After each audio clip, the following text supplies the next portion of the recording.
it's about. I think possibly this could harm us if. Okay, either Iran would have to somehow want to open the Strait of Hormuz and play ball with us, or they're not going to do it, which is going to be hard, or we're going to have to go in and take them out. So, Pepe, let me ask you a different question. You don't think the Strait of the Hormuz will be beneficial for America? Because if Europe can get their oil from the Middle East, where are they going to have to go get it, Pepe? Well, America's one of them, but... Well, that benefits America. Again, the ball goes back into America's court. So so where is America actually losing in this? Well, there's a lot of different products that or resources, I should say, that come through the Strait of Hormuz. Like when it comes to microprocessors, there's I don't know if it was like helium or some shit. There's a bunch of things that we depend on. It's just it's not just the oil. It's just a real big pain in the fucking ass, because it's one of those things where we relied on it on this passage, and then all of a sudden we don't have it, and it's just like logistically everybody has to try to figure out how else can we like get around this. So this is one of those things where I'll have to wait and see. I don't know. Okay, thank you. Farzad, welcome. Thank you. Can you hear me? Yes, we can hear you. So awesome. The room title is America winning or losing? They're fighting in Iran. Realistically, as Pepe said, there's also Russia that is part of this that is taking a hit. And what do you think America's position is? Are they on the winning side or on the losing side, in your opinion? So I guess my understanding is that the objectives for the U.S. when it comes to Iran and Iran's regime is the nuclear threat, the ballistic missile threat, and the proxy or the terrorist threat, which they're the number one sponsor of terrorism around the world. And actually one of the main reasons why we have to send troops all over Middle East for all these years, right? So if the objectives are to remove these threats, I think we're on our way, but we're not there yet. And in my opinion, the only way that you can achieve these goals is to actually get rid of the regime in Iran because of their ideology. I don't see any path where they would come and concede things, and now they have their hold over the Strait of Hormuz, which is now an extra problem, right? And in that, in the short term, I think U.S. is benefiting from the situation in the Strait of Hormuz. I think for many years, the Iranian regime did close the Strait of Hormuz in 1988 during the Iran-Iraq War, and the U.S. military back then during Reagan, decimated their navy and opened the Strait of Hormuz. So I think we do know how to do that, but I think in short term is benefiting us and is causing China harm. But I think the problem long term would be that it will also hurt our allies in the Gulf. So that would be Kuwait, Saudi Arabia, UAE, Bahrain, So those guys can't last more than, a month of this. So, and they have a lot of investment in the U.S. Just like when Trump became president, he went to the Middle East, talked to these guys. They promised over $1 trillion of investment in the U.S. So those things, I think, in the long term would be a problem for our allies. And I think unless they don't get rid of the threat, we can't really say whether we lost or won. And I think the way from being Iranian American, and I've lived in Iran for a while, I would tell you that those goals will be as long as this ideological regime is still in power in Iran. And so that, I think, the only way to get rid of this threat once and for all is to overthrow the regime somehow. Okay, so let me ask you a different question. You said long term. Anybody else wants to speak except me from the mods? By the way, one thing I want to say real quick is there are way too many pink tickets out in the gulag and all that stuff. So if you can just click the join now button up at the top next to the room name. Therefore, you guys can see when we're having more rooms from the house chat, which is pretty popular. So Yeah, guys, please join. We host these rooms almost daily. Yeah, I want to know where that guy is that was on here earlier. I want to know. Topics. He will come back soon. Don't worry, Sam. Where was I going with this? So yeah, you said Farzad, I think I was speaking. He said that the partners in the Middle East and the Gulf can't handle it. How long do you think they can't handle it for? Like, if the war continues for another year, a few more months, when do you think they're gonna start? I mean, I don't know exactly, but I would say it's matters of weeks, and I think we'll see this war restarting pretty soon. I think. That was me, Jay. You asshole. But got it first. Sorry, I just sent the message. Oh. Yeah. But yeah, You know, when it comes to China, I think Iran is basically giving them free oil. You know, they really don't pay the full price of oil they get from Iran. Sometimes they don't even like pay it in cash. They're giving either missiles or food in return. And you know, this AI war that's coming up, it requires a lot of energy and resources, and it seems like Russia is getting a lot of oil and tapping into that oil for free. So that's also, I think, for strategic goals for the U.S. in long run, they have to deal with that. What do you think, Soren? You were talking a lot, Soren. Just a minute ago. These son of a bloody sons of bitches, they're going to kill everybody. The Zionists is evil sons of bitches. Okay, before we go back to Soren, we got somebody new on the stage. We also got Herc. Hello, Herc. Hey there. This is my first time speaking. I've been on Clubhouse for a while. I feel the propaganda war, which you didn't ask, is being won by the people like myself, who's American, have been posting them up on Twitter and trying to discuss, win hearts and minds, that this is more than just a conflict. This is a case of sovereignty, whether a medium-sized country with by an evil superpower intent on destroying their banking system so it can be absorbed by the elites. Are you Indian? I'm half Portuguese as well. Oh, amazing. Okay. As far as the battle that will go on. Sorry, 1 second. Are you half Indian, half Pakistani?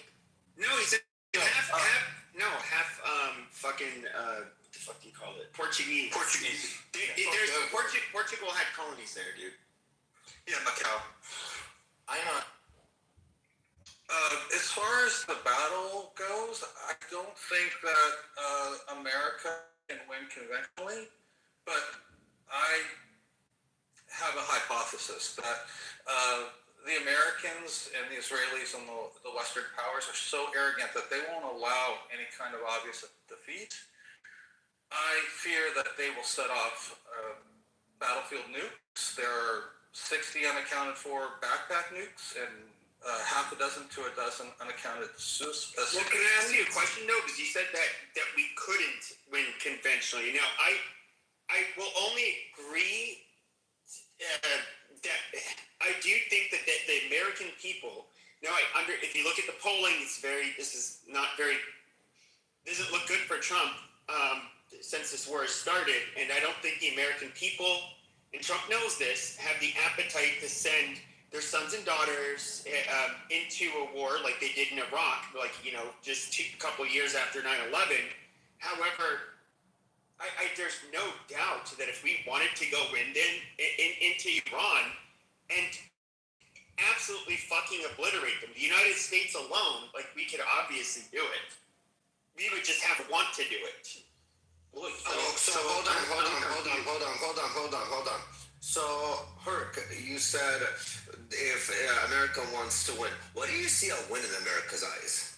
As an American, that's what I'm curious. Okay. So, what do you for see the as a poor win and the for middle America? classes? Oh, sorry. For the poor and the middle classes, there is no win. For the elites, though, just using all those weapons, they're going to stick it to the taxpayer.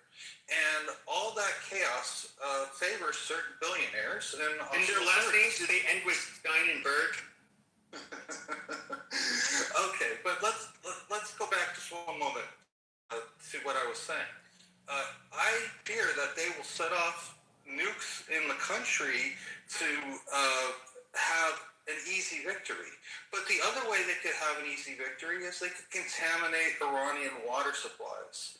Now, that's a really harsh indictment on my own governments, but look at their past behavior, all the false flag operations and all the populations that we've decimated over the decades. It is in the American character to declare victory after destroying a country and not caring about the ramifications to the poor people all around the world. So what was the point of the goal of this war? If, okay, we're going to disappoint the people and so on, but what was the point of the war, of us to go into Iraq? So for us, for it to be a victory, as an American that you speak, what would it have to be? Because we had a purpose to go in there. So that purpose we have to win or accomplish. So what was the purpose? Because again, forget about the taxpayers. The taxpayers didn't go into this war. The government went into this war. And the reasoning that the taxpayers were told for what reason they're going into this war, what would look like a victory to America. Do you understand where I'm coming with this? Yes. Just bombing it from the air probably won't be enough for the PR because there's too many intelligent analysts that can cut it down and say, hey, look, wait a minute, the petrodollar went way down, Israel didn't get their objectives accomplished. If they fracture the country, whether it's that nuclear weapon or the contamination, they don't have to lose many troops to accomplish that, and they can just pick up the pieces and look at the strategic value of a fractured Iran, how many pipelines they can put in the future once they convert us, and I do believe this is going to happen, to digital ID. When that happens, there's going to be almost no activism because people will be so afraid of being debanked or not even being able to have any type of resources other than what they can beg, borrow, and steal. One second. Hey, do you speak you speak Indian, okay? Pashto, Dari, anything? You understand anything? No, my father died when I was young, and his family got understand? slaughtered by We're not going to... Hold on, okay. We're not going Or you're gonna move down. Yeah, so I just want to... asking if you understand. No, any the Pashto, question Dari, is America winning or losing? Fighting two fronts, China and Iran. That's the question. Stay on topic, please. Can I say something here? Go. Okay, so I think you asked the question whether it is winning or, and then you asked what the winning for America looks like. I think the winning for America, very, very impactful, a complete win, which I think it is achievable, is that the Islamic Republic is no more in power in Iran, and the power is in the hands of the people, and the Lion and Sun revolution. This is not because I want that. I'm just telling you, I think the picture for the win for America and the whole world, in fact, is that it's like when you ended the World War II. When you entered that war, the winning picture for you wouldn't be like, some appeasement policies in the middle and just say like, you know what, we fought for 1 year, okay, well then, that's enough, we come back like 10 years later. You had to finish it. The Hitler had to be ended. The Nazi had to go. And so you finish the job. And so with Islamic Republic, I think because the issues are beyond the border. So for me, the winning of this effort going after Islamic Republic, from what we know after the 7th of October, prior to that 9/11, throughout all the lies and the killings and everything, the January showed that they don't have any mercies for Iranians. I mean, it was open to the world. Everybody saw that. So I think that will be a big win for America, for Israel, for the one. It will be a great win for Trump, and I think he can earn it. I think that will be the big win. Now, anything else less than that is not gonna come out right. I mean, I'm just sorry. There is no other way but not having Islamic Republic in the But picture. that's been my biggest my biggest reason for why I was against him attacking Iran. So, and the reason being was not because like the IRGC fucking sucks. We all know that they're horrible pieces of shit. I hope they all get stomach cancer and AIDS. But at the end of the day, it's just like, okay, we start this conflict, then there's obviously they're lobbing rockets and drones everywhere. They take the Strait of Hormuz. Now the problem is like, okay, well now it's almost like there's a predicament. Kind of has to finish it, or else it's what does he actually accomplish? No, what's the reward? The reward of finishing it, though. No. I said if he finishes it, and that's where people like myself are incredibly skeptical, and we're like, and first of all, we can see how he keeps on delaying with these so-called peace talks. Do I think that he's actually? Prediction is that he's not going to put forth the amount of troops and he's basically not going to be willing to do what it takes to finish the war, and so it's just going to be a prolonged shit show. And I don't know what else. To me, this is why it was a lot different. Like when we invaded Iraq in 2003, right after. A couple of years after 9/11, America was still pretty patriotic at that point. Today, we're just so different, and you can look at the polling. The president is like not doing well. I think Trump wants to personally. I think Trump wants to find an off ramp out of this conflict as quickly as possible. He does not want to be involved anymore. 100%, Monica, you're absolutely right. And before we know if the United States is winning, we have to know why the United States got involved in engaging this war. Was that the war of choice? Or was, according to many Republicans, pro-MAGA movement, was actually drawn to this war, dragged to this war? According to what? According to Marco Rubio, the Secretary of State, he literally said that on the record that the United States acted because Israel was going to strike Iran. I do agree. I agree that this has all been public by both the New York Times and Wall Street Journal. Yes, there was, which by the way, Israel was very conflicted. The Mossad drafted up an idea. Bibi liked it. The ANAM, or AMAN, I forget which one it is. The military intelligence in Israel was like, no, this is fucking retarded. You guys, no, it's not going to work. Bibi went and pitched it to Trump anyways.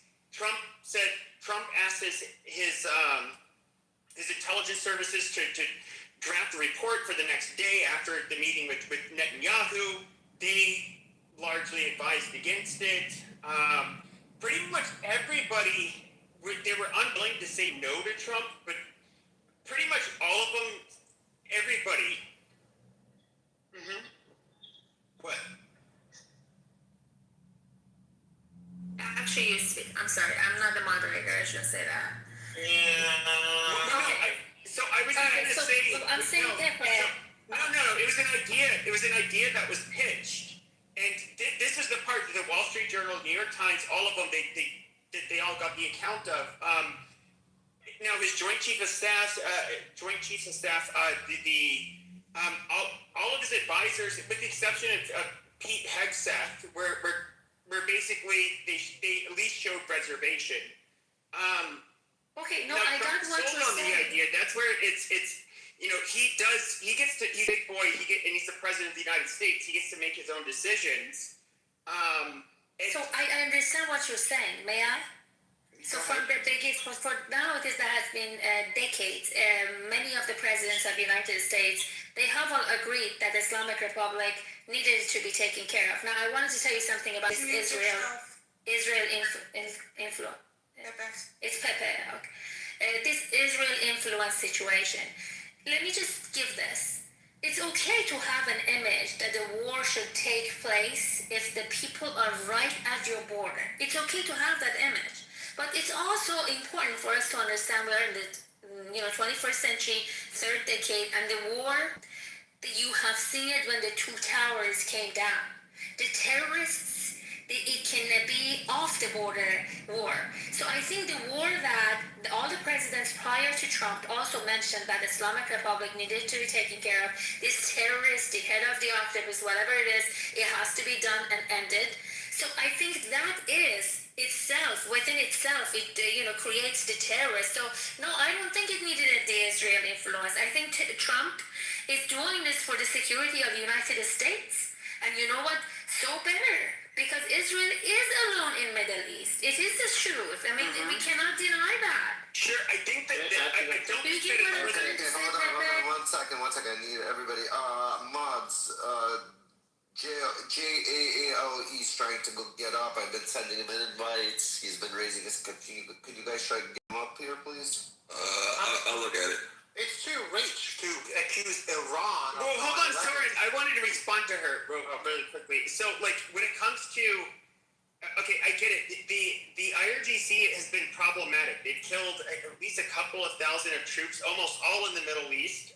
They tend to only, at least so far with the U.S., they've only targeted military or government, buildings or personnel. Not, which obviously is inexcusable. I'm not saying that makes it, better. But Pepe, if they were in reach of civilian infrastructure, would they think would go for civilian infrastructure? I don't know because we haven't seen it. Well, we've only seen it with Israel. Hold on. Forget about 9/11. During the Ramadan, where did Iran send its rockets and what building did they hit in Dubai? I don't know. It was the U.S. Embassy. No, it was a hotel. It was a random hotel with regular civilians. So if they can reach random buildings, they would hit random infrastructure. So if they were in reach of American civilians, innocent civilians, if they were in the reach, Pepe, because as I always said, Israel is basically the shield for America. As long as Israel there, all the rockets are going to fly towards Israel. Israel is going to be gone. The next rocket they're going to be trying to build is the one that's going to be able to fly to America. And that's when you guys are going to have to go in. So if your hate is more harder than... If your hate is so strong that you would rather see Israel eliminated than to take out Iran, that's already a problem on you. But Iran needs to be taken out today, or it needs to be taken out tomorrow. The question is, when are you going to do it, and which government that you guys are going to put in place has the balls to actually say, let's fucking do it? But see, that's the difference. This is where there's like a fundamental difference between our beliefs or at least opinions. I do think that Iran doesn't like us, but I'm going to say the level of hate Doesn't like you? Yeah, they don't like the United States, but the level of hate they have for Israel in particular is at next level. They literally want you guys.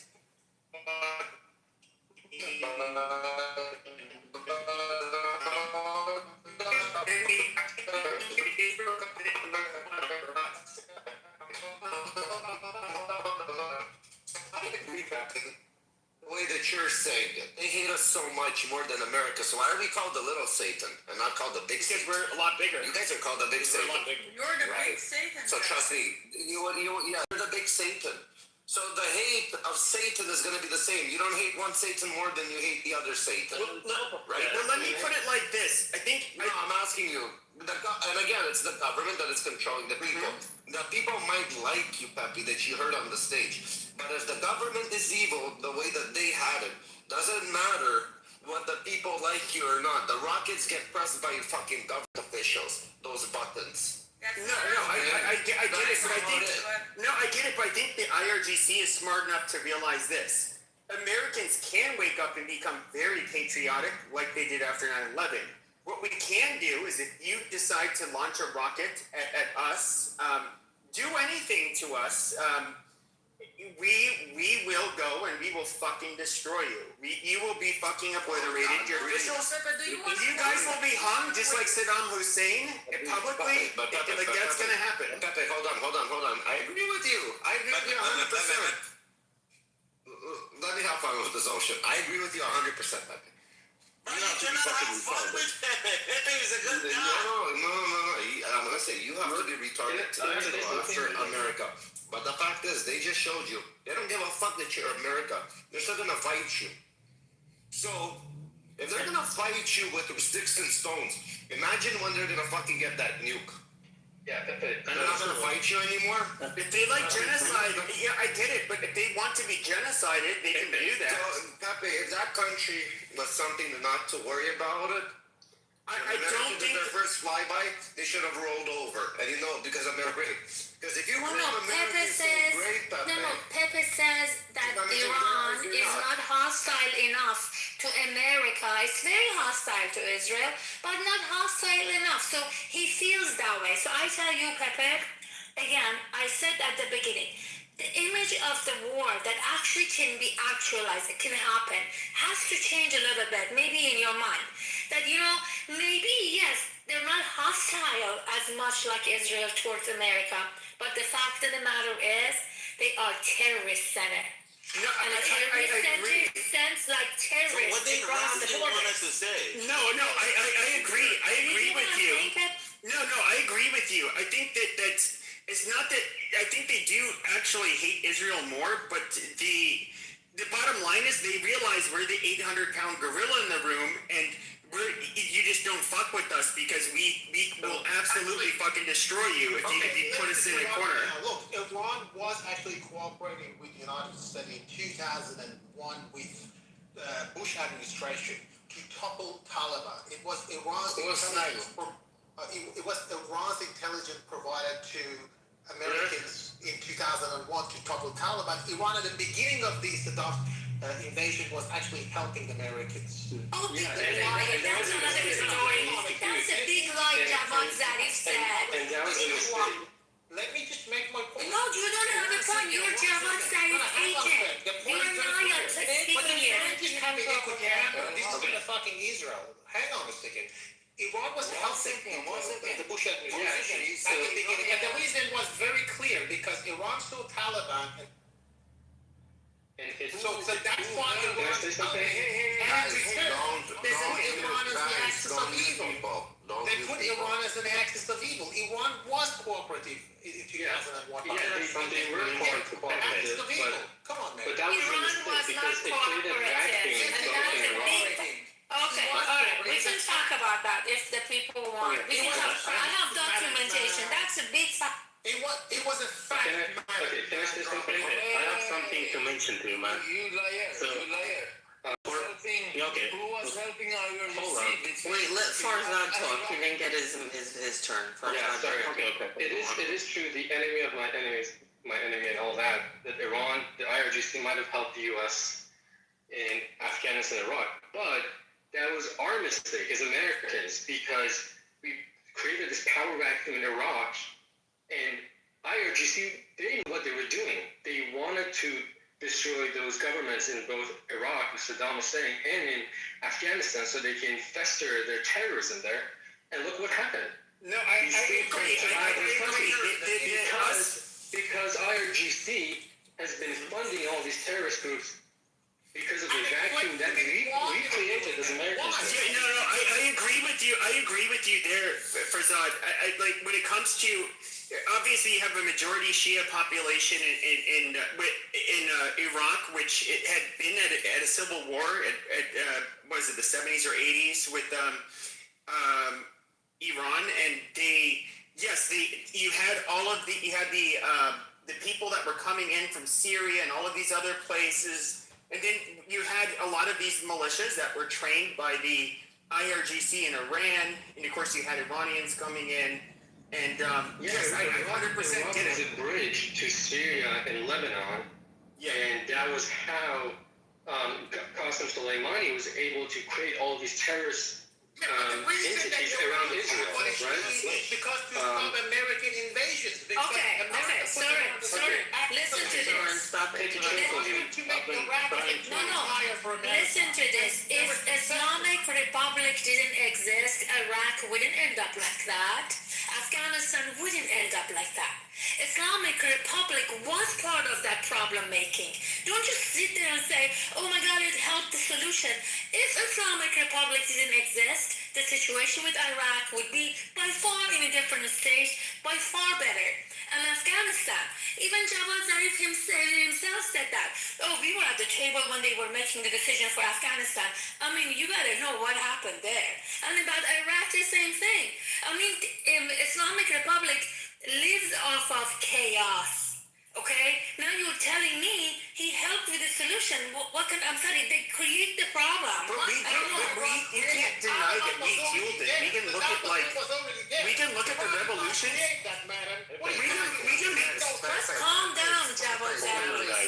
Pepe Soren, 1 second. Everybody, calm the fuck down. Hold on, Kay, shut up. The moderator saying calm the fuck down, so everybody has to calm the fuck down so Randy can talk.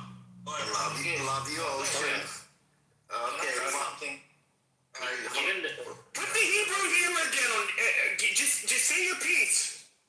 Everybody, Okay, simmer the fuck down. Peace. Hey, shut the fuck up. Shut up. You dropped the Hebrew hammer, faggot. Shut up. Fuck, you're bugging. Yeah, I'm gonna fucking shoot him down right now. Okay, guys, first, Do it. I wish you can do it.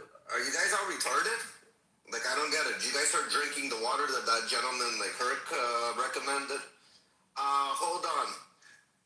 Let me talk to Father. Father, are you here right now? Yeah, right here. Can you do a quick room reset? And I want to go back into queue. We got some new people on the stage. I just want to go and ask what their opinions on the title before we go back into popcorn style. Here, let's take a moment, and if you have a pink ticket, to go up up there where it says the war room. There's a join button. Hit the join button. What I've been doing in the background is basically adding everybody. So in case, for whatever reason, you don't join the war room, I can still ping you. So, anyways, the topic here is America winning or losing fighting two fronts, China or Iran? That's the topic, and that's what we will speak on. And we actually do have some new people. We have Alan, Grace, Joe, Farzad, Cyberpunk, and Kay again. The one rule that is, it's kind of one of those, is one speaker, one mic at a time. So let's just keep it as simple as we can, okay? Thank you. Alan, you can go. Alan, you can go. Okay, hold on. No, it's Grace. I'm gonna go by my PTR right now that I'm looking. The queue is Grace, Alan, Joe, and Cyberpunk, since we already spoke to Farzad. Grace, how are you doing? Welcome to the stage. In your opinion, is America winning right now or losing? Since they're fighting two fronts, they're fighting in Iran, but it's really a fight between Iran and China for America. And what do you, in your opinion, win or loss? Well, we're always going to be on the loss side because we should be taking our time and creating a coalition and seeing what we can do with others as opposed to the past, as we have, the United States, we're going to win, well, you know what? There is such upheaval throughout the world right now that who are allies, who are enemies, who's going to do coalitions behind people's backs? Are we willing to let these countries fold? Are we willing to put our troops out there right now. I mean, there are incredible amounts of questions before we jump ahead and say, what should we do? We need to have a coalition. We need to meet with others who are allies and start talking about strategy before we just walk in and start shooting. And we have made many mistakes in the past 50 years of running inside and start firing. So I think that better heads need to prevail, and I think that there needs to be backroom discussions of how we're going to handle things, what are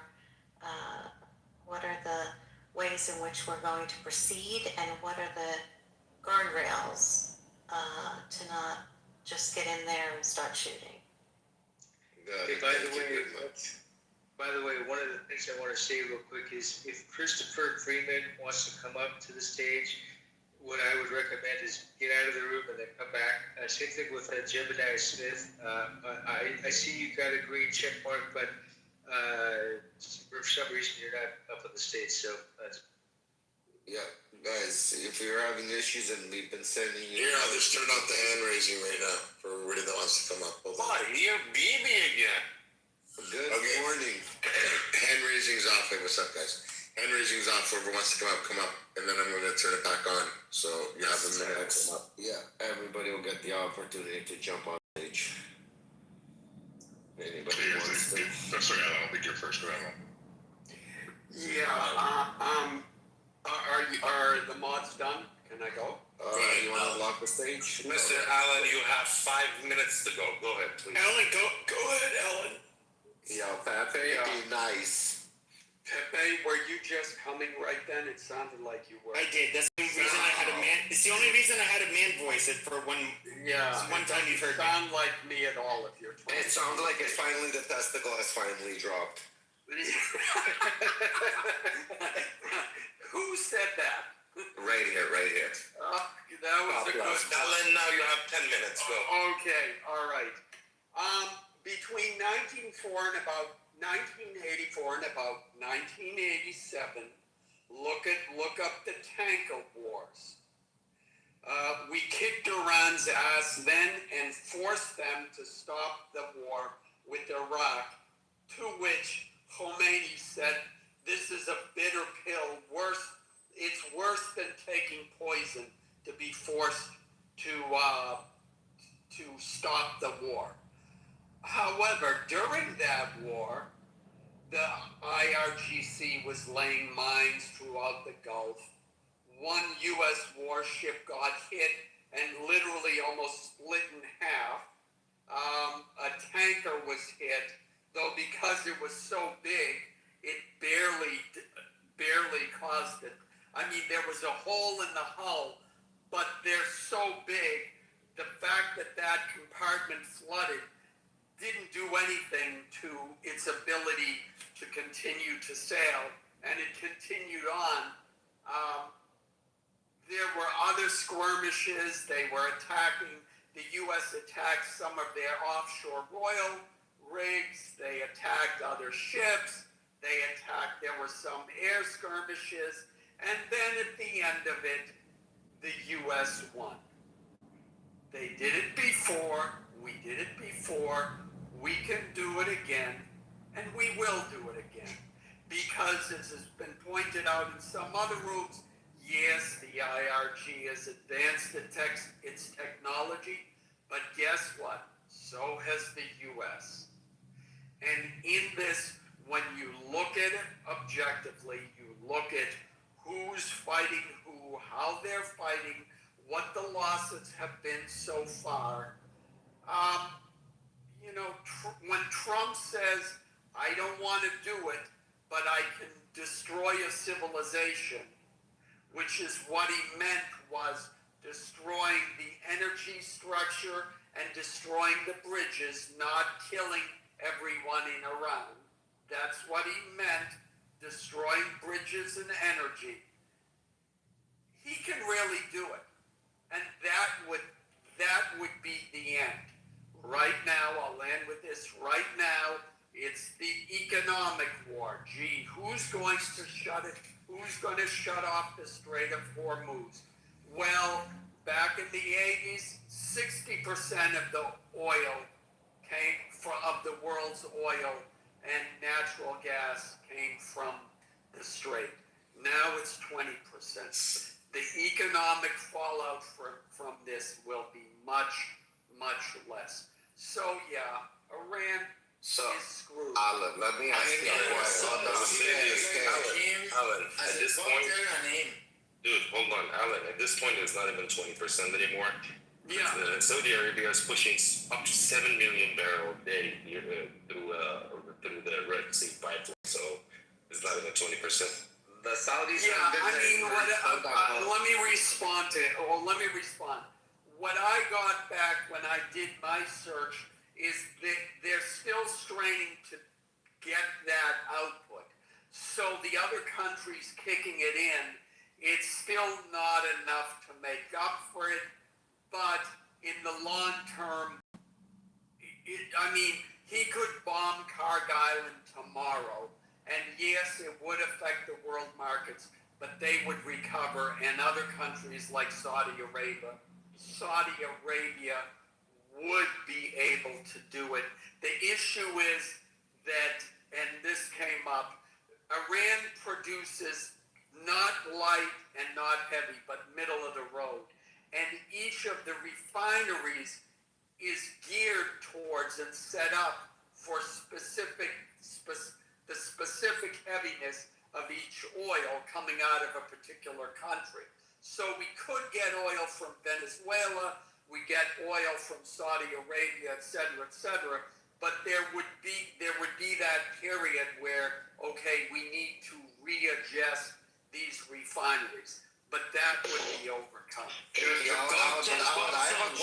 just ask a question because I think what I heard Alan say is America's got all this technology, the biggest military in the world. We could destroy that civilization if we want, and also we don't need the oil because we can get it from other places, right? And I'm just trying to connect that with reality right now, which is that, you know, the technology or the military difference between Vietnam and America. You went in there to kick out the communists, you left with the communists in control. Afghanistan went in there to kick out the Taliban, you left with the Taliban in control. We can go over and over where America's been like, do you see how big my military is? Hold my beer. And then mission accomplished. But we don't have the Soviet. We don't have the Soviet Union. To the topic, I'll speak to the topic. We don't have the Soviet Union though anymore. I disagree that China is one of those fronts. China and Russia are America's closest allies. The two fronts America is fighting is between Iran and all of the Western allies. Those are the two fronts, and they're losing on both of the fronts. And I'll land with this, Alan. I agree, it is an economic war, and guess who's going to win? Iran. They're holding all the cards. So hold on. Fucking retarded.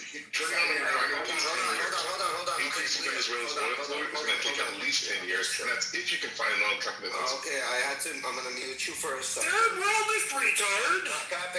Pape, quiet, first of all. You're going to get your turn, Cyberpunk.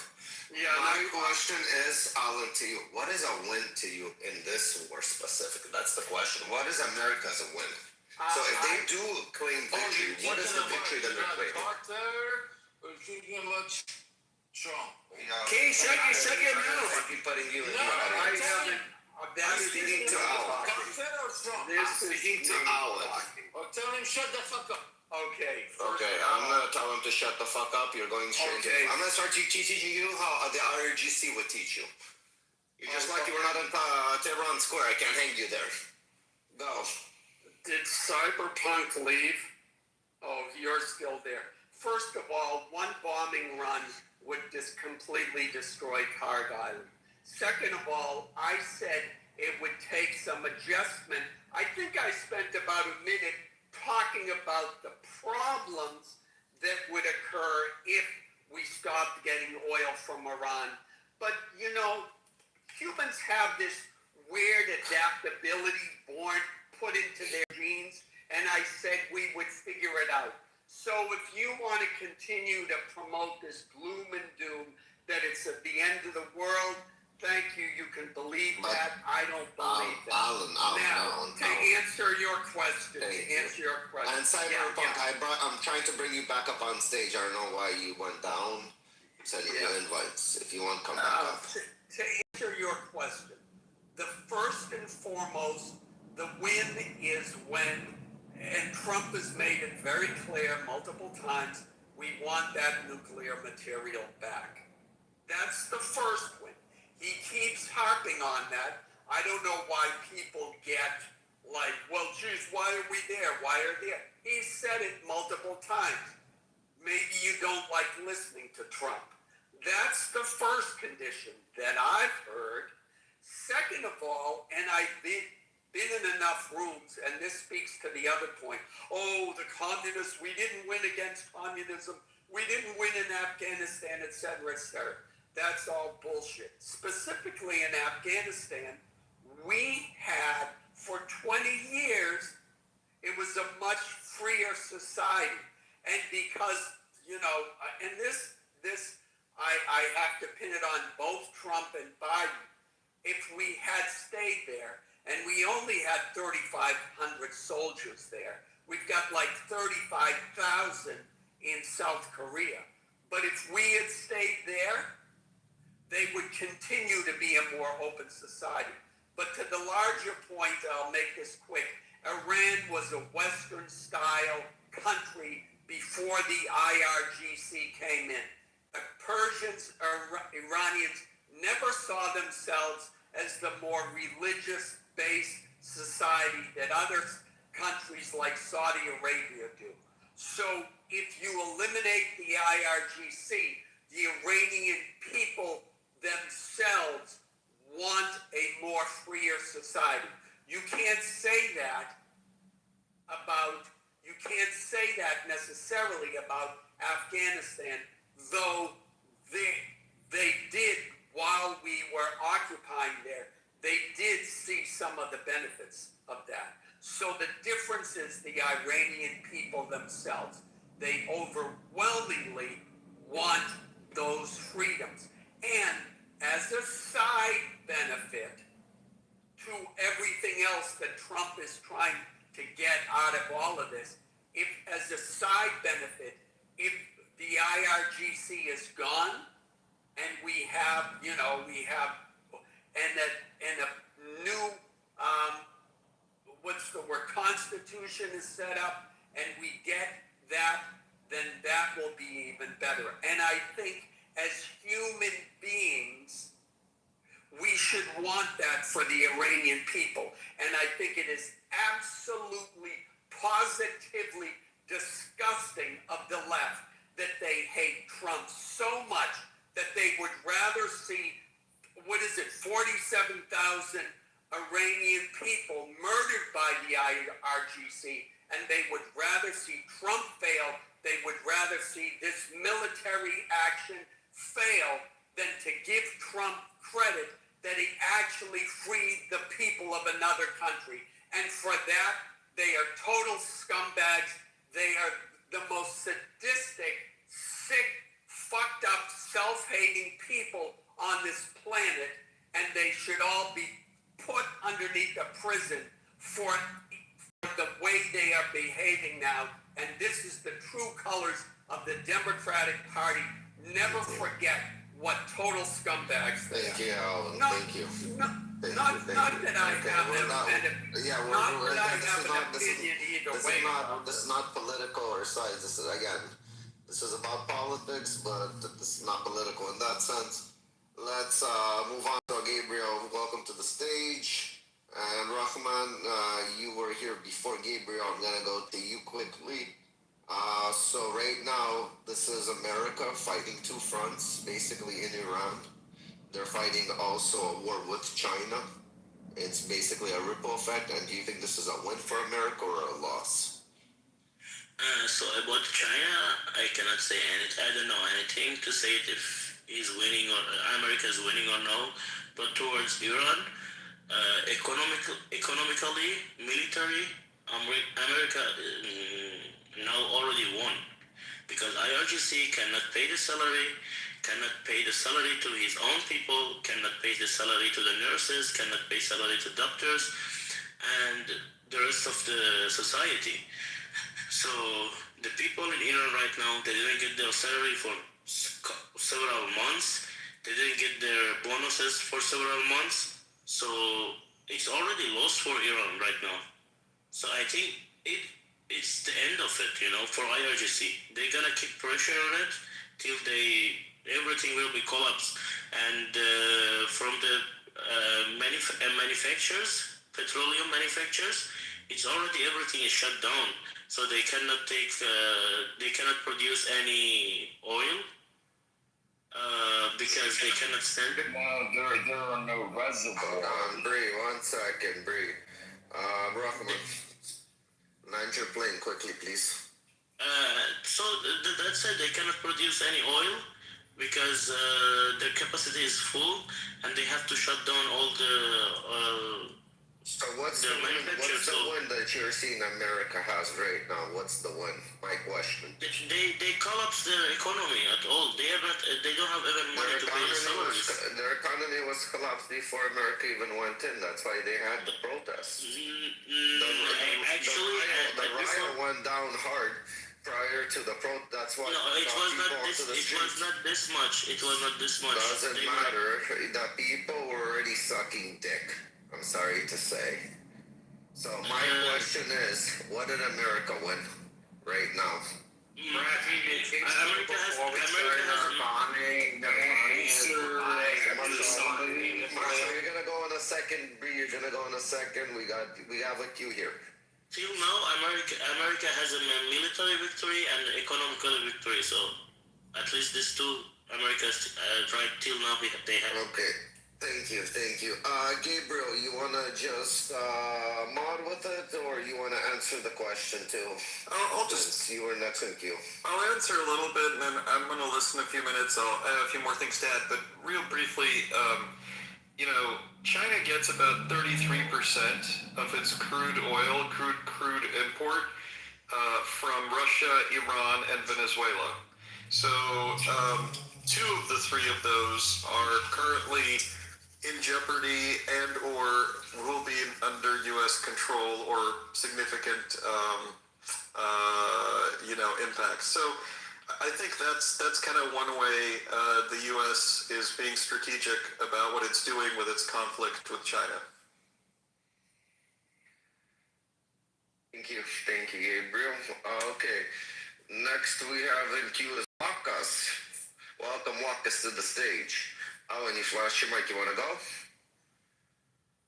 No, I was trying to get to the chat. Sorry, no problem. Wakas, welcome to the stage. Always a pleasure. Same question goes to you, Wakas. Is America winning this right now or losing? They're basically fighting Iran, but America's fighting two fronts. With the Iran war, they're basically fighting the China war, the future war to come. What do you think America's winning or losing right now? Well, I believe America could not achieve the goals that they really want to achieve out of this war. See, the point is, who is benefiting from this war? If you think Iranian regime is losing it, I don't think so, because Iranian regime has nothing to do with the people of Iran. You know how many of they killed on the streets when they were protesting against the same regime a few months ago. So whatever losses the regime suffer, it doesn't matter to them, because they know that the Iranian public will not support them, and they'll lose it either this way or that way. So they would definitely want to expand this war as long as it could go. But America, being the global hegemon, needs to understand where they are going with it. The whole world is suffering. Whether they were able to achieve the goals they really wanted to achieve out of this war, I don't think so. Because the goalpost has been changing now and then. So I personally believe America is not winning this war. I'm not saying they are losing it, but they're not winning it as well. Rafi, can I add something on to what the gentleman just said? Of course. Okay.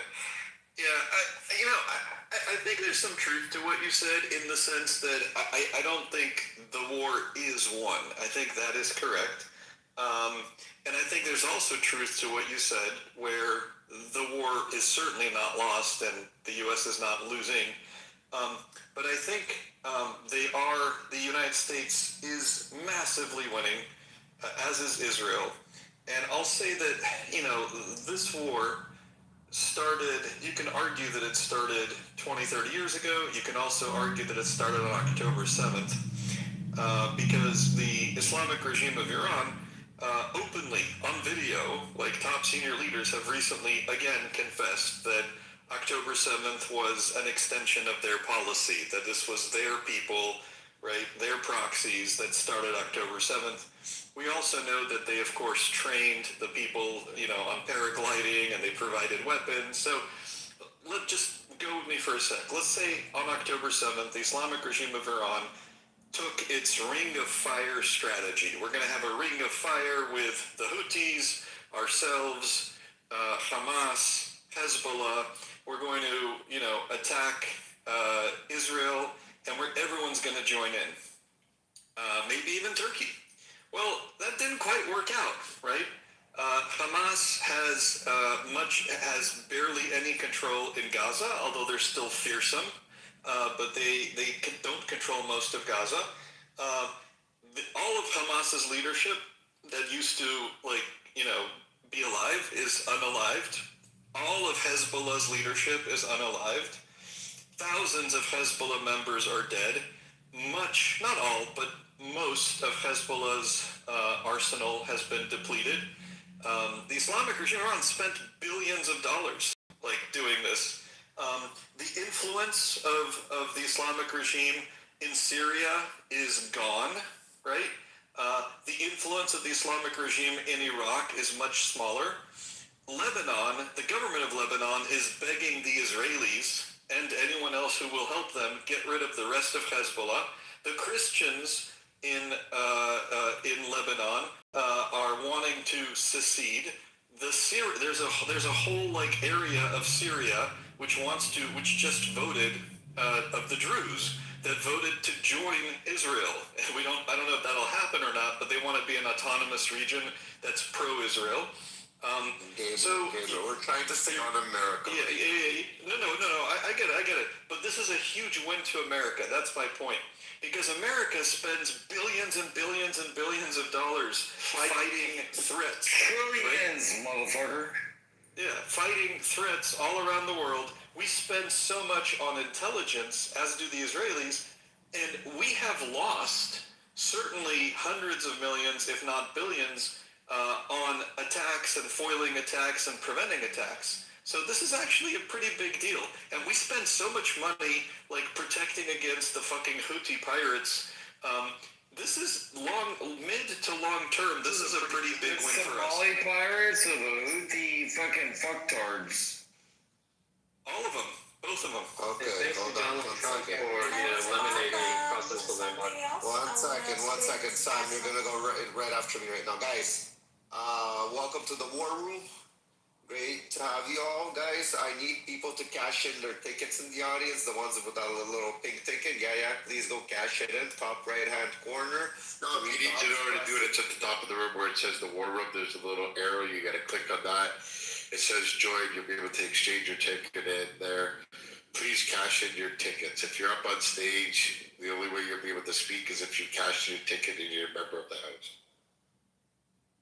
Yeah, and on the topic of some people, usually it's the same people. It's the IRGC supporters, the Hezbollah and Hamas supporters that are saying this, where they're stating that America is coming for the oil and that is their only objective. As we know, there are surely America does have interests there to do future business with Iran concerning oil.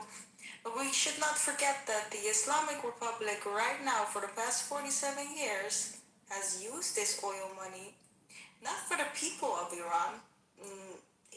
More so, they have used this oil money to fund proxy militias and fight proxy wars in the region, which you can see now, Saudi Arabia is not happy at all, right?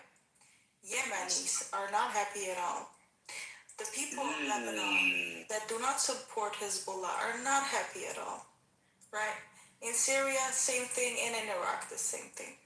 So where did that oil money all go to for 47 years? So, the point is their children are living abroad, living lavish lifestyles, while people in Iran get suppressed for not wearing their hijab properly or not being able to wear it. What was her name? Messa Massini? Messa Massini or something like that? Masa Amini. She got killed at the police station because she didn't wear her hijab? She got thrown what, the front door? No, she got thrown in the bus so hard probably, in those buses and all because the way. she wasn't wearing it right.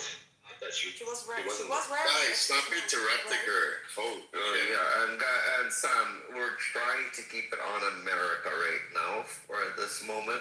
I want to see America is in Iran, so this is the same thing, dude. Again, we have a queue. 1 second. Let Sam just land her plane. Yeah, please. We're trying to keep it right now more in America. So these proxies, that is where the oil money has gone to for so far, and of course the families that are living abroad and living lavish lifestyles. Thank you, Sam. Can I add something very important to what Gabriel said about the Ring of Fire? We should thank Donald Trump for killing Qasem Soleimani for the Ring of Fire not working. As well as the IRGC. What do you think about all the generals taking over the IRGC and Iranian control? I'm coming to you. I don't care right now for the IRGC and the Iranian control. My question, you're on stage. This is your turn to speak. And stay on topic, because I need you to stay on topic. Is America winning or losing? Fighting right now in Iran, it's a fight basically on two fronts. It's a China and Iran war right now for America. Rafi, can I answer within 30 seconds? Beautifully. All right, within 30 seconds. All right, so our blockade of what they're doing right now, the Kerch Island, where they have all their reservoirs, where they pump all their oil and reservoir it in tanks. But their tanks are full. But now they're about to have to shut down their pipelines. And if you shut down a pipeline on an oil rig, it may never turn back up on. Okay, but again, it doesn't tell me, are they winning or losing America? Yeah, economically they're winning. And again, was the word to go in economically, or was the word told that they're going in to free the Iranian people? Well, I mean, the generals that are IRGC that try to control it. The word is basically a switch bait.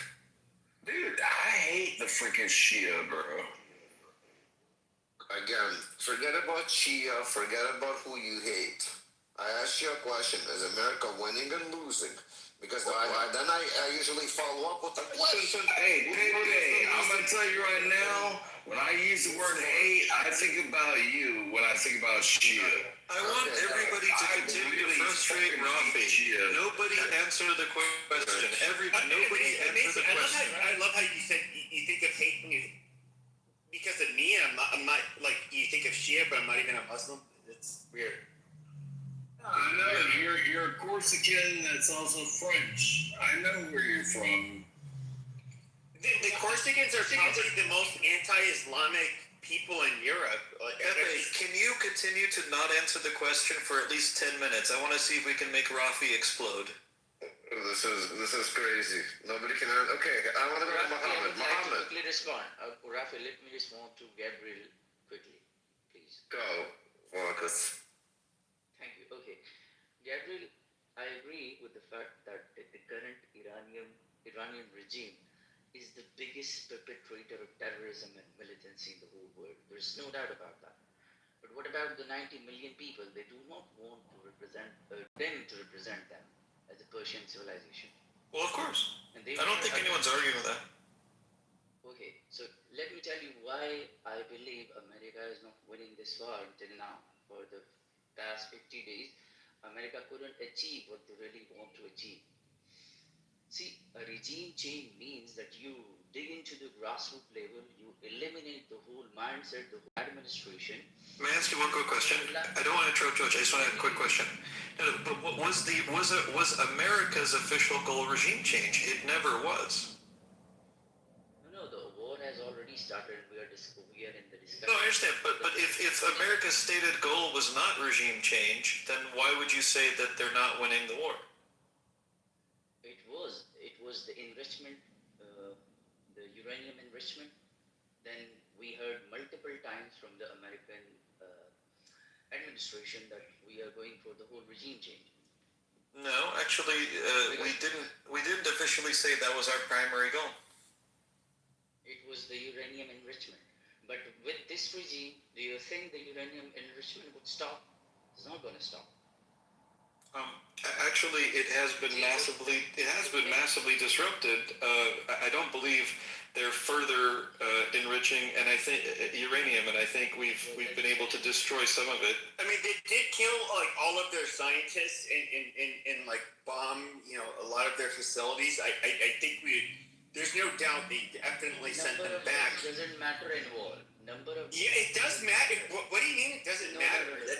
It does not matter unless and until the whole purpose is eliminated. I get what you're saying. I get what you're saying. People like me who've been against this joint Israeli-American attack on Iran, I do think that if you cannot get rid of the IRGC, you ultimately it's I wouldn't say that's a loss. We killed a bunch of their leaders. They couldn't do anything to us. We fucked up their navy. We did all of that.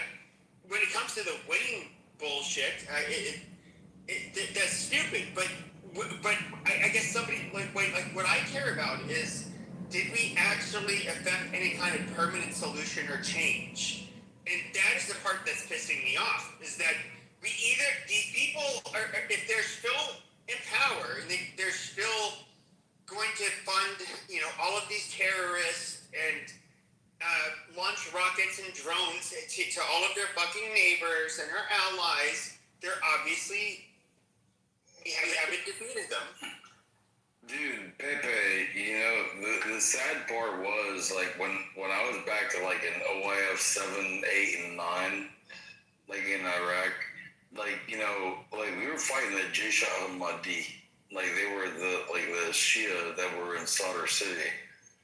And, like, their main leader that was on boots on ground, like, he was coming against us. And the guy that wasn't boots on ground was, Muqtada al-Sadr. And he was a bitch. He was in Iran trying to do it, but he had a dude that was boots on ground. But his dude that was boots on ground that I used to fight back in 08, that motherfucker just joined the fucking IRGC as a Shia. Well, I would say, one of the things, though, is that we have to appreciate the IRGC's ability to resist. I understand, Papi. I'll get to you in a second. You guys will Oh go my back. God.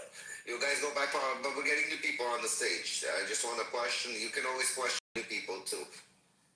Mohammed, welcome to the stage. I just want to know your opinion. You here with us, Mohammed? Mohammed 1, Mohammed 2, Mohammed 3. No Mohammed. Okay, Pepe, here you go. Yeah, Muhammad struck out in the number 9. So I don't remember saying now. This is. PP, you didn't let me complete. Let me. Oh yeah, I was gonna say. Oh yeah, I remember. Yeah, he let him complete. The IRGC, they are the one thing I will give them credit for see very resilient, butcherers that are in power of Iran. Like there's no questioning that, I would think, at this point. And it's just like, what? How do you, even after? And one of the things that I found impressive, not because I valued it morally, but like after we wiped out the senior leadership and killed the parents of the leadership, their actual parents. Agreed. They just ended up going. Still went balls to the wall. Like these are people that are. I don't see how you stop them without absolutely devastating. Dude, if you had a picture of King Shaw in your house, they would kill you. BP, the IRGC has turned more dangerous recently. Let me tell you why. They've divided into two groups. The top leadership is gone. IRGC doesn't need to listen to anybody. They are divided into two groups. One who are continuously supporting the war, they should continue.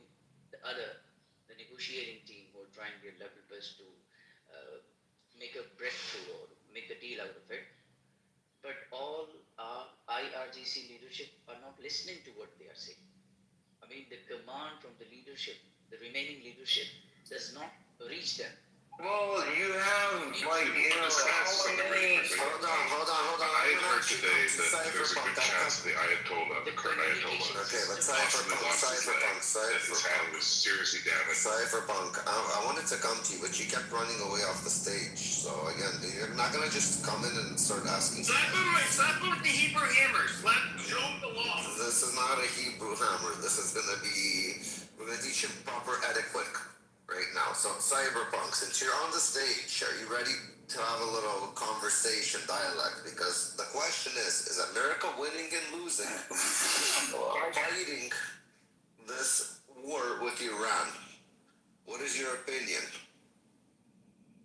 I'm happy to answer the question if this isn't kind of like a popcorn room where I can respond to what Wagner said. Again, you saw how we were running. But I respect the mod. So are you saying I can't respond to Wagner, so I can only speak to the topic? No. I'm happy to do whatever you want me to do. I respect the beat. It's not that you're happy. I just want to make sure I follow the house rules. Okay, so I'm going to explain to you. We first ask the question.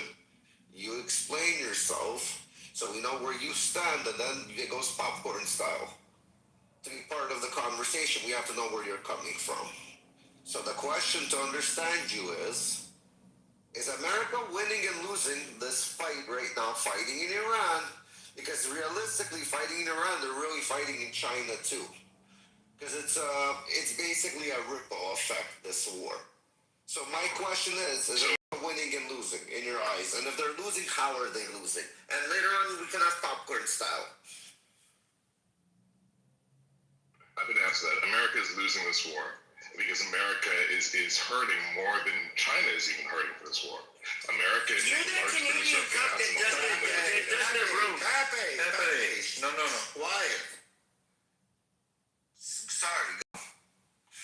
America is the largest producer of oil and liquid natural gas in the world. They don't produce enough to meet their needs, especially with the type of refineries they have. Right? So they have to import. They only make 60% of what they need. So, and that doesn't even touch fertilizer and plastics and all the other things that are held up in the strait right now. So Iran can wait 5 months. Even if their ships aren't going through the blockade, they can afford it.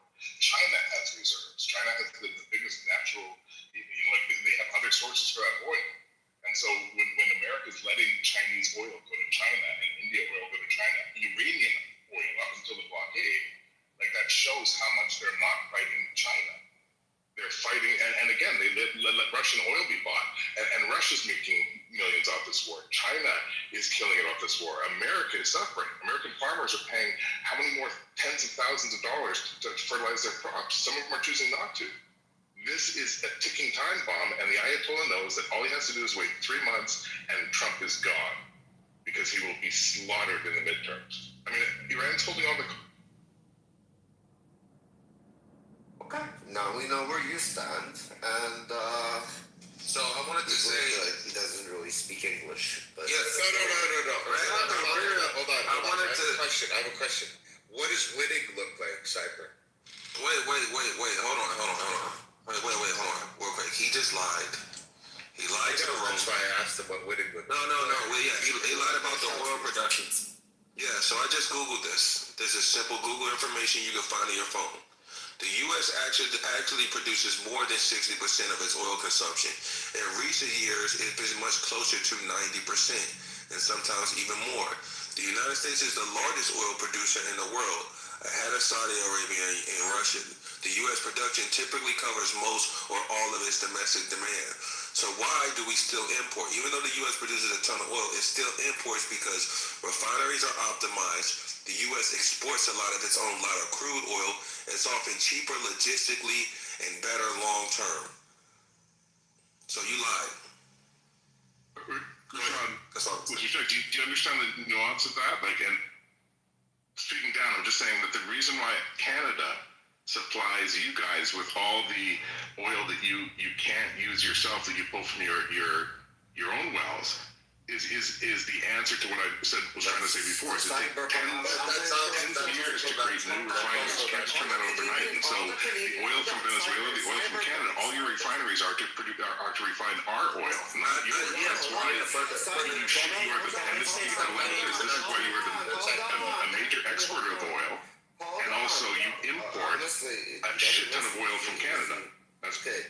Yes, but they own all the companies. It's American-owned companies that are pumping the oil in Canada. The thing is, the oil. So yeah, I think you need to see that America looks at Canadian land. Yeah, but we also look at the land. It's also about looking at the long-term perspective. If I know that oil, Sorry. You're pumping the oil in Canadian dollars, paying Canadian wages for America, and then Canadians have to buy back their oil in gas, basically in U.S. dollars, where you get fucked on the exchange rate on your Canadian oil. Just to let you know. That's Canada. I mean, guys, we pay the same oil as Californians. The only place we're getting screwed is where you guys are getting screwed, which is we're all paying twice as much as we did a few months ago before your president started an illegal and unjust war. That's just a fact. I think my point is that you make it seem as if America cannot play the long-term game. The fact is that they can, because I rebutted you with facts that we produce much of our own oil. You implied that we only produce 60%. But the thing about America in importing oil is because if I realize that oil is a finite source, that means one day oil will run out. And I understand that I have enough money where I can borrow your sugar and not use my sugar. So I, as the biggest neighbor in the neighborhood, as the biggest house in the neighborhood, I'm going to borrow everyone else's sugar in the world until they no longer have sugar, and then I'm going to use my sugar, right? So it's about the long-term game. Those are things you have to consider. If I know that my neighbor will willingly give their sugar away if I pay them, then I'm going to do that first before I use my own sugar. Canada's basically selling off everything now to China. They're selling off, basically, they're coming to eat the rest of our sugar that we had left. That's what Canada's doing. Hey, Ralph, I just have one quick sentence about, I just want to jump in for 1 second. I need to leave, so if I need to add something. I'm so sorry. Okay, go ahead, Rahul. Yeah, I hear some guys say like China, it doesn't affect the China because China is getting his oil from Russia or any other sources. But the important thing is China doesn't need only oil. The oil has other, like what the other material that they get from the oil for the factory. To run their factory they need like ethylene, propylene, methanol, aromatics, bitumen, lubricants, paraffin wax, and a lot of these things are coming, they are taken from the oil, and most of these things it will be so costly to ship them through the land. They have to be shipped from the sea, and the price of these things, it got so expensive. So John, you can love as much as but for example, the sulfur, okay, The sulfur for a factory before this war started was each ton was $240, but now each tons are $600. The price got triple time. So and China need this for their factories. So when the raw materials got expensive, the cost of their stuff, what they are building, it get more expensive. So it's a big lose for China because the, the things they are producing is getting more and more expensive, and people less buy from them. So it's a big lose for China also. It's not only oil that they use in the cars or these things. So that's what I. Thanks, Rahman. Super quick, and then we'll go to the next person. Rafi, if you don't mind. Thanks, man. So I did hear someone, I think it was Cyberpunk, say when the U.S. started this illegal and unjust war. So I just respectfully I disagree. So A, it's not an unjust war. Number two, the United States didn't start it. Neither did Israel. This war, again, you could easily say that this war was started after the Islamic Revolution when our embassy staff were taken hostage and held hostage. It was started when Americans, hundreds of U.S. Military were murdered in Beirut, right? And this was an IRGC plot, you know. It was. You could also argue that it was further started on October 7th when over 40 American citizens were murdered by Hamas, which was funded, encouraged, and partially led by IRGC goons, right? Excuse me, I'm speaking. Excuse me, did you not hear? I'm speaking. Wait. Thank you. Murdering 40 American citizens, can easily be considered an act of war. Holding hostage, right, multiple American citizens, and then murdering some of them, including Hirsch, right, is also an act of war. And then further, also trying to kill our president or former president, right, 2 attempts to assassinate Donald Trump, is definitely an act of war. And then also putting out a hit on Nikki Haley is an act of war. And then going after American citizens on American soil. Masih Alinejad is an Iranian woman who's an American citizen, I believe, and she's living here, and there was a plot to kidnap her and murder her. And this is just a fraction of what the Islamic regime of Iran has been doing to Americans, right, across the globe. So the U.S. doing this, and by the way, if you also vow to destroy the great Satan and the little Satan, and you promise to destroy America while doing all of these acts of war, the United States is perfectly within its right at any point, to take action against such a regime. So it's not unjust, it's not illegal, and according to international law, it's actually perfectly justified what the United States has done so far. And I just I wanted to respond to that as well. First of all, if Canada's exporting all this oil to the United States, why are you complaining? Where do you think all the money for your free health care comes from? From the benevolence of the Canadians who are paying their taxes, or the fact that you're a country the same size as the United States, but you've only got 44 million people, not 330 or 335 million people. So it seems weird that you're complaining that you're exporting that oil. Second of all, if you're paying the same price as California has probably one of the highest gas prices in the nation for a few reasons. One, there's the taxes per gallon are over $1. I think it's like $1.12, $1.13 per gallon in taxes, and barely any of that goes to actually upkeep of the roads. And the other issue is California Democrats unwisely, because, we're global climate change, et cetera, have closed down refineries in the state. So and I could be wrong about that, but they have closed them, and we are importing our gas and oil. So it's created a mess. So yeah, I can't see why a Canadian would ever oppose this war unless it's just because they hate Trump. Gabriel, if I can respond to you, and then I'll really quickly respond to you, Alan. So, Gabriel, it's back and forth, and guys, my mics aren't working, so I can't hear you guys when you come off mic. So, someone and I know someone mute me if I'm talking over someone because my mic's not. Go ahead, go for it. But I'll be really succinct. Gabriel, this back and forth thing is the problem with the Middle East, right? Because if we go back to the original problem, the reason why the regime is there, the war, all those deaths, was because the CIA and the MI6 went in and overthrew the only elected leader in that nation. Over 3,000 years, only once there was an elected leader, Mohammed, and the CIA and the MI6 took him out. He was assassinated, and they put in the Shah, who was America and the UK's pawn. Right, and so if you want to go back to the origin, it's still America's fault, right? I hear you. So let me just kind of really briefly, and I do appreciate you engaging on that. So I wasn't speaking about back and forth though.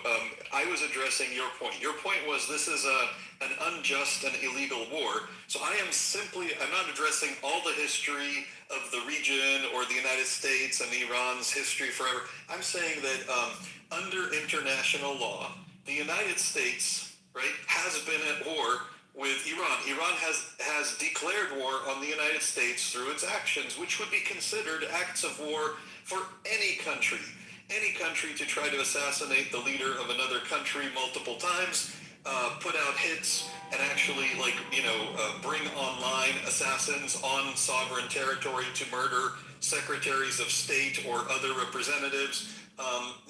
Any country, training and helping take hostage dozens of people and murder 40 plus citizens of another country, like all of that, and then murder hundreds of its soldiers, and do this for decades, right? For decades, because the U.S. has, through Israel's help and Great Britain's help, has foiled, and by the way, some help from Pakistan, weirdly, because they're like the whore of the Middle East, right, and Asia, so they just work for everybody. Dozens and dozens and dozens of plots, right, have been foiled. Some have succeeded, unfortunately. So my only point was that the United States is not doing an unjust war. The United States is simply engaging an enemy who has been at war with it for several decades at least. And if I can go into the CIA started this. I'll try and make it brief. There's an article, it's called The CIA Coup That Never Was.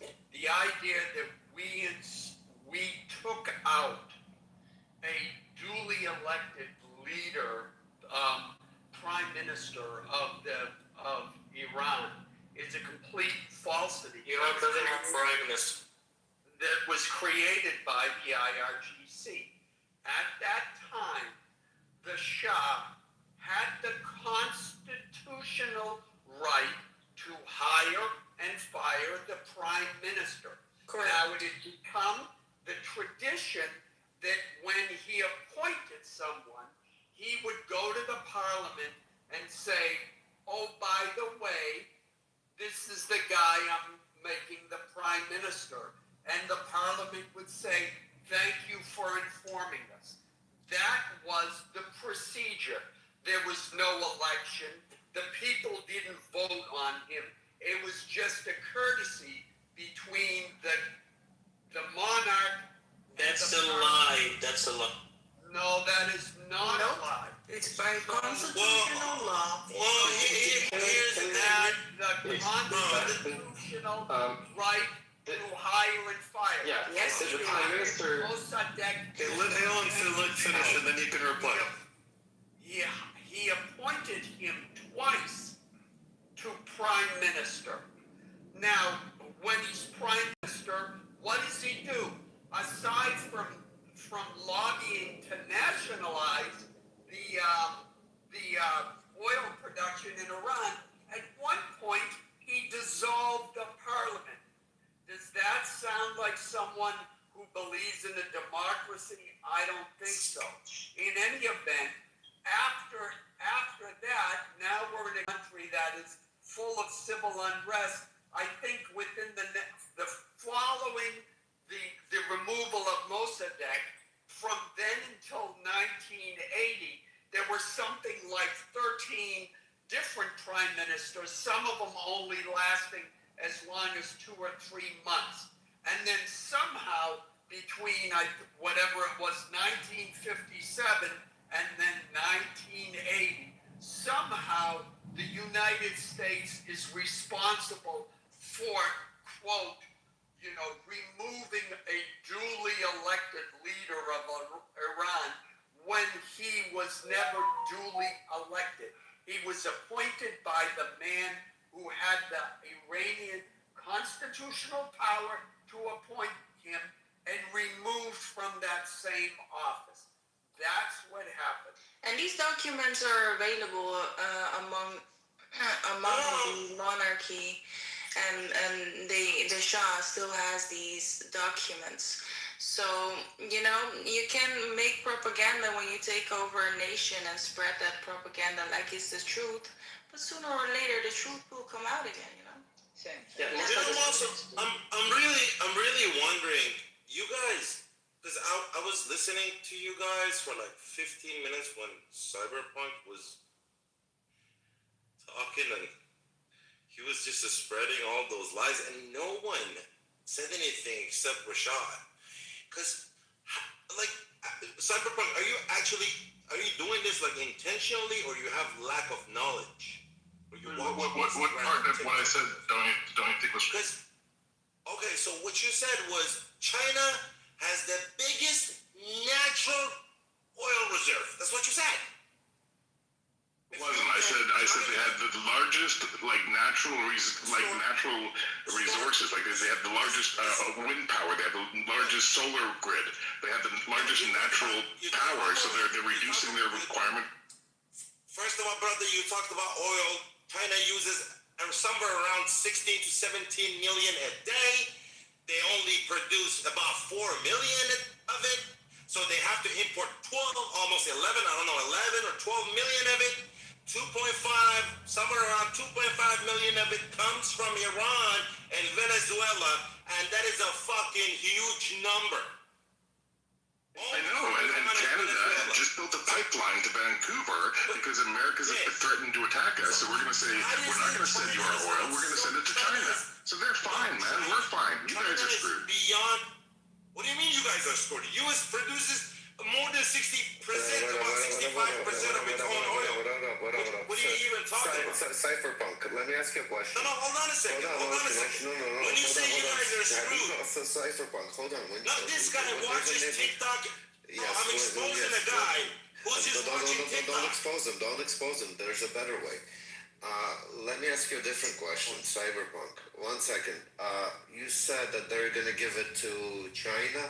Have you noticed anybody who has been dealing with China? What happens to the leaders of those countries, and what happens to those countries? Venezuela, Iran. So you think the Canadian government is going to just give it to China without Americans selling it? If these pipelines do exist, I'll bet you anything, there are American companies building them across Canada, because Canada is a prostitute country. They sell to the highest bidder. And you realize those pipelines are going to be those pipelines are going to be American owned and American operated. It's just going to use some Canadian labor. Rafi, you realize Canada has no advantage in any of this. Again, if Canada tries to go against the U.S., they're going to Hezbollah is stronger. Hezbollah is stronger than Canada's military. Gentlemen, I think the only I've been real quiet on the stage because I just I'm saying like I want to say I love the conversation and I've been pretty quiet on stage. I just don't like when people say things that are not true. So, and this is to the room. This gentleman just said China has the largest natural resources. That is not true. Who actually has the most natural resources? And this is Google information. It is Russia. It's considered number one overall. They have massive oil, natural gas, coal, timber, and minerals. United States is number 2, extremely resource-rich oil, gas, coal, farmland, and fresh water. Saudi Arabia has the largest huge oil reserves. Canada has oil sands, minerals, and fresh water. China's strength isn't total volume. It is rare earth minerals, large coal reserves, and significant mineral production. You lied again, sir. Like, I get, and this is just like, I get you're twerking for China, right? You know what I'm saying? Because we had a conversation before, and I get it. But the thing is, you're twerking so hard for China that you're just blatantly lying on some things. Now, I get you're probably going to say, ooh, I didn't mean largest natural resources. You're going to try to change your words. But just make sure when you make a statement of how insufficient the U.S. is, that you have some level of like maybe a cited source that backs up what you're saying. Because actually what I did was I actually tried to look up a source, right? Because this is my second time kind of correcting you. I actually tried to look up a source that advocated for what you said.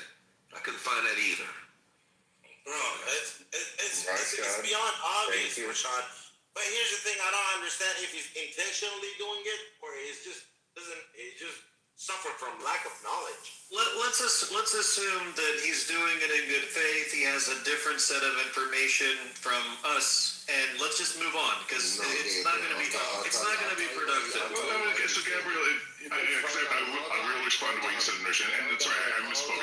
Natural resources, I meant renewable resources, and that was the point I was trying to make. Is that the more? I had to mute you.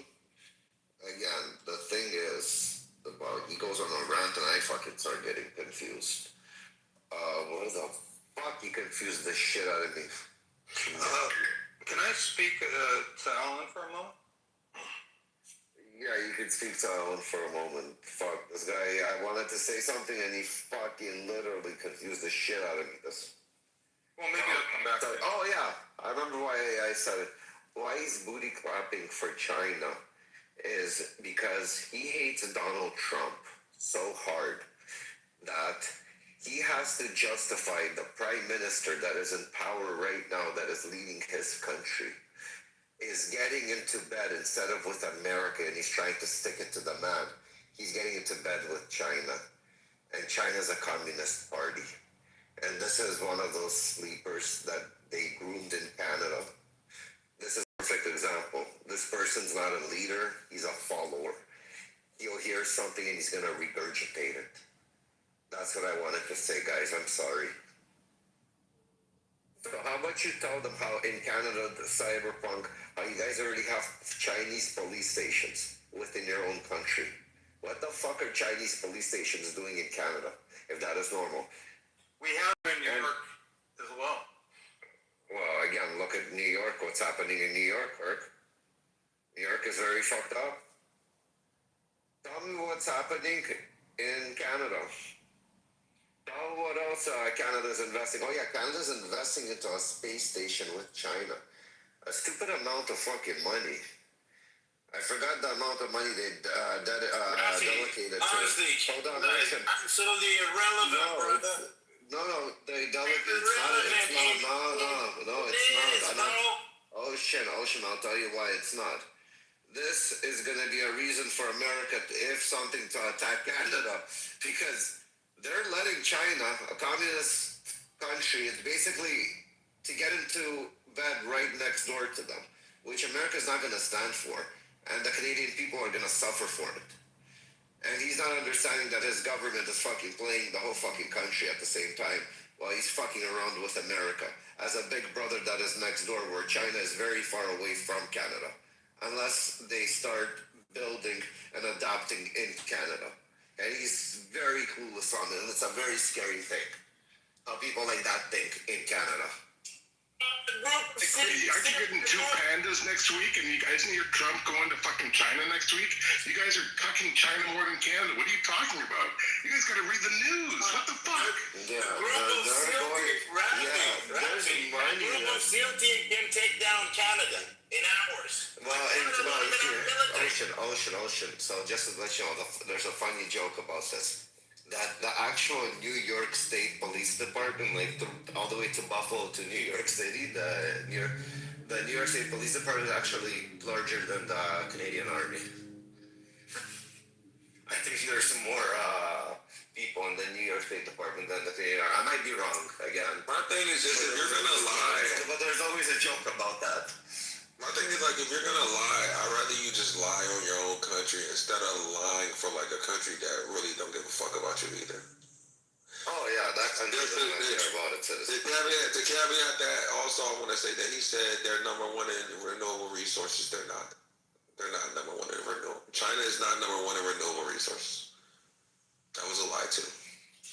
How snuggly are you with China, Cyberpunk? I'm just really want to know how close are you? It's a Friday. Who bites the pillow in bed? It's Friday night. You mean like as a nation, or like are you talking about myself personally? Like, I don't know. It sounds like you're taking it for the whole nation. No, I would actually like to know, like, why do you advocate for China so much? Because like the three things you said have all been lies, and you know that at this point because every time I corrected you, you said, "Oh, I didn't mean that." "Oh, you're right, I didn't mean that." So that's like saying, "Oh yeah, I lied, and I know I lied," and you corrected me. Right? It's never like, "Oh, I didn't know that." You're literally saying, "Oh yeah, you're right. I totally lied on stage. Oh yeah, and this is what I meant." And then that's a lie too. So I would ask you, right? And it's Clubhouse. So, and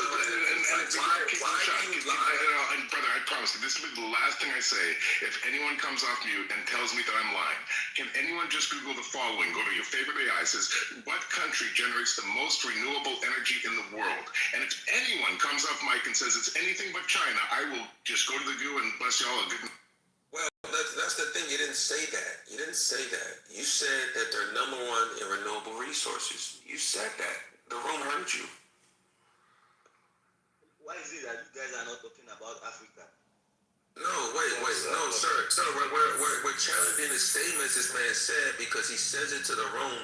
And what I realize on Clubhouse is we're so anti-American that we'll let someone come off and just blatantly lie, right? Especially if it's a pro-China and no one takes the time to just simply prove what that person does. Shocked. That's why I was shocked because we're just listening. Bro, Canada is not even a sovereign country. Like, what is it? Like, and I get it, right? Like, Canada is seriously not even a sovereign country. Like, I get it, like, you have to answer to England. Like, I'm in the military, right? So I defend the freedom of press, right? Freedom of speech and the freedom to lie, right? But I also defend the freedom to correct somebody, which is kind of what I did. So that's why I would ask you, why do you lie and blatantly lie for China so aggressively? Like, what is that?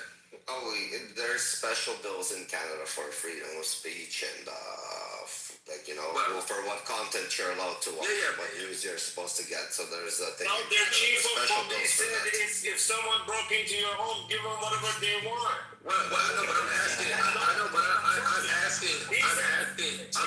Cyberpunk. We're gonna fuck you if they fucking broke in your home. What are you fucking talking about? Wait, but Ocean, I want to ask him though, since he knows, because every time I corrected him, he acknowledged that he was wrong. So that means he lied. That's like he's basically saying, "Hey, I know I just lied." Watching TikTok. Yeah. Why do you blatantly lie for them so aggressively? If you let me. Yeah, go ahead. We were having a conversation about the oil and the dependence on oil. And the comment that and you listen, it's late. We have legal marijuana in Canada, so the comment I meant to say is that listen, China is killing it in renewable energy generation. I know that's not what I said, Rashad, and you got caught up on that. And I get that. Autism is rampant in America. But we were talking about China's dependency on foreign oil, and I was making a comment that they are killing it on generating renewable energy, which they are. They're the largest generators of renewable energy. And I know you don't want to talk about what you want to say. Hey, Canada. Fuck you, Canada. And you want to attack me, and I'll go full circle, Rafi, because you want to talk about two fronts, China, Iran. I'll say it again. And you literally went up the first time when I said it. You do have two fronts. It is Iran and all of your former allies. So you want to ask me why I'm going to China? Brother, China never attacked us. America has gone to war with us 3 times. We kicked your ass twice, and now you're threatening us again. China's never threatened us to go to war. No one threatens to kill Canada except America. Why the fuck wouldn't we want to fucking run away from you, psycho? Quiet. First Saw China already attacked you. They already infiltrated. If I could. Wait. I know. Wait. Yeah, when you're done. I know. Wait. I know. Hold on. Listen, guys. Listen. Let me answer the gentleman. So for one, autism is just rampant around the world at this point. Two, I don't hate Canada and I don't hate China. Right? I don't give a fuck. My point is that, right? If I said fuck Canada, which I never would, I have no malice toward Canada, right? You would probably defend it like, why are you saying that, right? Because you're from there, right? So the thing is about when you lie about another country, like you said, America barely produces 60% of its own oil. So it is burning more oil than it can produce. Well, a simple Google search shows you that that is a lie. That is not just a lie, sir. That is a blatant lie. So I'm okay with you pushing China propaganda, but me, I'm really just here to make sure that people, when they talk on stage, that they're telling the truth. Because a lot of times what we hear here is people will display gross negligence and not say anything when you just tell a lie. You know what I'm saying? So the thing is, you told something that was. I know. Respond to that as well, Rashad, because again, you keep calling me a liar. And everybody Google this, and anyone who comes up with an answer that isn't this, I will go to the goo. I want you to check this. How much oil resources that USA uses comes from the USA? And the answer is 66 to 68%. I'm sorry I was off by 6%, Rashad, but this is the problem when you don't have free access to higher education in America. This is the fucking problem, guys. Stop requiring $200,000 to get a higher education. It costs my kids $2,000 to go to university, the best universities in Canada. This is the problem. Yo, hold on. Wait. Let me finish this. Let me finish this. Guys, give it to Rashad. I'll and you'll go right now. Okay, so I'll surmise to you that the best schools are in Canada. You win. You have the best schools. We're in terms of best schools, maybe we're number 9. You win. Okay. That's what you just said about renewable energy. I looked that up too while you were talking before. You are true. That's the first truth you've told on stage. Congratulations. You're 1-3. You're the Warriors against Cleveland. So I would tell you right now, you're 1-3 in telling truths.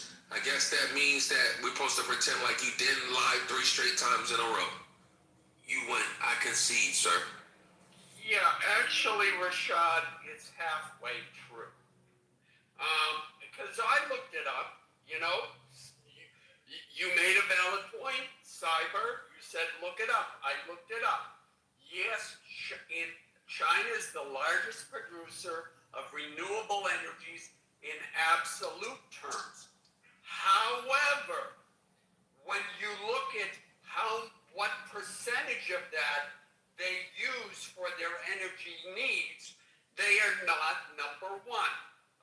Iceland is 100%, Costa Rica is 99%, Albania is 100%, etc., of their energy needs. As of 2026, 50% of China's installed power capacity is from renewables. But when it comes to actual energy production, it's roughly and again, this is Google AI, it's roughly 31 to 36% of electricity generation. The rest of it comes, the fossil fuels, primary coal and fuel is around 60%. Right. So Alan, let me finish. Yes, Rashad, let me finish. The point is, from all of this, it's sort of true, it sort of isn't true, but if 60% of your oil is coming, of your energy is coming from oil and fossil fuels, and that still makes you more of a dependent on Iran as your primary supplier of oil. Okay, Alan. I don't think I'm mistaken. No, Alan, Yeah, I'm listening. Alan, you are mistaken. You're severely mistaken because you're not listening to what the gentleman said and what I said when I need you to. I'm not even attacking you, Rashad, but I need you to. I heard that, and then I guess let me limit this to where he said if you Google it, it'll. No, you're missing the entire thing of what he said. He said renewable. Wait, he said America. Wait, listen. He said China is number one. His original sentence, right? I've been sitting here listening this entire time. He literally said, and I can tell you that Rafi heard the same thing.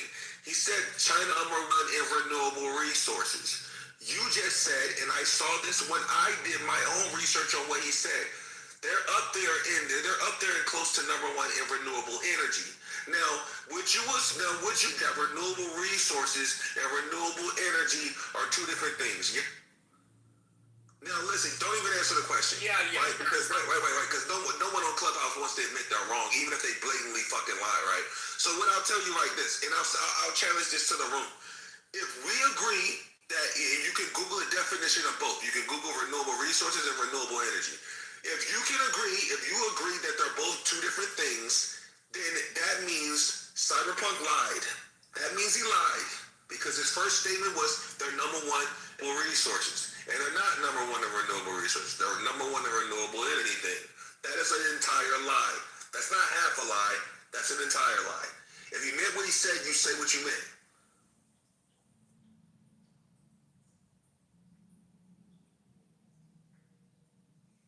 I said I misspoke. We were talking about energy requirements and how much time that was spent on the oil.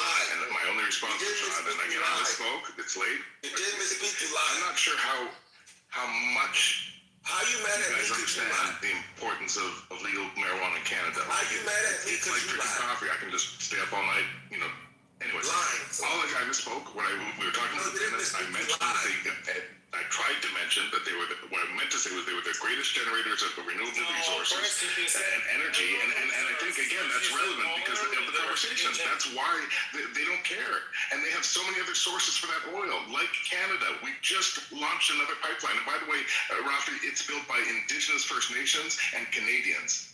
With 100%, not like the bridge that you guys want to try and break, which we built for you guys. Hold up. Indigenous companies might have got the contracts.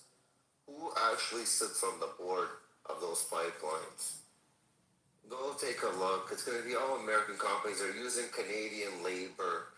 They got the fucking grants or whatever it was.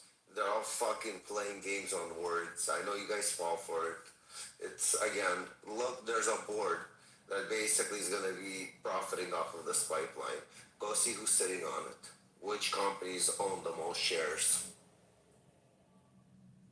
Canadian companies. I get why you think that, Rafi, because you're an American. You think that business gets to decide everything, that they rule the government. This is Canada. It doesn't work like that, dude. It doesn't work like that. I live in Canada, too. I have a Canadian citizenship. That's the difference, right? Because clearly we're not born and raised in Canada. I know it because I can hear you. It's like, yeah, good for you. Because we let in a lot of people. Some we regret. But you were clearly not born and raised in Canada. And if you were, please tell me. Because I'm saying as a Canadian, I know that you were not born and raised in Canadian, sir. You might have married into it. We let a whole bunch of people in. We don't let in like illegal folk. We don't have a fucking open border like you guys. But we let in a lot of refugees, even from America. Who opened that border, Cyberpunk? It was the Democrats. Who involved the government? Yeah, who's bringing in all the garbage into your country right now? Those are your liberals. Okay. Those are American smuggling guns into my country. American guns that are killing our people. Stop it. Keep your guns to yourself. Hold on. Alan, that's correct. It's those American are getting smuggled into your country that are killing the people. I agree with you. But why are they going after the law-abiding citizen that had to do a very, very hard test to acquire a gun license? They had to go through gun training, Okay. Why are they going? That's a great question. That's a great question. Why are they going after those guns? But the liberals are giving these fucking bails, 24-hour bails that they're giving out to these guys that are bringing all these illegal guns. I'm really mad at you, and they're not doing nothing about it. Sorry, Ocean, I love you. Go. No, but I'm telling you right now. You have been doing with someone who is irrelevant. He's irrelevant. This motherfucker is a fucking lefty piece of shit who agrees if someone broke into his fucking house, he's gonna let them fuck his daughter. You know why? Because the motherfucking police chief in Canada said if someone broke into your home, bend the knee and let them fuck you in the ass. That's who you talking to. No. That's who you fucking talking to. I'm sorry. Ocean, no, I the guy. appreciate that submission, but after that, let me respond if I can. The guy that could have protected the family, he's not around. You're talking about some bitch ass. Okay, I want him to respond. By the way, thank you so much for the time, sir. I appreciate it. We want to have a blessed day. Make sure everybody buy guns. Everyone buy guns. Good for your family. Good for your kids. Good for your mom. Good for your fucking. Ocean, I just want to say, this bill is going to be sent to you via email, okay? You got to pay for this little psychiatry class you just had here. Moment. America is fighting for his interest. US is fighting for his interest. Everybody is fighting for his interest. Cyberpunk is fighting for Chinese interest. True. We're all fighting for. Let me respond really quickly, right? Let me respond really quickly, right? So with the gun thing, right? Yeah, we do get a lot of guns that come in and kill some of our people, right? And this is relevant, right? Because last week America had its 100 mass shootings. Right? Canada is 1/10 the people of America. Right? So by definition, we should have 10 mass shootings. We've only had one. You have to mute them up. Guys have all your interests. It was OpenAI that caused it, that one mass shooting. And I'll land with this. Please don't ice me. I'll land with this, I promise. The leading cause of death in America for children is gun deaths. You guys are fucking sick. Amazing. What's okay? Hold on, everybody. I'm gonna mute everybody. Hey, buddy, your little girls in Canada are getting fucked and raped by fucking terrorist Muslims. Go do something about that, you dumb idiot, fucking pussy ass bitch. How about that? Ocean. None of that. I'm very energetic tonight, guys. I can tell. Thank you so much, Robbie. What is opportunity? Fighting for your interests. I don't or condemn any of this. Agree with what has been said on the stage. Letting everybody know. But we're moving on. Nobody's talking about Africa. People are dying in Africa and all these resources. I know. Why are you gay? We're gonna tell the what's it called? What are those ones in Nigeria? Boko Haram to stop killing the Christians there. We're gonna try to end that too. Very shortly. Give us a second. Cyberpunk. So the killing right now in Canada. Killing in Canada. Yeah, hold on. We're gonna deal with Boko Haram after. The killing right now in Canada with guns, legal compared to illegal. What is the number? No, we don't have gun shootings. We just have guns. Gun shootings. We don't People have die from guns up here. We don't have gun shootings. Hold up. We don't have gun shootings. You said. We have 1% of the gun shootings you guys have. We have 10% of the 10% population. We have 1% of the gun shootings. Hold on. Our kids don't die of guns, they die of natural causes. The leading cause of death in your country, kids, is guns. And Ocean, remember horrible shit you just said? That doesn't happen in my country. That happens in your country unless they get shot by a fucking gun, dude. Google it, you guys. And we're shot. Tell me if I'm fucking speaking untruths. What is the leading cause of death for kids in America? Hold on. Pussy who's waiting to wait in the fucking Ocean, I need calmness. Ocean. Yes, sir. Yeah. I need you to calm down. I need you to seriously calm down. I'm absolutely very calm. I'm very happy. I need you to calm down. I love the second Ocean, I need you to calm love the fuck Israel. down I right now. fucking love America. Yeah, bitch. You love My fucking. America, great, 100%. But where the fuck were we going with this? Somebody wanted to speak. Who the fuck wanted to speak just now? Cyber, I don't know where you get your Brian. stats. I don't know where you get your Yes, stats from, but they're made up and farcical. That's all I can say. You guys What's don't up, Brian? all the resources you guys are talking And about. let's talk about Nigeria. Cyberpunk, why are you gay? Yeah. All the resources. Hold on. And we are here fighting. No fighting, no fighting. We don't want to fight. So, I'm not guys, I'm not fighting. I'm just saying guys. I'm not fighting. Well, I don't think Cyberpunk's orientation has anything to do with the topic. But if you want to talk about Nigeria, we can, right? But leave him the fuck alone. Let's just talk on the topic. Yeah. Okay. Perfect. We got some new people on the stage. Brian. People are not talking about Africa. Rafi, This fucking guy. You don't want us to talk about Africa. Who's Hey guys, let's reset the room again. Yeah, please, Father. Reset the room. Okay, so if you have a pink ticket, go up to the look up to the top of the room, click the join button. There you go. You joined the room. You joined the War Room House, which is pretty important because right now we're in a fucking war. So, anyways, not only that, but the topic is America is losing on the war. hey. He's in the Don't interrupt me, man. Yeah, What's the topic? Okay, the topic is America winning or losing? Yeah, they're losing. We're fighting two fronts, China and Iran. So No, we're fighting one front.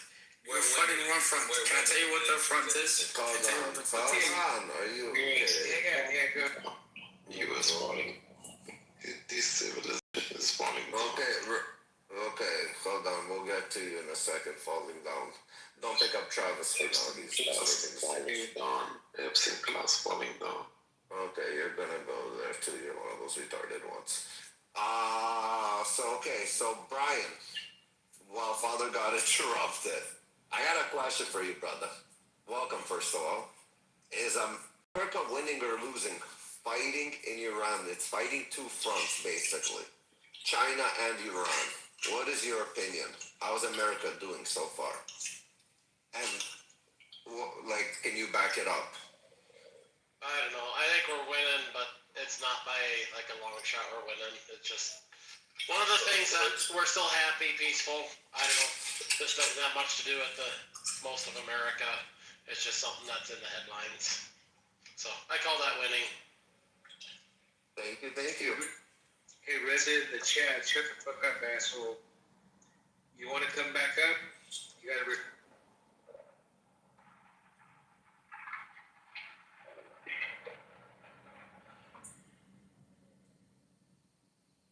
Okay, let's go to Africa. What are you gonna say? Talking about Nigeria or Africa? You want to talk about Nigeria? Let him come back up. I want to see what he's got to say. I'm gonna fly him for lunch. Who's that Reza character? Could somebody find him, bring him back up? He might be Bring him back. South Africa, North Africa, East Africa, or West Africa. Why is it it was Uganda. Uganda's the guy's name. Ugandina. You're gonna talk about Uganda? No. The black guy right here. He's. I'm looking at his thing and he's not responding. You're on mute. Get off of mute. Oh. Okay. Whatever. Okay. So let's. It's like, what do you know? What are you gonna say? You've got 30 seconds. Okay. Let me tell you. The negotiations are going to take place again. The American delegation has left. The Iranian delegation has already reached Islamabad. and these are going to be extremely important. Yes, you're absolutely right that this war has less to do with Iran, but more with China. And Donald Trump is going to visit China in the near future. So it is important for America, and a win-win is extremely important for America. And an absolute win would be if they would punch a better deal with China. So only then we would be able to call it a win for America. Otherwise, we're still watching. Thank you. Arash or King. King, you here? What's good? Yeah, I'm right here. What do you think? Is America winning or losing? No. Okay, so I'm talking to King. we're absolutely winning this war. Not only are we absolutely dominated, we killed their president. Like, not only president, this is more important than the president, you guys gotta understand. The supreme leader. 2 times. Wait. It's the supreme leader. Can I please speak? Like, you gotta let me say my Hurry, piece. come on. No, I use my power and I give King 10 minutes. Go ahead. Thank you. We're wiping out, bro. I don't know what goes on in between your guys' Let the guy talk. Your guys' mind. Let the guy talk. I don't know what goes on in your guys' mind, but like, I don't know what army that gets their navy wiped out, the whole official wiped out, and still saying we are winning the war. Like what?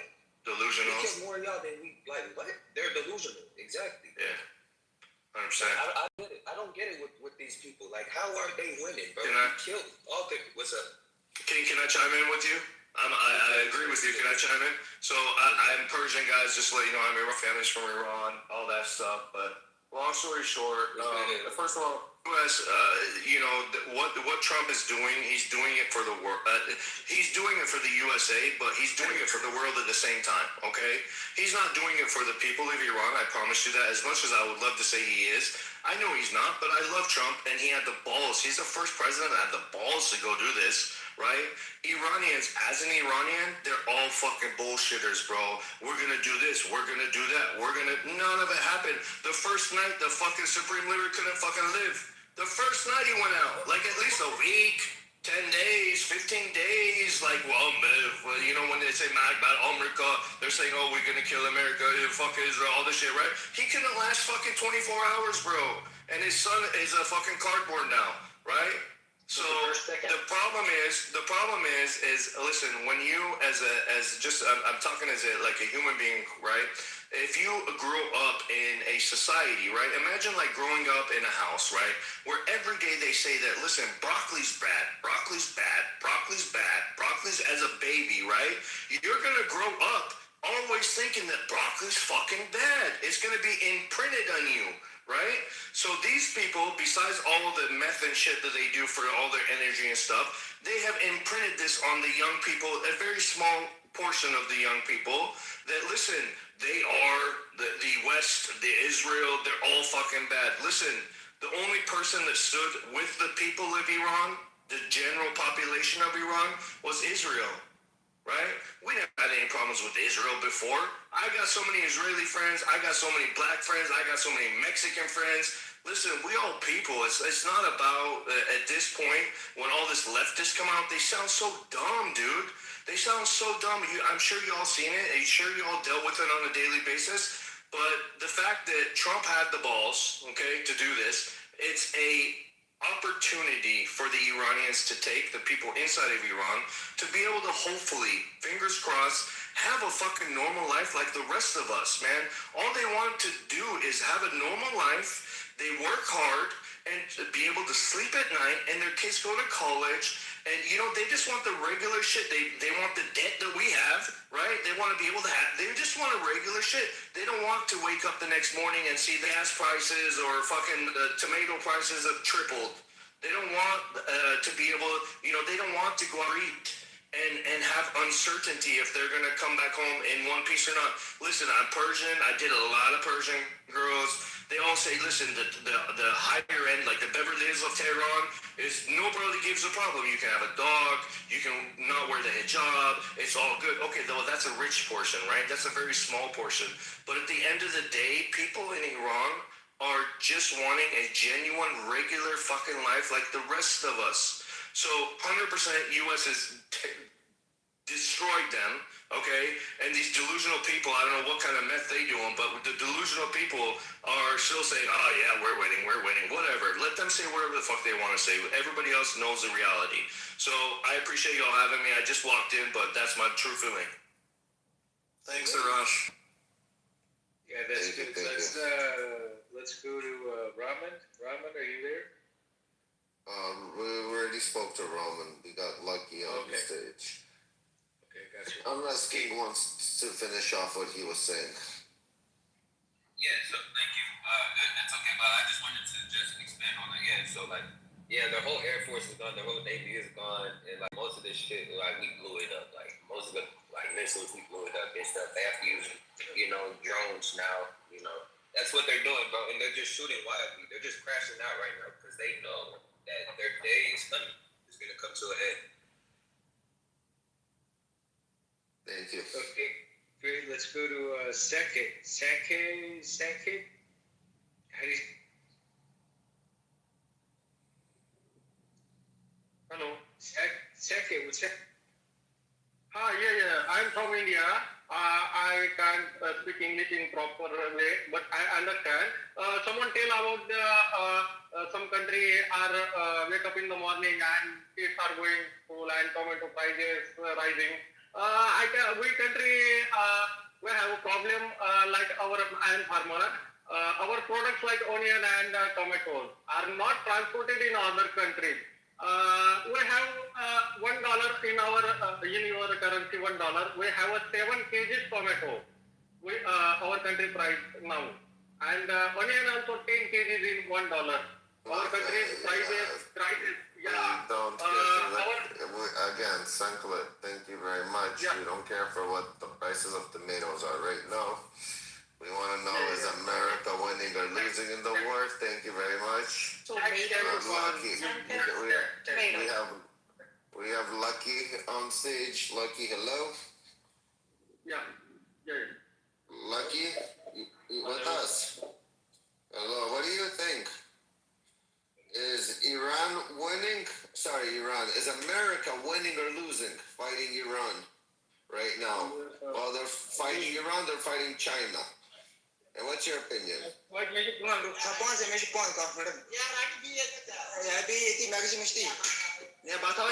fuck? Hello. You speak English? I moved him to the audience. If he asks to come up again, let's see if he can talk to us. But maybe he wasn't lucky tonight. I think he was talking to someone else on near him. It sounded like. He's Lucky wants to come back up. Yeah. Bring him up. Yeah. You guys deal with it. You guys deal with it. What's cooking, bro? Hey, Lucky, is America winning the war or losing the war? I think America losing. Both sides. Okay, tell us why you think America's losing. Take a minute. Because basically some reason globally, economically. Well, can you be specific? What makes you? What was America's goal, and what's happening so far that makes you say it's not achieving the goal? Because Iran used low category missiles. The America has the high category missiles. They have a lot of the investment on the army equipment. So Iran used missiles? I hate missiles. What the fuck is that? Basically, I'm right in college. Go ahead. Basically. You're saying that Iran has been interfering with the free shipment of oil, and therefore they're winning. Is that correct? Yeah. Okay. Can I ask you a question? Yes. Okay. You're not wrong that that's been a massive pain in the ass. I think the U.S. has acknowledged that. But ways that Iran is stymieing the U.S. in some ways there, but do you believe there are any other ways in which Iran is winning this war? Like, are there? How else?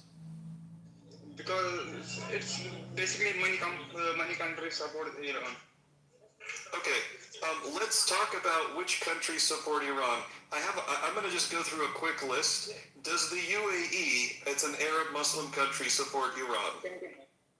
Yeah. Yes. No, hold on. No, just say yes or no. Does it support Iran? Yes, I support the. No, I'm sorry. The UAE does not support Iran. Iran attacked the UAE.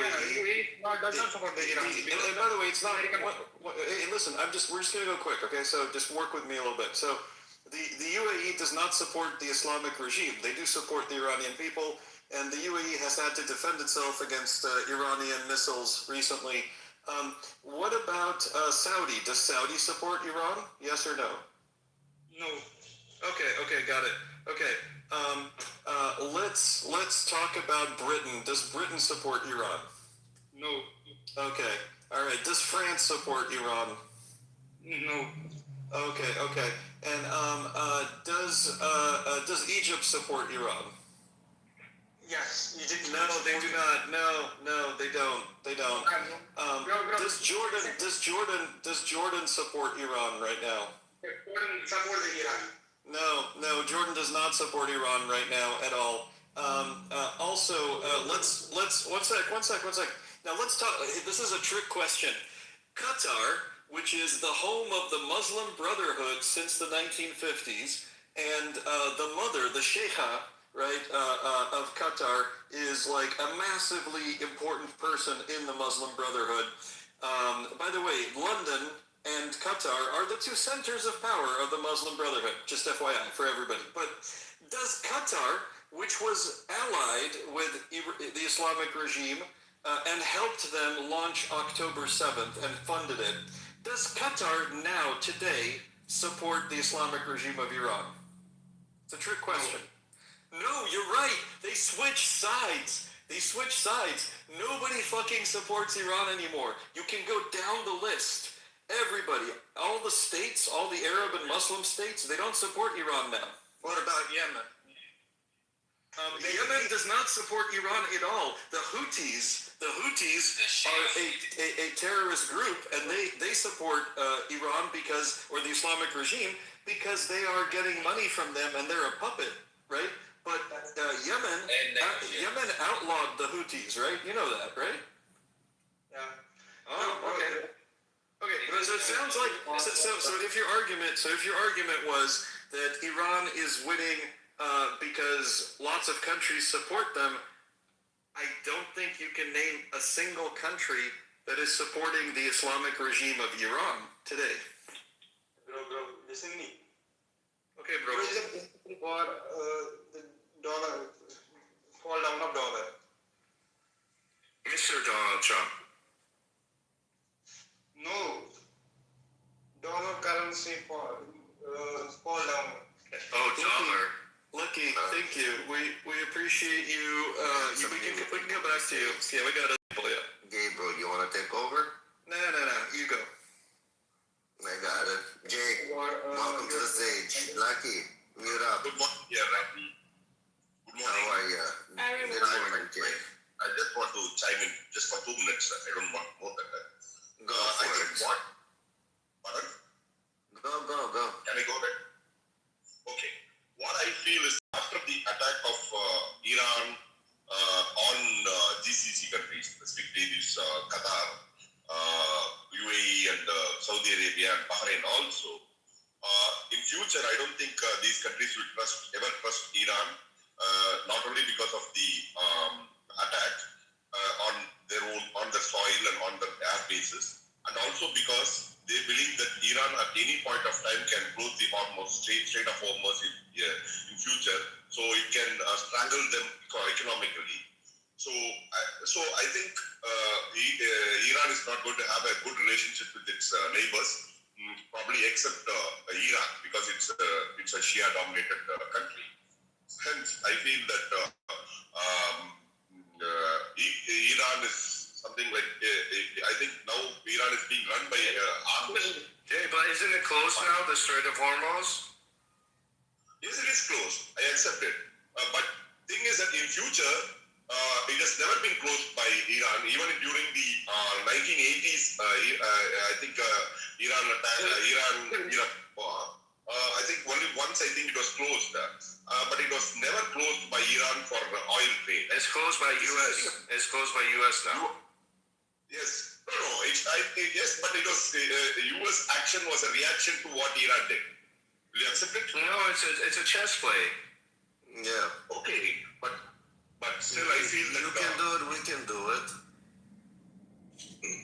Jay, my question is to you. So we heard you. You were telling us a nice story. Thank you very much. Happy hour's done. Is America winning or losing, though, fighting this war in Iran? But don't forget, this war is a ripple effect on China as well. So they're fighting two fronts. So is America winning and losing? What, in your opinion?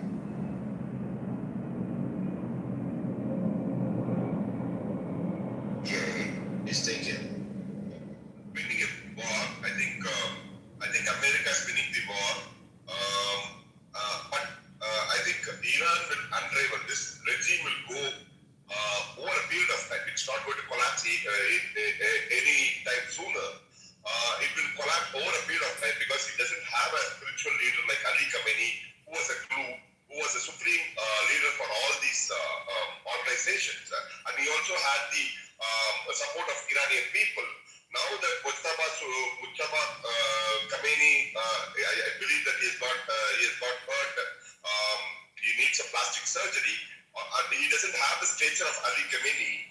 I think it's going to be primarily an army rule rather than a clerical rule. And the president and the other establishment, they need to take care of the domestic affairs of Iran.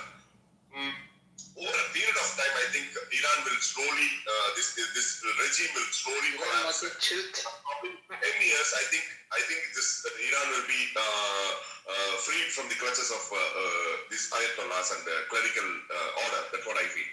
Thank you. Mojtaba, you here?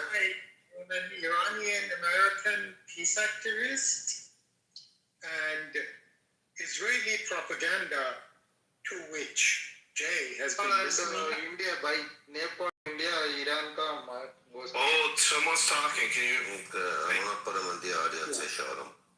I think Jay is listening to Israeli propaganda and Iranian monarchist propaganda. I am a Mossadeghi Iranian. Oh, that's Kosholi. So one fascist or the other. But they don't know what that. Let us play with our food. Let us play with the food. Let him the fuck up. This is the kind of fascism that Iranian monarchists, he just showed that Iranian monarchists and their Israeli genocide maker backers are not interested in democracy and human right. For the people of Iran, he's opening his mic and he's calling me names. Father Rafi, can I take over for 1 second? I'm gonna do something here. Can I do that? Yeah. Thanks, guys. I appreciate you both. Mojtaba, we want you to speak. I'm sure you can imagine some people will disagree, but I want to ask you something. My only request is make substantive contributions to the space. If you want to come up and say 3 times Israeli propaganda, that you're not contributing anything. And if you want to start denouncing people on the stage, okay, you've done it. Now move on. Tell us something substantive. Is America winning or not? And if not, why not? Go ahead. First of all, America and American people are two different things. I didn't ask you that. I asked you, listen, Mojtaba, listen to me. Mojtaba, listen, we're not your dhimmi on this stage, so I just want you to listen to me for a second, okay? Mojtaba, don't victim, Mojtaba. Okay, all right. Mojtaba, I want you to please hold on. I want you to speak. I repeat. Dude, are you 2 years old? Like, can you wait? Okay, you're not a child. They can't make any points, guys. Mashtaba, 1 second. Somebody's talking to you. Mashtaba, 1 second. Mashtaba, 1 second. I don't know. Hey, shut up. Can you guys hear me for a second?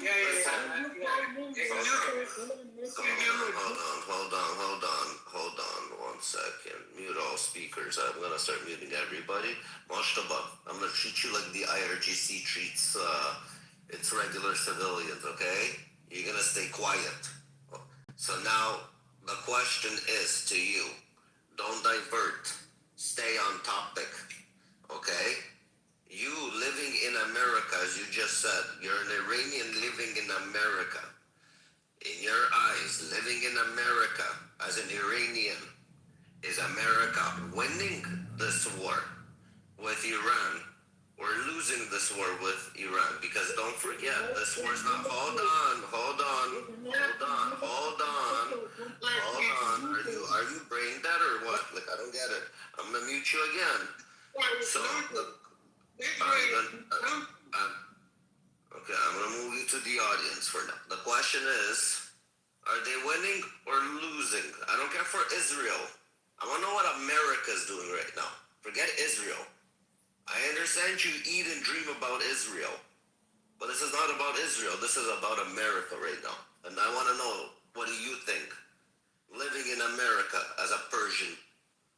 Could somebody bring him back up because I can't find him? Do you guys see him? Mashtaba, you can raise your hand, come back up, and just try to answer the question instead of going off on ad hominem. I don't want to hear the word Israel out of my mouth. I want to know winning, losing America. Forget Israel. I'm telling you, we can't.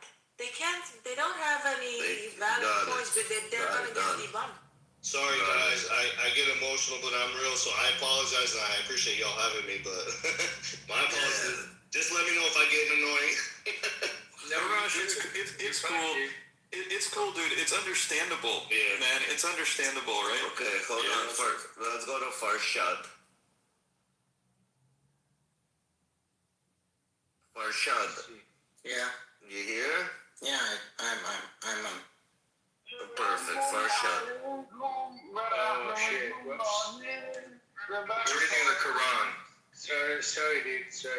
Oh, let's put him in the audience. That's where Muhammad and Aisha met. Maybe he'll find his Aisha one day. Oh, fuck. What's it called? Let's go. Farshid, what's happening? Yes, Farshid. Somebody deal with Farshid. Gabriel, please. Deal with the rest. Deal with Farshid. Hey, Farshad, so the question is really simple. First, just answer, do you believe America is winning the war with the Islamic regime or losing? And the second question is really just after you tell us, give us some substantive reasons why or why not. The last speaker didn't work out because we wanted to hear him. We just didn't want him to continuously go, look, you fascist, blah, blah, blah. Just give us something substantive so we can have a conversation. That's all. Farshad, the mic is yours. Yeah, thank you. Yeah, I don't think America would win the war, and there are many reasons on my side that I can propose why this is happening. But yeah, I don't believe America could win the war. Is America currently winning? I think that's the original question. No.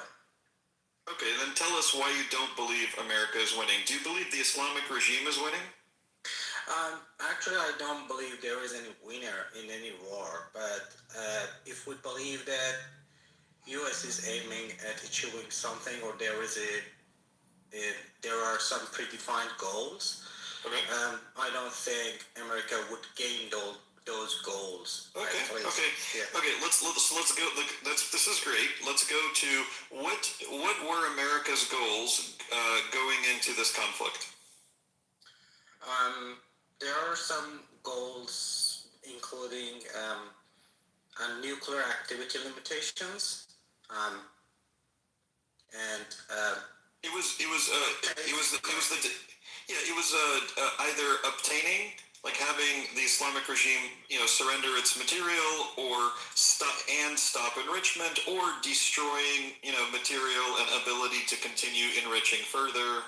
Yeah, you're right. Okay, what else? It's two categories. One is stopping the activity, and the other one is grabbing the enriched material.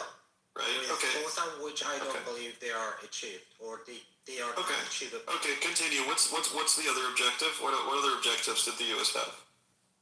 I think the other objective is changing the regime forever. I mean, in a deep change. Understood. Let me just make a small correction to that. The United States explicitly said changing the regime was not its main or major objective. Even Israel did not say that's their primary objective, but they said that it's possible that the Iranian people might accomplish that as a result of what the U.S. and Israel do. So that was not an official objective of the United States. However, there was a third objective that I don't think you've mentioned yet.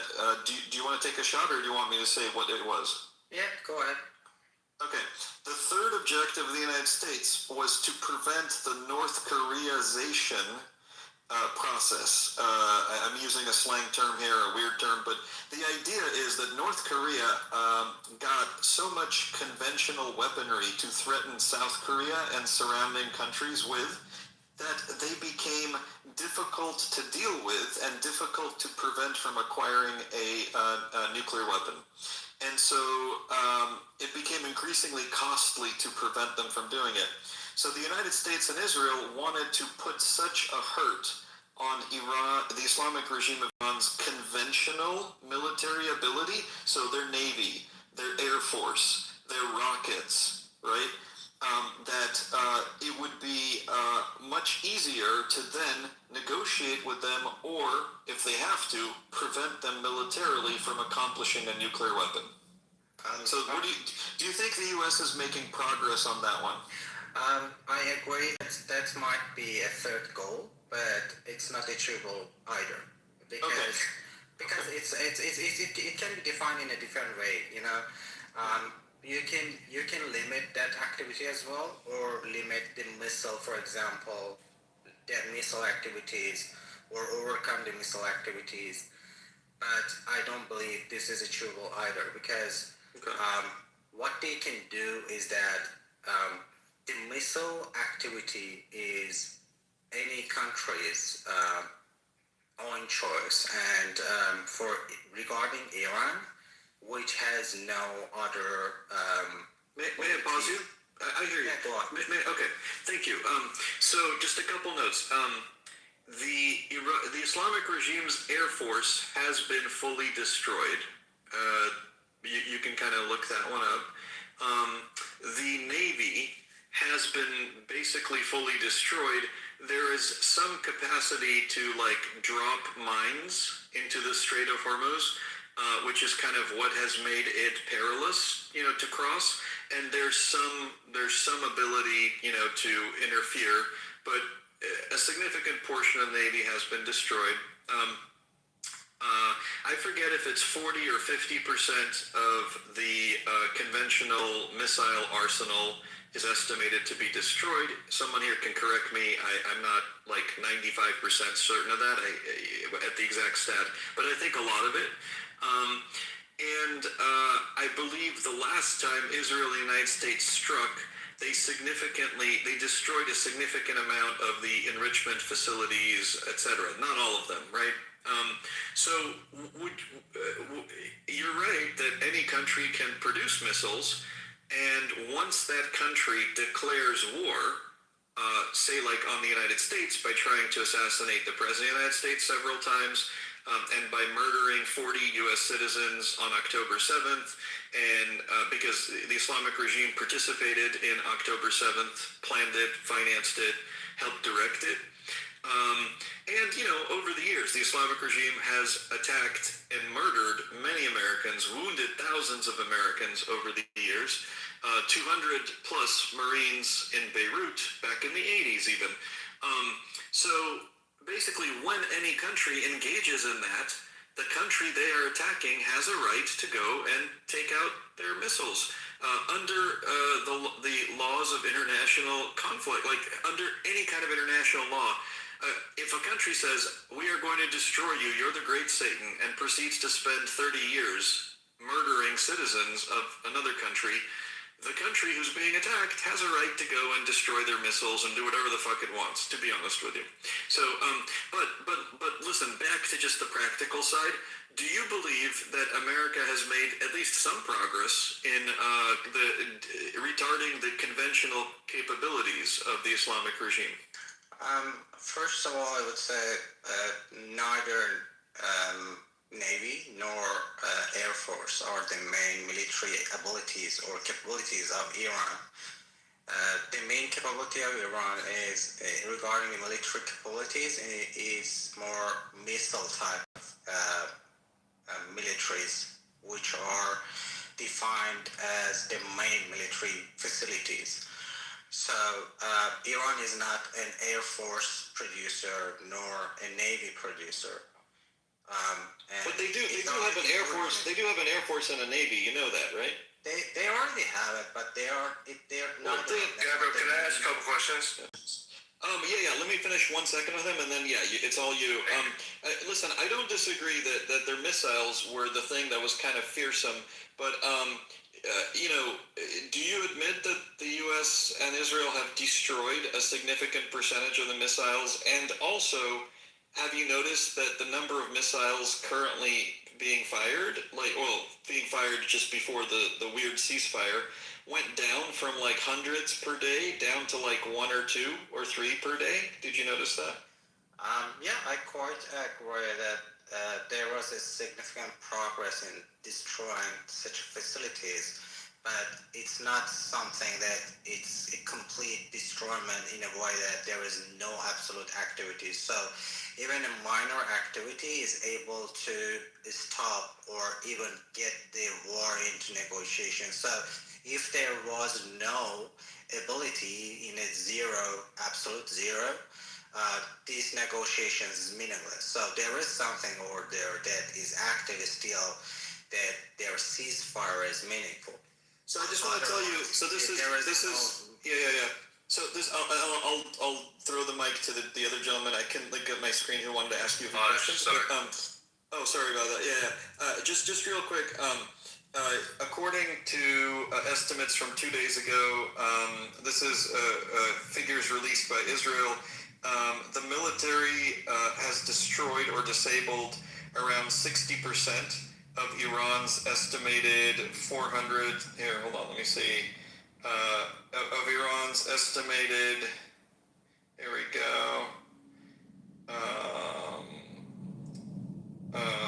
They have destroyed 60% of Iran's missile capability as of 2 days ago. So you're right; it's not fully destroyed. Yeah, but if you're saying, even if it's 80%, if you're saying person is still working and he's. Well, no, I hear you. But listen, you said that you agreed with me that measuring the destruction of conventional capabilities is one of destroying it is a goal.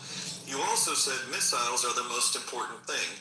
And you kind of poo-pooed the Air Force, Navy, who cares? Well, all right. So if it's missiles, 60% of the missiles and missile making capability has been destroyed. You're right. It's not all of it, but it's more than half. Wouldn't you say that is progress in the war? I would say yes. It's impactful.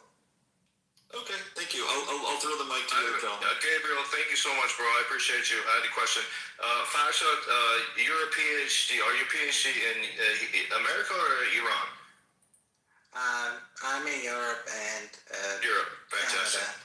No, that's what's up. So Iranians are very educated, very smart kids. I mean, extremely. Fashad, when you say that you think that Iran is, ultimately you're saying Iran might win the war or has won the war or whatever it may be. I have a question for you. You're saying the missiles, they're still maybe building the missiles and whatnot. Every morning, we've been in or Canada, don't want to ask a personal question, but how long have you been out of Iran? About 7 years. Okay. Why did you leave Iran? Because of many reasons, but yeah, to expand my knowledge and do my education, I left Iran. Okay, so we have the internet to expand your knowledge, but if you want to get an education out of the country, so you're expecting another country to, support you and help you get your knowledge, which a lot of, people do, which is fantastic. I mean, that's why countries like Canada and America are amazing, right? What were you expecting to do after you finish your school in Canada or Europe? I'm still working. I'm not educating. I'm not working in Canada. Okay. Why didn't you go back to Iran and work? I do trading in Iran. I do support Iran, and I love Iran. I love Iranian industry, and I help them. I do many papers published over there, and I love Iran. So you're helping the IRGC? That's maybe your mind, but no, I'm just asking a question. I don't know you, so. So you don't know me while you are judging. Okay, so with all the missiles that Iran has had, why haven't they destroyed Israel? Because we prevented. This was the Israel and U.S. attacked Iran, not Iran attacked them. Okay, it doesn't matter. Israel, just Israel attacked Iran. Why didn't you guys destroy Israel? There is nothing over there. Because there's nothing over there. Iran is being attacked. I know. So somebody attacks your country, and Israel, when you were a baby till now, you always said, Magma Iran, death to America, death to Israel, right? So why didn't you guys destroy it? Even if you say in that way, it was Israel over 20 years publishing over 25. Fasha, my question is, why didn't you destroy it with all the missiles you had to make in 47 years? Why didn't you do it? What happened? Because, but if you're keeping asking question and not letting me answer or talk. No, please do. Just say. Give him a sec. Let me just here, Farshad. Let me help, and then it'll be your turn. So Arash is asking you, if we're steel manning your argument, right? So we're saying, okay, you believe the Islamic regime is winning this war. And you don't believe that the regime's capabilities were, hurt too much. It was significant. 60% destruction of the missiles was significant, but they're still standing. Okay, fine. Let's say you're right. So Arash is asking, well, if they have all these amazing, incredible, powerful missiles and the capability, and they have the, command and control somehow, even though, a lot of them have been killed, in the first day. But okay. A lot of the leadership. So why has the Islamic regime not annihilated Israel like it kept promising? It has all these missiles. You're saying it has all this capability, and America and Israel are not winning. Okay, why has it not annihilated Israel? Because Israel has... Wait. I'm asking him. Go ahead. Iran is running these missiles in reply to whatever is being struck. For example, he is striking after being attacked, or he is striking nuclear facilities after these nuclear facilities are being attacked, or... Okay, let me, okay, gotcha. I understand. Can I ask him? No, you can't. No, you can't. This is turn. I was listening, guys. It's an echo chamber going back and forth. Let's welcome some new guests, Gabriel. We can always come back to them. Okay, all right. Farshad, we're going to go to a different guest for a sec, but I just want to say that the idea that the Islamic regime is just playing patty cake. Oh, you hit me once, I'll hit you back. The Israelis, they killed Khamenei, right? And then they took out a bunch of his supporters, and then they took out a bunch of leaders, and then America and Israel took out the head of the secret police, and they've taken out everything. So if the Islamic regime is just holding back, I don't know what the fuck they're holding back. Every single day they're losing leadership, they're losing military, they're losing, So anyway, I just think about that. We're going to come back to you. Who's next? Hello? That Yashir, what's going on? It's Yazir, yeah. Yes, I'm here. So is America winning the war or are they losing the war? In a single statement, I will say they are losing the war. Okay, tell us why. Okay, so when they started the war, so they have a clear targets. Okay, and the targets was to have a regime change. Okay, then they have to destroy their missile capability. Then they have a issue with the uranium enrichment. So to think about the regime, yeah, the regime is changed, but the faces are changed. The regime is still there. Okay, they have a process like one will replace another, and another will replace another. Okay, then the next one is the missile capability. So as you people are discussing that their missile capability is destroyed 60%, 50%, 20%. It is not completely finished. Okay, then the uranium enrichment, yeah, they have the American tried their best to fully finish this, but they are not successful in that. Okay, then if you come to the region, you think that 13 bases in that region, Gulf region, they have, and they are using their, so they lost their bases and their Who lost bases? Sorry, who lost bases? American lost their bases. Which bases were lost? All their bases they lost. Wait. Let me make sure I hear you. Okay. Let me make sure I understand you. Okay. You're saying that America lost all of its bases in the region. Yes. Okay. Does anybody want to have a different opinion on this? We never heard of losing America lose bases. I don't know. We should mention the names of the bases. What locations? Can you please advise us? Because I don't know. He's claiming that, so. We have no idea. So they're totally empty, and they're living. Just a city. What city? What country and what city did America lose all of? Give us two. Yeah, give us two countries where America lost its bases. About Kuwait, about Saudi Arabia, about everywhere. I think 13 bases there. They didn't lose their bases. Some of the bases were struck, but they didn't lose their bases. They still have the bases there. It means you are making it empty. So it means you lost your base, right? No, hold on. So if the United States attacks Iran and hits something, does that mean all of Iran is destroyed? No. So if a base was hit, and then these other countries and the United States responded, does that mean that the base no longer exists? See, you are telling me the story which is incomplete. Yeah. Okay. We will say okay, partially. Okay. Yeah. Come to the point. Okay, that's partially empty. Okay. We will say this is partially destroyed.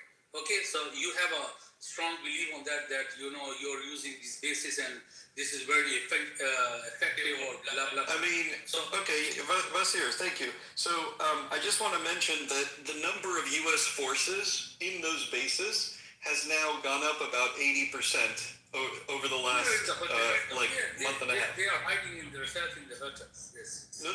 We've literally transported way more material and personnel over there in the last 2-3 weeks. Like, you read any documentation, read any news. Let's come to the point. Well, I think we've been talking to the point. Okay. Come to the point. Okay, so then next is missile defense system. Okay, so the Russian air defense systems were completely destroyed by Israel, and the Israeli airplanes are flying freely across Islamic regime airspace every single day, whenever they want. You people are saying that. Yeah, I'm talking about all we are in the room. So some are against that, some are. That's fine. Yeah, just move forward. That's fine. So, yes, go ahead. Yeah. So the missile defense system is fair. Okay, you said you have thought, you have patriot and blah blah blah. So that's totally fair. Even bro, Patriot. No, listen, Patriot. Okay, so Patriot, right? Patriot and Iron Dome and Iron Shield and Iron Beam and all those things. Yes, those are defensive systems. Brother, those are defensive systems, Israel and the United States, and like the original Arrow, like all of that is defensive systems to defend U.S. facilities, which by the way, if everybody here, this is a good opportunity. You know how this guy's talking about like U.S. military facilities and where they destroyed, where they hit? So I want everybody here to know, every single U.S. facility around the world is protected by Israeli technology and Israeli weapon systems that were developed together with the United States. Iron Dome, Iron Beam, Iron Shield, all of that shit. Iron Beam is new, by the way. And so I just want you guys to understand. People are like, well, what's the partnership do? The partnership helps protect Americans and American facilities all around the fucking world. Now, you, sir, were talking about defensive systems Americans have. That's not what I'm talking about, okay? I am talking about the Russian air defense systems that were sold to the Islamic regime of Iran and touted as super high-tech, and Israel has romped all over them with American Israeli modified planes. American Israeli modified planes have played patty cake up through the air. They're doing like demonstrations. They're flying upside down slowly. They're taking naps. Those systems are down. There's nothing defending Islamic regime airspace. That's what I'm saying. We are not talking about. You are telling me the America is losing or America is winning. So that's yes. No. The topic is hold on. Wazir. The topic is we want to know what you believe. You believe America's winning or losing? Yeah. And why do you believe that? Losing. And why? Well, you brought up the airspace. That's why I was like, why do you think the airspace is a point in your favor here? I don't understand. Again, we're going back and forth. Maybe we should go to the. One quick thing, Rafi, Gabriel. Listen, some people, like I said in my first statement. First of all, I came in the room. I read the title. I knew exactly what the question is, and I answered. But people that are truly brainwashed as a baby till now, which they're older, it's a lose-lose situation. I tried to ask people and get it. Like it's fun for just conversation and what. But overall, I just want you to know, like y'all, like these people are really brainwashed as babies. Like it's we can never convince them that the facts, not even like what we want, just the facts. They will not believe it. But that's why it's so much fun because but this is why it's fun because the guy's like, listen, the air defense systems are, and I'm like, they're destroyed, and then he's like, oh, okay. No, so y'all know the game. I just want to make sure because y'all good people, so I want to make sure y'all know the game. Welcome to the stage, Abby. Thank you. This is an interesting conversation, and it's funny to hear people like just have the opposite information of what's actually out there, especially in light of how many servicemen have transported into that area. Even tracking, take a base like 29 Palms, how many Marines have left and are in that theater now. I mean, it's remarkable for someone to say that we have lost all our bases. Abby, where are they staying? I thought, are they floating in the ocean? Where are they staying? Well, they're shooting at them like they're staying at the Burj Al Arab in Dubai, but I'm sure the servicemen would like to believe that. So the question is America winning or losing, in your opinion? I think we've almost completely won. I think it'll be over sooner than we realize. Is there a reason for it? You would like to share? I thought you just asked my opinion. I just think. Got it. No more questions. I think we're getting close to the end of it. I haven't seen you in a long time. Can I say one quick thing, Abby? So like you're 100% right? And we've annihilated them. Our servicemen and servicewomen have, done an amazing job, right? It's not even a question. I mean, it was no doubt ever for anybody, with a normal head.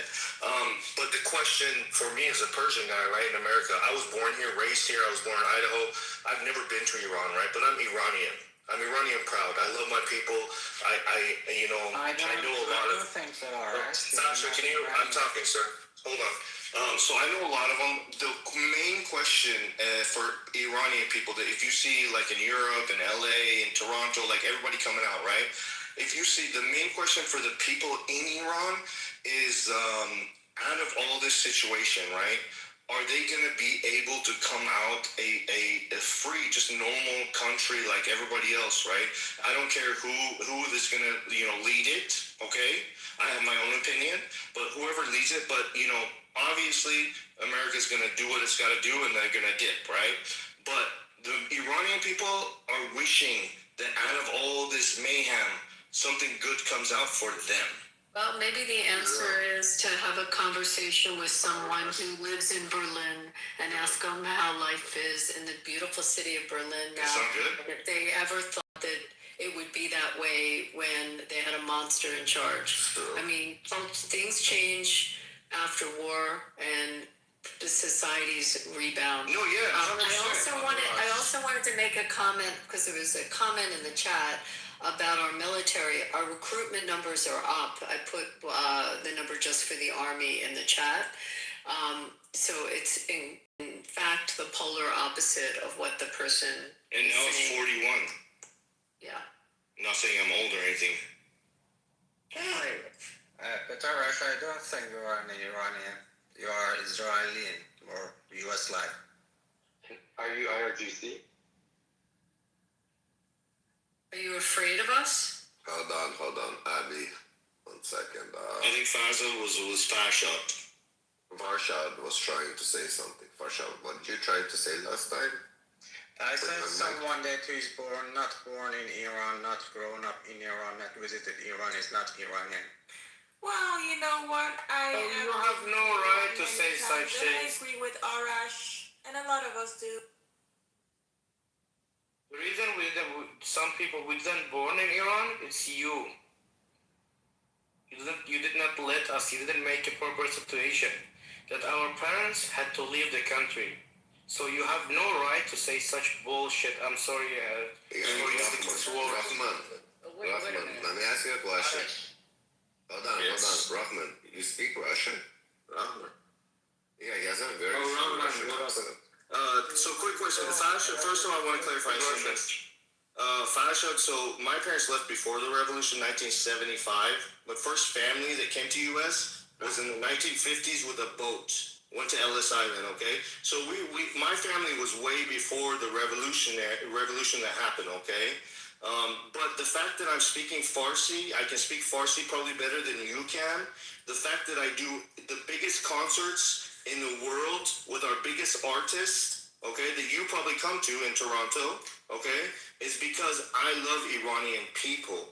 Okay, my blood is Iranian. I'm proud of being Iranian, but it does not matter. It doesn't matter. Farsi that does not guarantee to be Iranian. It doesn't guarantee. I'm telling you, I just told you 10 things. Be absolutely an Iranian. You guys, you don't know Iran. There's working with IRGC We know Iran better than you do. Right now. So Because people like Farshad, as he says, The Israeli people, military people are able I'm Farshad, speaking. this is a little different. You see, Farshad, you see, in my room, the women, they're like the IRGC. They have more rights than the IRGC. Just letting you know. So she will speak over you. So this is why there's a genocide going on in Iran, where they killed more than 40,000 people. Because people like Farshad and the IRGC forces, they do not consider the secular Iranian people as Iranians. Fuck you. You will get what you guys deserve. And guess what? She's probably not wearing a hijab as she's talking. I just don't understand, like, Like, where do these people come from? So, I'm asking you a question, you guys. Why U.S. started school in the Iran and killed 168? Can I be honest? Do you know why? Can I respond? No, one question. See, Listen, where did the number come from? Hold on. Where did the 168 number come from? I love you. Where you got 70,000? Okay, stop muting me. Farshad, I need to know what happened to the 40,000 souls that were taken within 48 hours or something like that during protests, that your own people slaughtered somebody's daughters, sons, nephews. Somehow somebody got affected by it in Iran. How does that feel? That regime did it to their own civilians, to their own population. How the fuck are they ever gonna win a war when they don't even have their own people on their side? Like, Farshad, like, how do you see this? Their own people want you dead. And is Trump-made number, not 40,000. 40,000 is how many was it? Hold on, check it. Quiet. How many is it though? Tell me how many is it? Is it 3,000? It's officially announced 3,000 by the government. Okay, so let me know this for sure. But even 3,000 is high enough. Yeah, exactly. That's how you're becoming smart. Yes, so does it matter if it's 30,000, 3,000, even one person? To you, doesn't matter, huh? Even your people slaughtered even 3,000. That's a fucked up number within 48 hours. So why you are saying? Do you understand? Like, do the amount of people they're killing per hour? Like, this is fucked up. Farish, how did they do it? How'd they kill them? What method did they use? The 3,000 that you say that were killed. How'd they do it? There was a protest going on in Iran for 10 days before that. Right, but how did they actually kill them? And before, in that and Iran, that's justifiable. I didn't ask the justification. Wait, hold on. I didn't ask the justification. Remember that, Americans, there's a justification for a 10-day protest. I didn't ask the justification. I asked the method of murder. The method. Did they do it with? No, I'm asking a question. Did they do it with guns? Did they do it with a gas chamber? Did they do it? Did they set them on fire? Like, how did they actually kill them? What was the method? Another question from you guys. No. Can you answer that? Like, did they put them all on electric chairs? Firing squad? How'd they do it? We're gonna play a game. Farshad, we're gonna play a game. This is not gonna be a question for question without answers. I don't like this. This is stupid. I'm not playing this game with you, okay? We're gonna ask a question, you're gonna answer. You can ask us a question, we're gonna answer. We'll go back and forth. Right now, there's a question too. 168 children were killed. Hold on, Farshad. A woman speaking again. I told you, in my room, a woman has more rights than the IRGC. So you are baby killers. No, I asked you a question. How did the 3,000 that you said they admitted to killing, how did they actually kill them? What was the method of death? How did they do it? Okay. Even if in any countries, including the U.S. No, we asked you about the method of death. I want to know how they did it. He said some wrong fact, you know? Shut up, he's answering. There are people on the street were killed by the weapons. Some of them are from the IRGC, from the Iran's government, and some of them are from some people that were sent by the Israel military to Iran to kill the protesters on behalf of the government and IRGC. Oh, so now you're saying Israel did. So this method of killing, how did they actually do it when you said weapons? Like how'd they do it? Did they torch them? Did they burn the people? Did they? In the U.S. No. I just like you're saying 3,000 people died. How did they die? Like what method? Did they ram them with a car? Did they come and chop all their heads off? How'd they do it? In the same way that U.S. government kills people if they strike the military. How? What method? You can't seem to answer the question. Yeah, thank you. Many times, you know. This is not only with regard to about the Iran. This is not limited. But you can't seem to answer the question. Were you there? Were you there when they did it? Were you there when they did it? want to see it? Can I just say one thing? Let you guys, not He's even saying let some you guys random talk. facts. Hey Can I say one thing? guys, He's a hey, liar. hang on a minute. Let's do one mic at a time, guys. This is not, we're not in Iran, although this is not a democracy in here. So basically, if you are going to overspeak over somebody, guess what? You're gonna go down to the gulag right away. Okay? I'm saying, no, I've been waiting. I haven't commented for a long time because Rafi said be quiet. So I just had a quick comment, if you guys don't mind. Actually, I'm trying to get an answer to my question. I'm trying to have a direct question with this dude. How did they die? What method was used to take out? We said 40,000. You're saying 3,000. If you're saying 3,000, so how did the 3,000 people die in 2 days? What method did they use to kill them?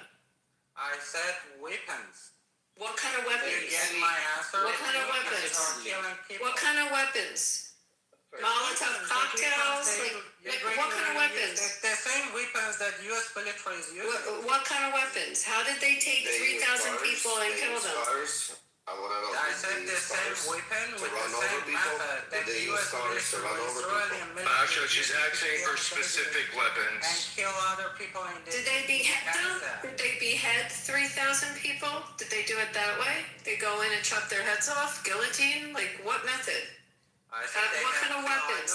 What kind of weapons did they use? They used machine guns? Was it machine guns? They are killed with the same method. Like, did they have bump stocks on us? I agree. How'd they do it? I agree. Yeah, they have killed, but you didn't answer. Oh, but you didn't answer. How did they do it? U.S. and Israel attacked How did they kill the 3,000? Obviously, he can't. 68 babies in the Iran. Listen, first off, I'll answer that question for you. How about that? So, one life is too many lost. A.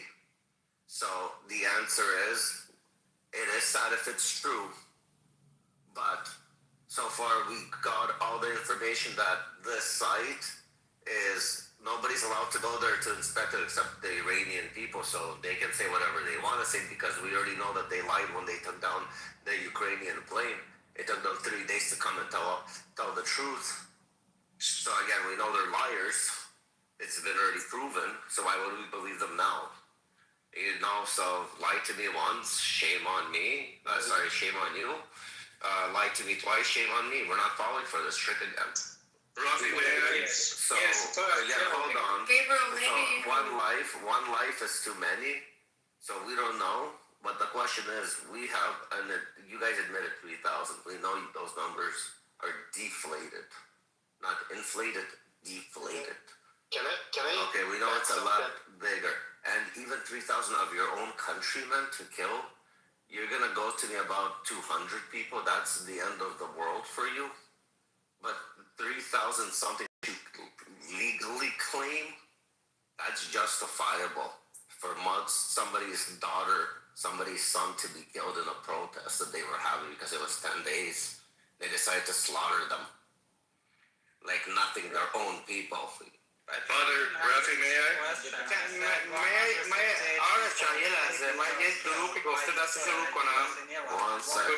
One second. Can I ask you one question? Farhad, hold on. 1 second. Me and Abby are doing something here. So I answered your question fairly. Now, Abby, ask him another question. I want to hear an answer, not a fucking question with a fucking question. How do you take 3,000 people in 2 days, and what method was used to exterminate them? You exterminated 3,000 people in 2 days. How did you do it? How did they go in and kill 3,000 people in 48 hours? What methods did they use? Did they gun them all down? Did they use bombs on them? Did they butcher their bodies? Did they put them in a gas chamber? What method, when you have that many people that you're killing in a short period of time, did they use to kill them? Did they take them all, put them in one room, and do it that way? What was the method that they used? It's a simple question. I don't need a question back. I just need an answer to how they facilitated the murder itself. If Farshad can't answer, I'll answer after that. But Farshad, go ahead. Let Farshad answer it. Farshad, answer the question. Don't answer with the question. Okay? Go. Mike is on. They have used guns to kill people, protesters, which I don't agree and I blame them. Whoever has done this should be investigated and be punished. If it's okay for you, that's okay. But still, this 3,000 does not let any countries to strike Iran. This is an inside something, a problem with the government, and it does not let any countries like the US to strike Iran and kill babies, kill people, and even strike schools. That children, innocent children, are still in there. So even if 3,000, you know why Trump is making 1,000? Because he needs 40,000 to do this. This does not buy any credit. You think 3,000 is a little number though? In fucking no, it's not little, but 1,000 people a day to kill? Show me one nation. Who kicked them? Who kicked them? Wasn't me. Did somebody kick him? May I have a question? Who kicked them? He's gone. Alright, Not me. Oh, he's gone. Okay. he's gone, yeah. Oh, he left. They got too He heated. got. I could tell from his voice he got stressed, but I had just a regular question. But you all here, so you remember when I asked you guys why they haven't destroyed Israel if they're so, capable and they're so gangster and, all this stuff that they think they are. They wake up every morning, death to Israel, death to, America and all this stuff. Do you know what I honestly think?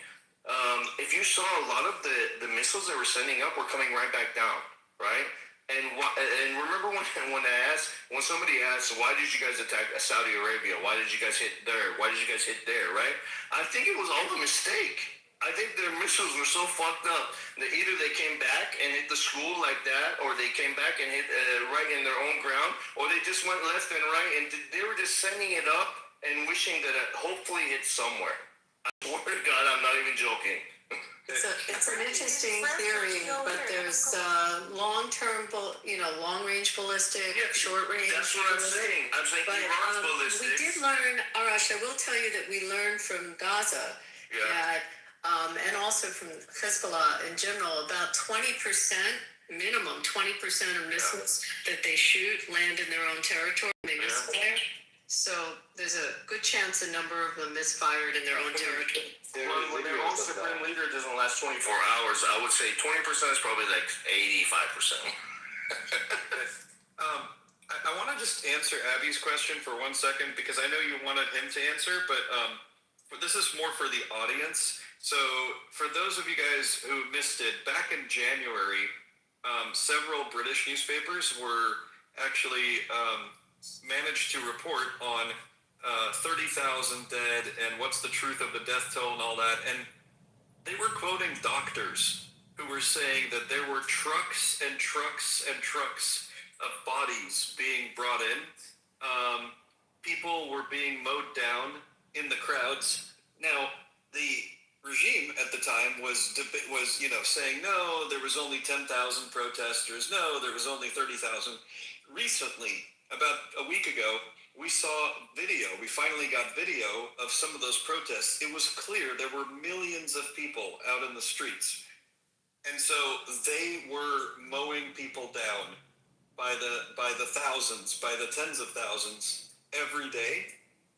They were also later, even after the protests, they proceeded to chase them throughout neighborhoods.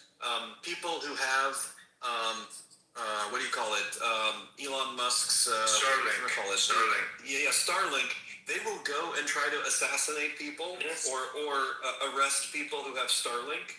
And then later, because they had so many defections, they started importing Afghan and Syrian and Iraqi fighters who are not Iranian at all.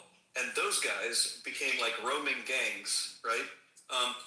These are some of the methods. Other methods involved, I'm sorry to say, but mass raping people and then murdering them. Gabriel, you know, it's horrific. Gabriel, as a Persian guy, I was trying to get him to say some of this. Gabriel, it's to been make him 47 years. Say it out of it, to make him say out of his mouth the brutality.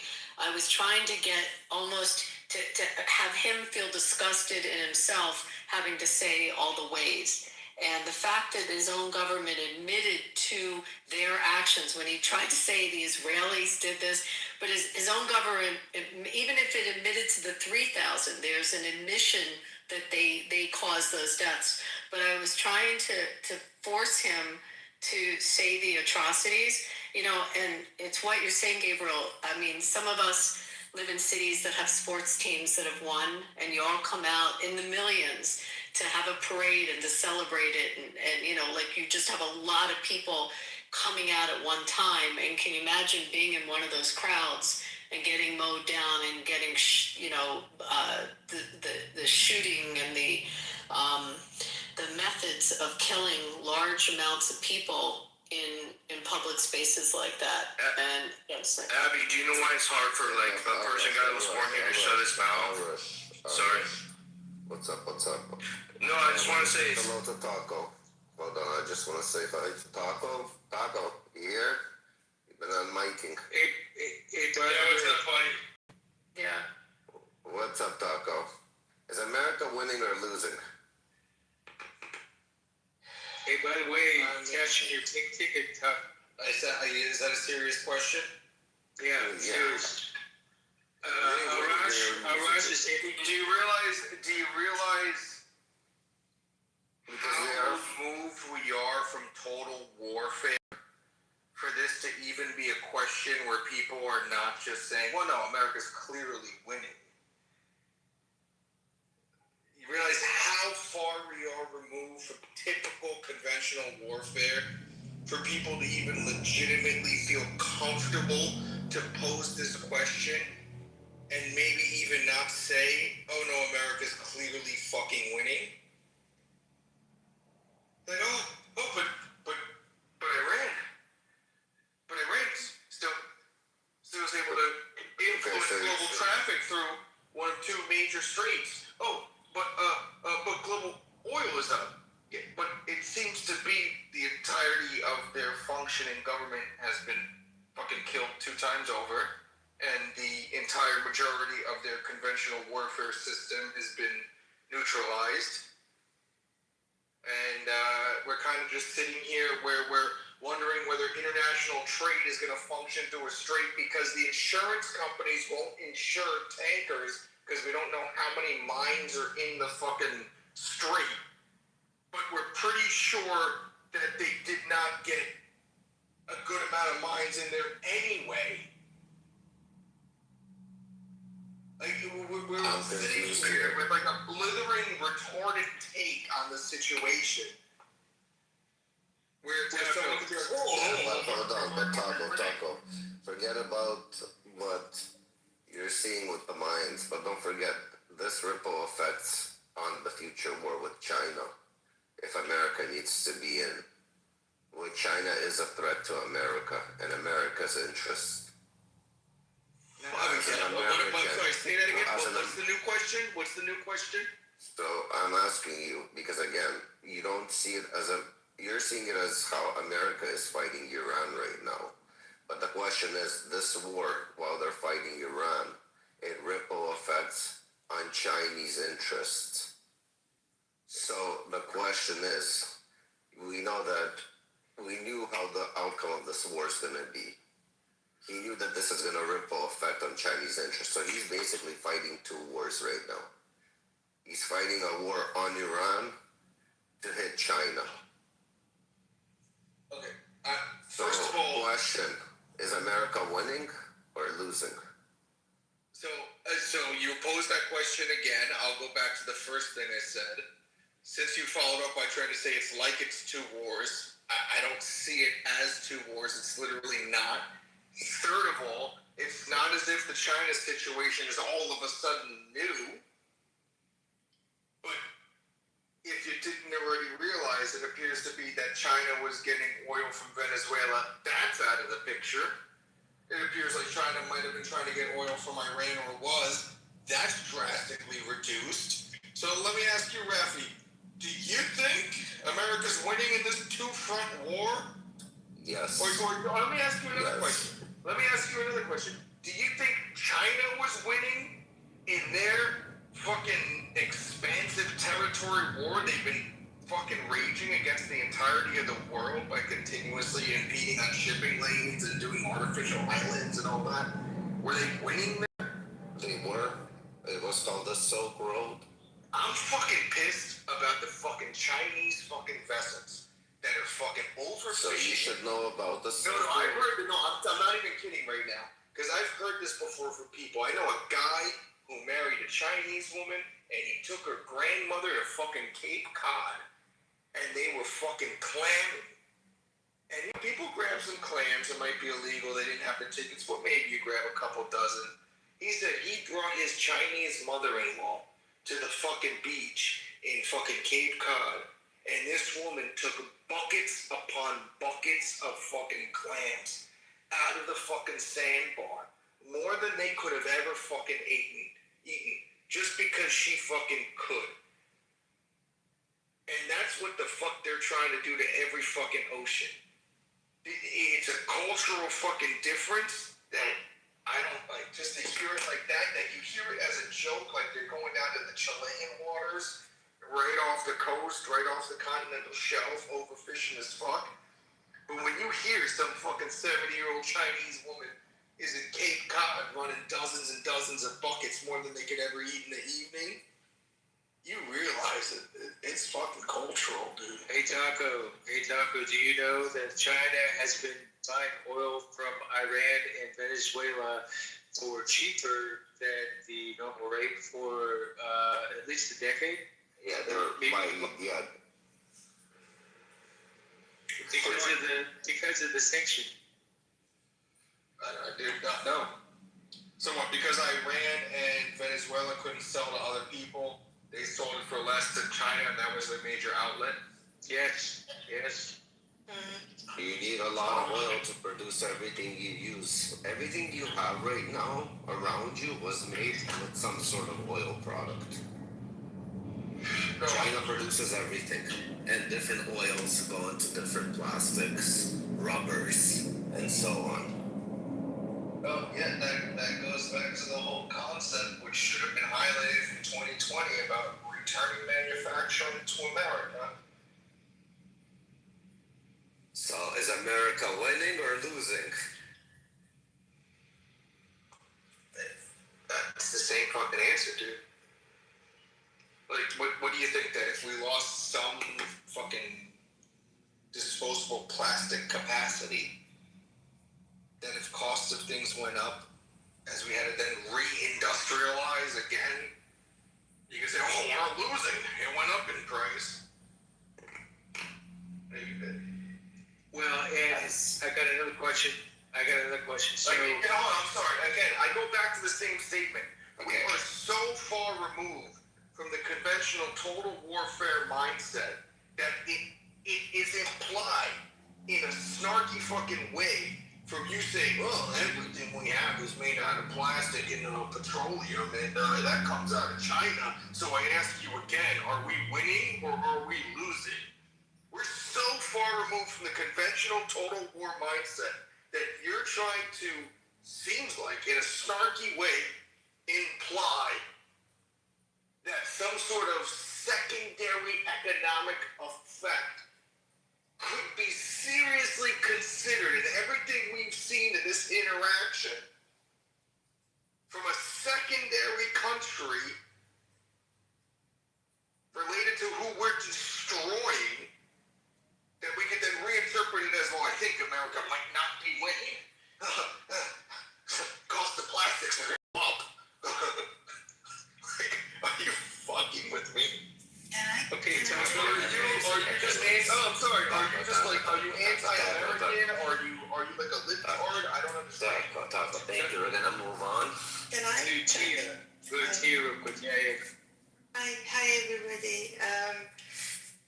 to your question, thank you for letting me come up, but to your question, sometimes there are no winners. And if I wanted to classify how this is going from an Iranian point of view, I think the biggest loser are Iranian people at the moment. Then is the Iranian government. Then is the world. Then is the rest of the world. And then is America. If all that happened to Iranian people after all the sacrifices that we have during this 47 years and especially last 3-4 years with the revolution and the current atrocities that happen, if this government stays in power, they will pick up after negotiations and then they will start taking their revenge on people like they have done before. At the moment, they have escalated the executions.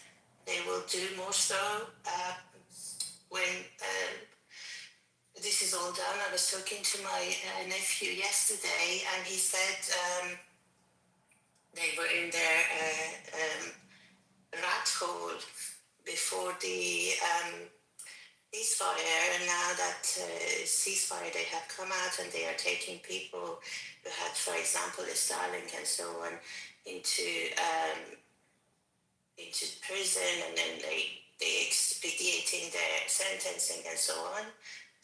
If there is a negotiation and these people remain in power, they're going to slaughter even more people, more Iranians after this. They will get more hardline. I can promise you that they will start, no matter what they sign, they will never, ever, I can tell you from experience, I'm living in Iran, majority of my life I lived in Iran. I'm in UK now, but they will rebuild their nuclear power, they rebuild their weapons, and you know, Iranian people are extremely intelligent. And they do have very good scientists, unfortunately brainwashed, some of them that work for the IRGC and so on. So, therefore, there will be no winners if this situation ends with a government which is wrong. I got a question. Yeah. I got a question. Do you believe that if Iran government stays in power, that they will eventually get a nuclear? They will do their very best to do so. They will never. But technically, I mean, we can't predict future what will happen, but they will do their very, very best. They have the knowledge. Whether they will be in reality do it or not, I don't know, but they will try, definitely. So do you think that if they do get a nuclear, do you think that they will put a nuclear bomb on Israel or the United States? I mean, you know what? I can tell you they have. Let me. This is a little bit longer answer, but there is a section amongst the ruling government in Iran who, of the view of, if we are martyred, we're going to go straight to heaven. So they actually they're not afraid of dying. Actually, they prefer to be killed by Americans because they believe they go to heaven. So they will be 100% prepared to use nuclear power on Israelis. Definitely, you know, I have no doubt in my mind that if it's up to them, those who kill their own people by thousands, those who shoot on young women's eyes, you know how many girls and women and even boys, actually, but majority were women, blinded by these people. They shoot at their face, you know. They just take their beauties because that's their, you know. It breaks my heart, you know. I went to university in Iran, and part of the elite universities like Sharif and Tehran University. I have around 200 friends in a group, and you know what they have said? They have said, which breaks my heart, and every time I say this, I break in tears, but I'm going to try and stay positive and stay strong because I want to transfer this message. They've said if this government stays after all of this, they're going to commit suicide altogether because they can't see any other way. We have tried. I was in demonstrations in Tehran University when they threw all my friends from the second floor of the dormitory into the garden of the university, and this is how brutal they are. I have witnessed this by my own I have eyes. seen the footage of them throwing them from the second floor of the university. Yeah, I was there. It's disgusting. I lived in that dormitory in Sami Roba. Can I say something here?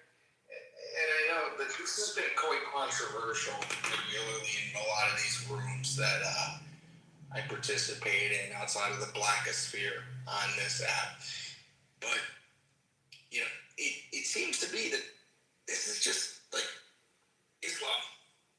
Fucked up. It's fucking Islam. Like, we get in some areas, we act like it's fucking not or whatever. Like, I know people want to be fucking all, like, hypercritical of Jews. For some reason, they're never critical of the Vatican, even though there's a lot to work with over there. But Tacos. when it comes to the Muslims, it's either ex-Muslims hypercritical of them, or most people, like, barely acknowledging, like, they fucking control, like, a third of the landmass in the world, and they're fucking psychotic. And, like, there is no, like in the other areas with the other religions, like, some people are religious, some people aren't. But in the areas where there's fucking Islam, when you're not fucking religious, you're fucked. Tacos. May I? First of all, I'm a little upset because y'all forgot about me, Father Rafi Abi said. Everybody forgot about me. I was supposed to say my 2 cents. Everybody forgot about Rush. I was so patient. So I'm just kidding. No, y'all good people. But first of all, Taco is 100% right. You know what? I was born like blood-wise. I'm Muslim. My grandma, they all prayed and all that stuff. And as an Idaho boy, potato boy, right? Like, I'm so proud that I actually wanted to learn about, praying. Like, I thought it was such a beautiful thing. I wanted to learn as, like, yoga. Like, literally, I have, like, girlfriends who would write it out in English for me. But the more and more I got older, like, the more I matured, I saw that what a really I'm going to say fucked up. I'm going to say from what they are projecting that, Islam is a really bad fucking religion because it's full of hate and all shit.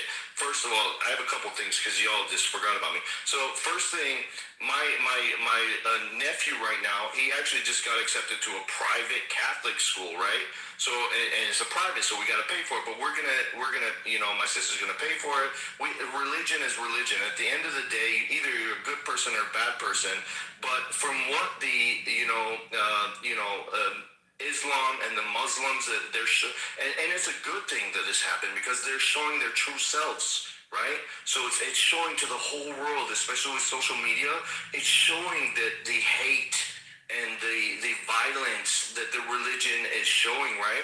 So it's a good thing because a lot of people are becoming eye-open about it, even myself, right? This happened all, and now I'm like, fuck that. Like, this is a fucked up religion, right? But to be fair, you could see how fucked up it is just from reading through the primary sources and not having to take secondary material for interpretations. It's pretty fucked up. Not necessarily. It's pretty fucked up. Not necessarily, Taco. Because you know why? It is straight up fucked up. Taco. Right off the rip. I know, but let me tell you why I agree with you, okay? So, first of all, I've never been to Iran.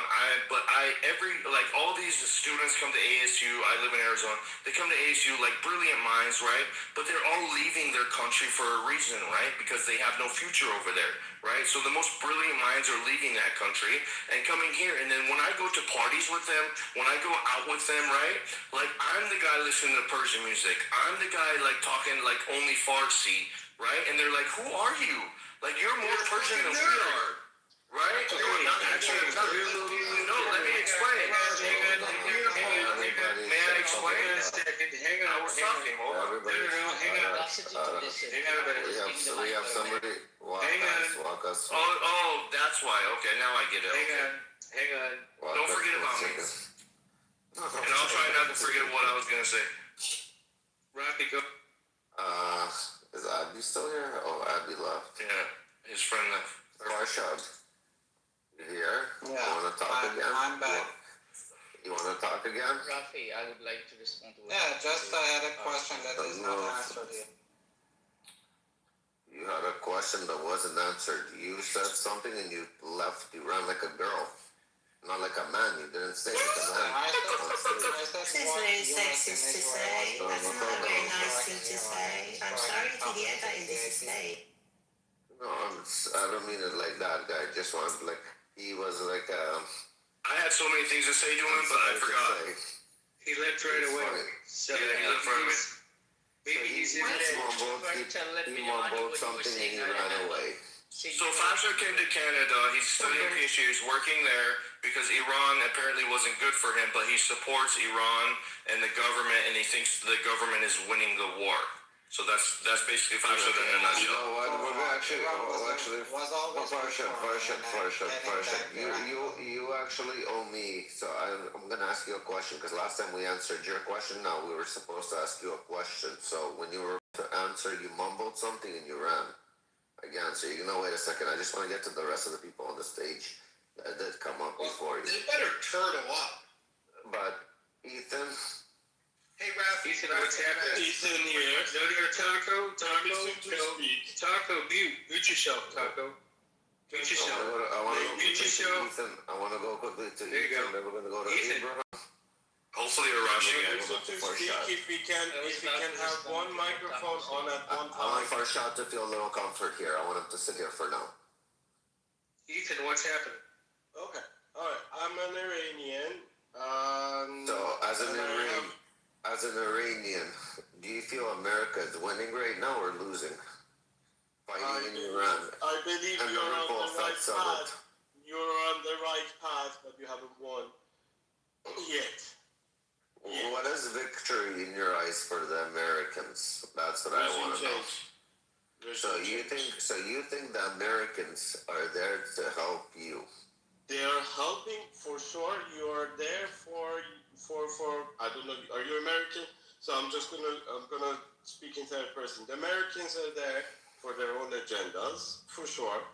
But if you have listened to what about the new speech in 1980 after the hostage situation.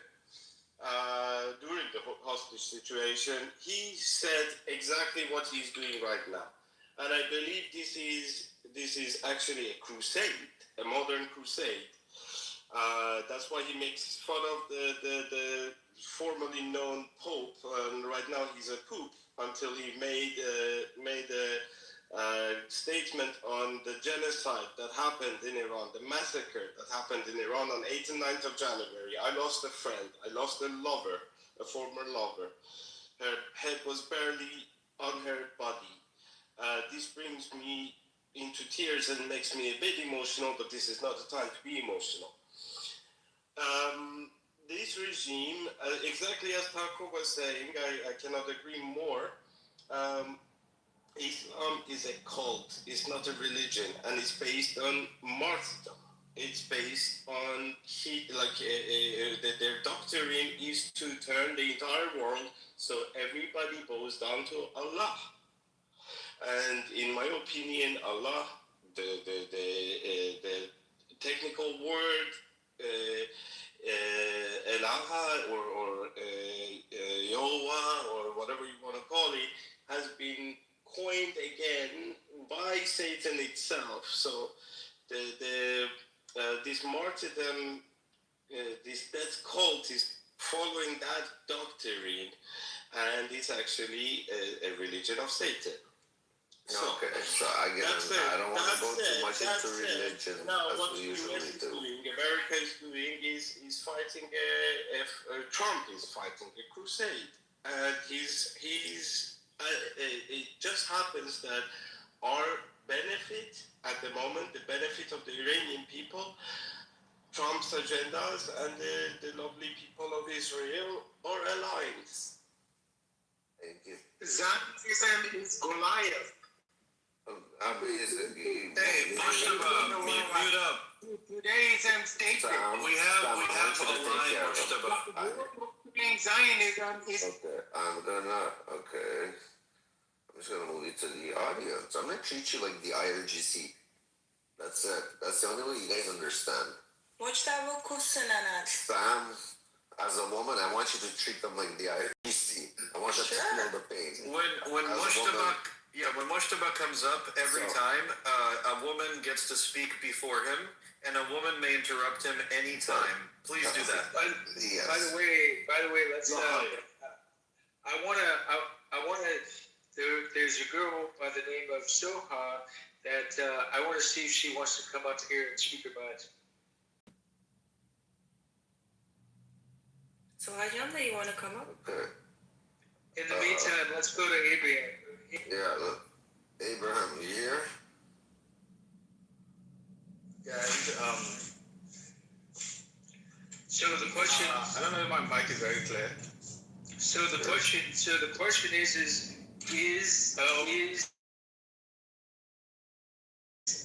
yeah, we hear you. I think you guys are not hearing me clearly. No, we can hear you. Can you hear us? Okay, so basically I'm African and I've been following the war from the beginning. Sure, okay. Are you at work or something? I don't know, he left. You want to go to Michael? Michael, what's happening? Michael Jackson, what's going on? Well, Taco said a lot of things earlier. Let me respond to that. Hold on, so I don't go back and forth. And Taco's not here, Ruckus, right now. Okay, I was waiting for so long. Well, Walker's. I know. Walker's. Sure. Michael Jackson, what's happening?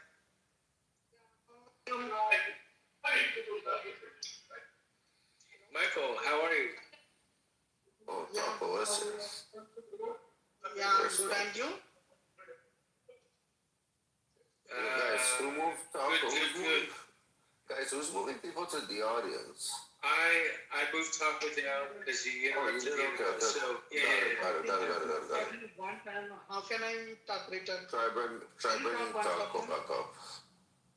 Michael Jackson, what are you saying? What are you talking about? Can you talk one person? Why are you talking? Yeah. Go ahead. So the question is who is winning the war at this point? Can you hear me? Yeah.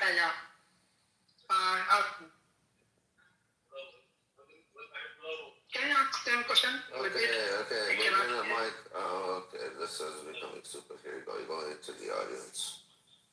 Fix your fucking internet. Mr. B. What's up? Welcome to the stage. By the way, Taco, I'm gonna bring you up here in a minute. Mr. B, what's happening? What's going on, bro? Hello.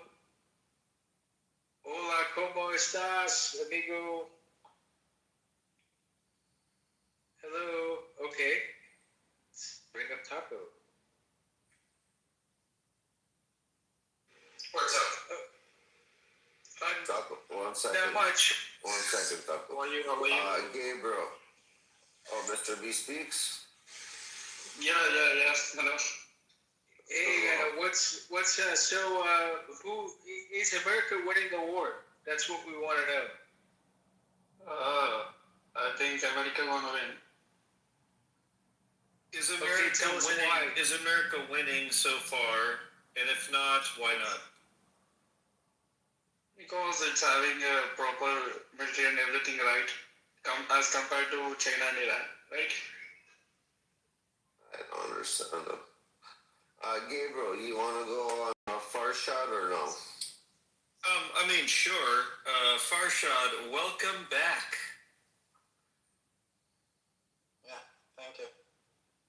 Farshad, when you were gone, Abby, just before you left, Abby was asking you, what were the specific things the Islamic regime of Iran did to the thousands of protesters?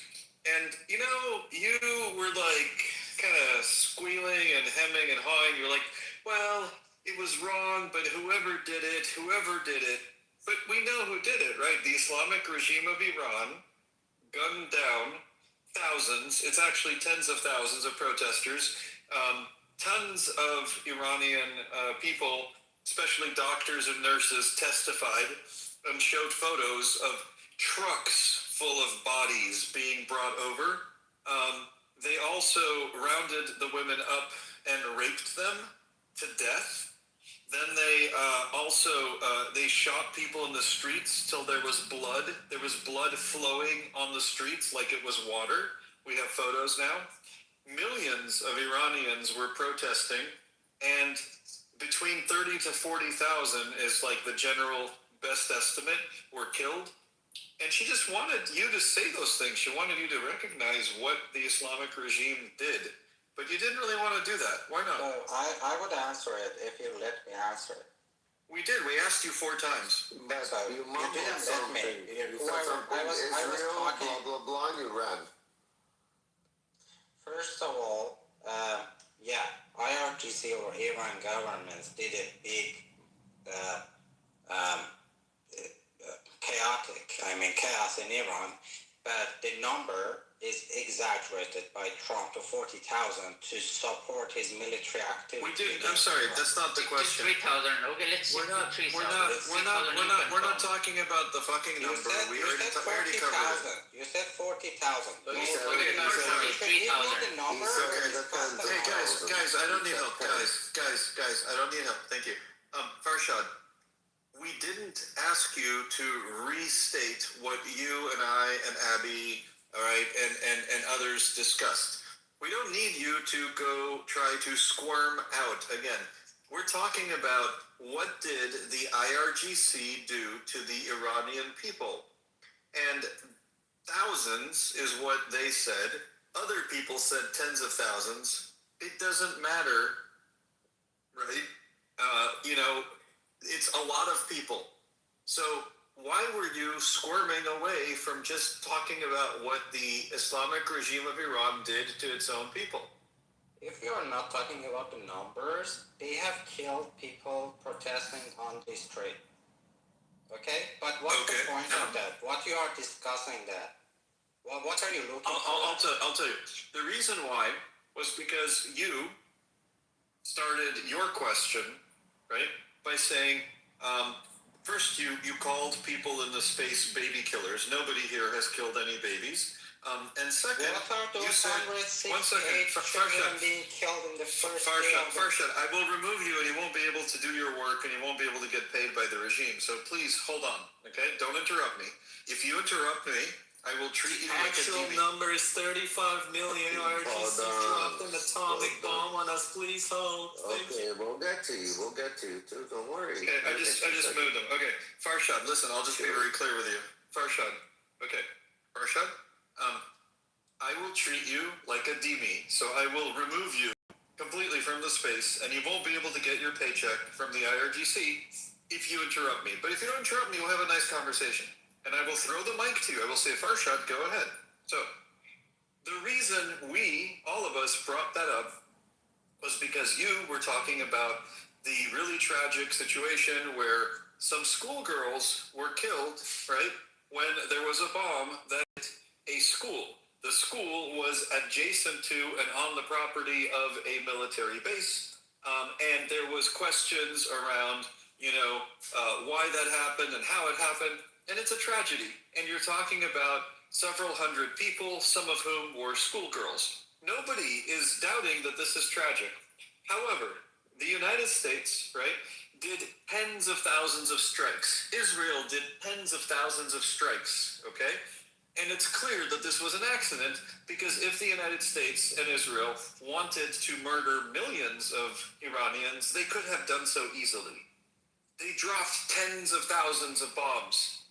And there was this one terrible, tragic, hitting of the school, which for some reason the Islamic regime decided to build on a military base. Now, you wanted to focus on that. And so my question is, an accident during a war, right? During a war, accidents happen is a terrible thing. But why would the Islamic regime murder thousands of its own people? That was not an accident. That was on purpose. That's why we brought it up. And a quick thing here, You may open your mic. Taco, I'm sorry, I adore you, but we're moving to the audience because you keep coming off mic. We'll bring you back up. Go ahead, Farshad. Yeah. First of all, striking the school with 2 bombs in sequential was not an accident. It was a military murder. First of all, you should accept this. If you don't accept it was a murder struck by purpose, I would continue talking with you. Otherwise, I will leave this room, this shit room, and will not be back again because you are baby killers. Hold on, I told you. Hold on. I just want to go back to Mike because this is his question right now that I already gave him an answer to, which he can't again give us an answer. I told you 1 death is too much. I'm not going to repeat myself. You're trying to justify the 3,000 right now that you're claiming. 3,000 plus, whatever. I guess it's not a number for you, that plus either. Because those aren't children. Those aren't somebody's children. Some teens that were somebody's daughter's son. Those were children too, but the thousands is like nothing compared to the 200 is a little argument point. That was the only mistake. Rafi, can I join, please, whenever possible? One second. I didn't finish. Again, one second, Rafi. You're not, I know. Gabriel's asking, 1 second. Gabriel's asking you a question one more time. I'm going to start fucking treating you like the IRGC. I'm not going to let you ramble on with something stupid. Answer a fucking question. Be a fucking man. Okay, so Farhad, just to be clear, no, you are wrong. If there is a misunderstanding about targeting and there's an accident, right? If it happens, if it happens in 5 seconds or 10 seconds or 1 minute, the misunderstanding, the poor intelligence, and the poor targeting didn't change between the 1 bomb or the 2 bombs. But it was clearly a mistake. It was clearly a tragedy, right? And why the fuck was the IRGC building barracks and putting bombs into an area that was the girls' school? Why did they move the girls to a military area? That is not a question that this space can answer. But the point is, not just that, the fact that America has nothing to gain. Of course. But the point is that we've all said it's a tragedy, right? Question. And so, I'm asking. So my question to you, Farhad, right, Farshad, is this: why, right? Why did the Islamic regime murder so many of its own people, and how did it murder those people? Do you condemn the Islamic regime, Farshad? Yeah, I absolutely condemn the Islamic regime for killing people on the street, protesting on the street, and I have done this. And whoever has done that should be investigated and punished in the best way that it should be done. But in parallel, I also accept it was a mistake. How many people did it take? Farshad? Hold on. Precisely. Farshad? Otherwise, you accept. I'm talking here. Can you just explain how many people? Mute yourself. No, you're not going to tell her to mute herself. She's a woman with a mod badge. She's like So Farshad, the people that you just condemned, how many people do you think you're condemning? Abby has a strap on. Be careful. Oh, where'd he go? Listen again? I moved him to the audience. No, I moved him to the audience. Okay. You moved yourself. So my Listen to Abby's question. my question, you just said the people should be punished that did that, and we're all agreeing with you. I was just curious, how many people are you talking about? How many people does it take to kill those thousands of people? When you said they should be punished, is it a handful of people? How many do you think it took to go and gun them down and cut their limbs off and rape them? How many do you think we're talking about in numbers that you are saying, and rightfully so, should be convicted and held accountable? Like, what number are you talking about of the IRGC people were the perpetrators? By the way, he always says baby killers. Well, guess what? You know what? Your fucking military was hiding out at that fucking school, so. And we know it's by a military. The first Farshad, how many people in the street, Farshad, were the perpetrators, would you say? 3,000-ish were killed, and as I said, this should be investigated, and whoever has done it should be punished. But how many does it take to kill 3,000? That was my question. How many? Investigated. Listen, Hold on, what's the same point of it? What's the correlation? Farshad, hold on. Who's going to investigate it? The same government that ordered this to happen? Are they going to be investigating this? The same government, Farshad, the same government that you're defending, that literally made pedophilia, let me speak please, made pedophilia legal, yeah, from 9 years old by fatwa of your Khomeini, Ridam Danish, okay? And you're talking about pedophilia, your whole country, you don't need an Epstein Island, bitch. Though you made our country into a pedophile country of child rapists, all right, and murderers, terrorists, and you're here speaking about 100. Listen, 42,000 of us died, you piece of shit. Child rapists, murderers, terrorists. As Iranian, I can confirm everything you just said. Sam. Please learn to respect women and don't interrupt them in this space. Thank you. Sam, I just want to confirm everything you said. As an Iranian, I can 100% confirm.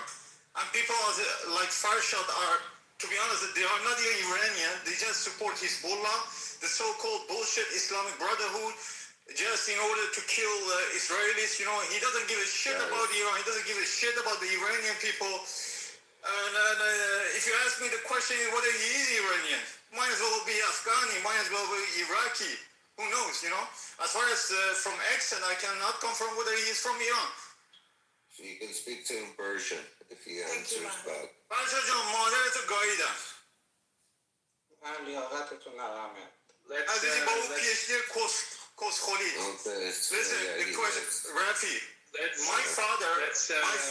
my father lives in Iran. I have a family in Iran. Mediterranean. So I can tell you one. It could be Afghani talking Iranian as well, Farsi, Baluchis as well, which is part of Pakistan as well. So it doesn't mean shit. You have Iraqi, you have Kurdish speak Farsi as well. That being said, I have family in Iran, right? And I can tell you the number. Hold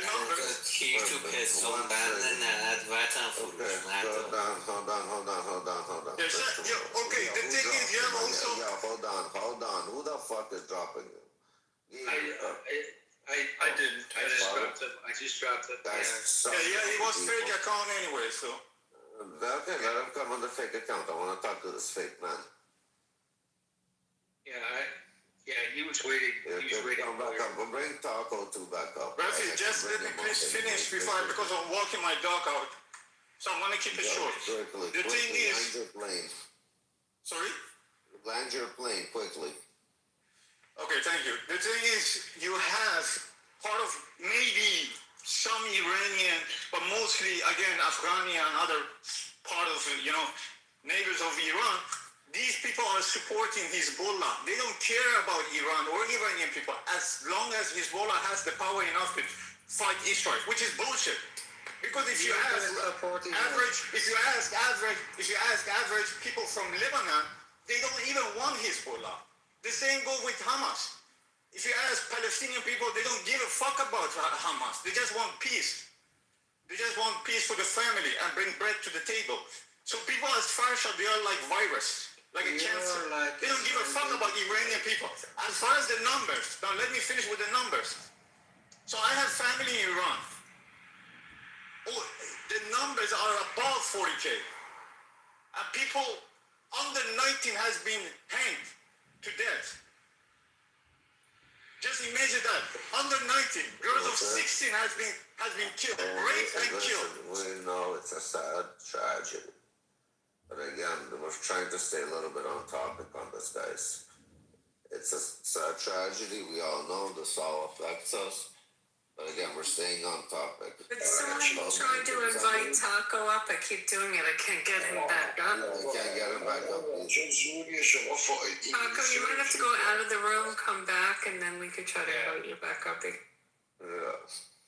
I don't think those on this trip are stupid guys. And these are the same people who attacked Shah, the son of the Shah in Germany. One mic, guys. Hey, one mic. We're gonna go to Candace right now because we're gonna be quick with Candace and then we're gonna go with scriptures. Taco's back, by the way. I got him. Hey guys, quick note, Matt actually in the other room was. Guys, these are the same people that attacked the son of the Shah in Germany. These are the same people that attacked. You're going into the audience, I can. You're going into the audience. You're talking in English, please, man. We're speaking English. We're talking. Okay, you're gonna go to the fucking audience too. Candace. You're here? Yeah, why'd you send my friend down to the audience? Because he's misbehaving. I'm treating him like the IRGC. No, he has a right to speak his mind as well. He's got no rights. Only in America. Well, we'll give him a right. He speaks when we want. He's our little That's more correct. There you go. Do we rather let He's a fucking bitch. Sam the prostitute speak? I don't know what you're talking about, but now let's talk about this. Is America winning this fight or losing this fight? I want to know. I gotta say, it's a full tackle. It's a full tackle.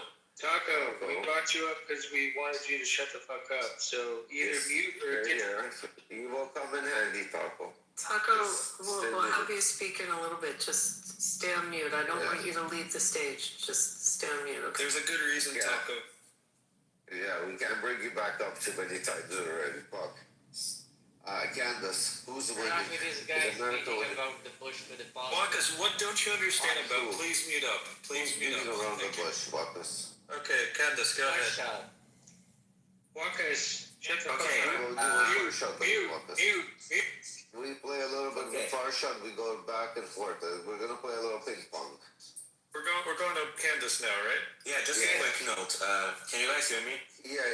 Yes. Yeah, I was just going to respond to something that Gabriel said. Okay. The question he asked, which was, why doesn't Iran destroy Israel? Was that the question?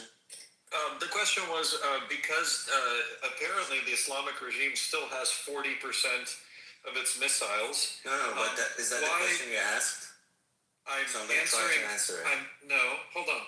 You can't ask me, is that the question you asked? And when I'm correcting a little bit, if you say, no, I'm going to answer what I want.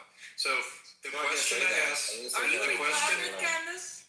Shut up. Cende hanım. Mother cendas. Koskişi mother. I love that language. Hey, Candace, if you disrespect women... Candace, if you disrespect women... Don't forget.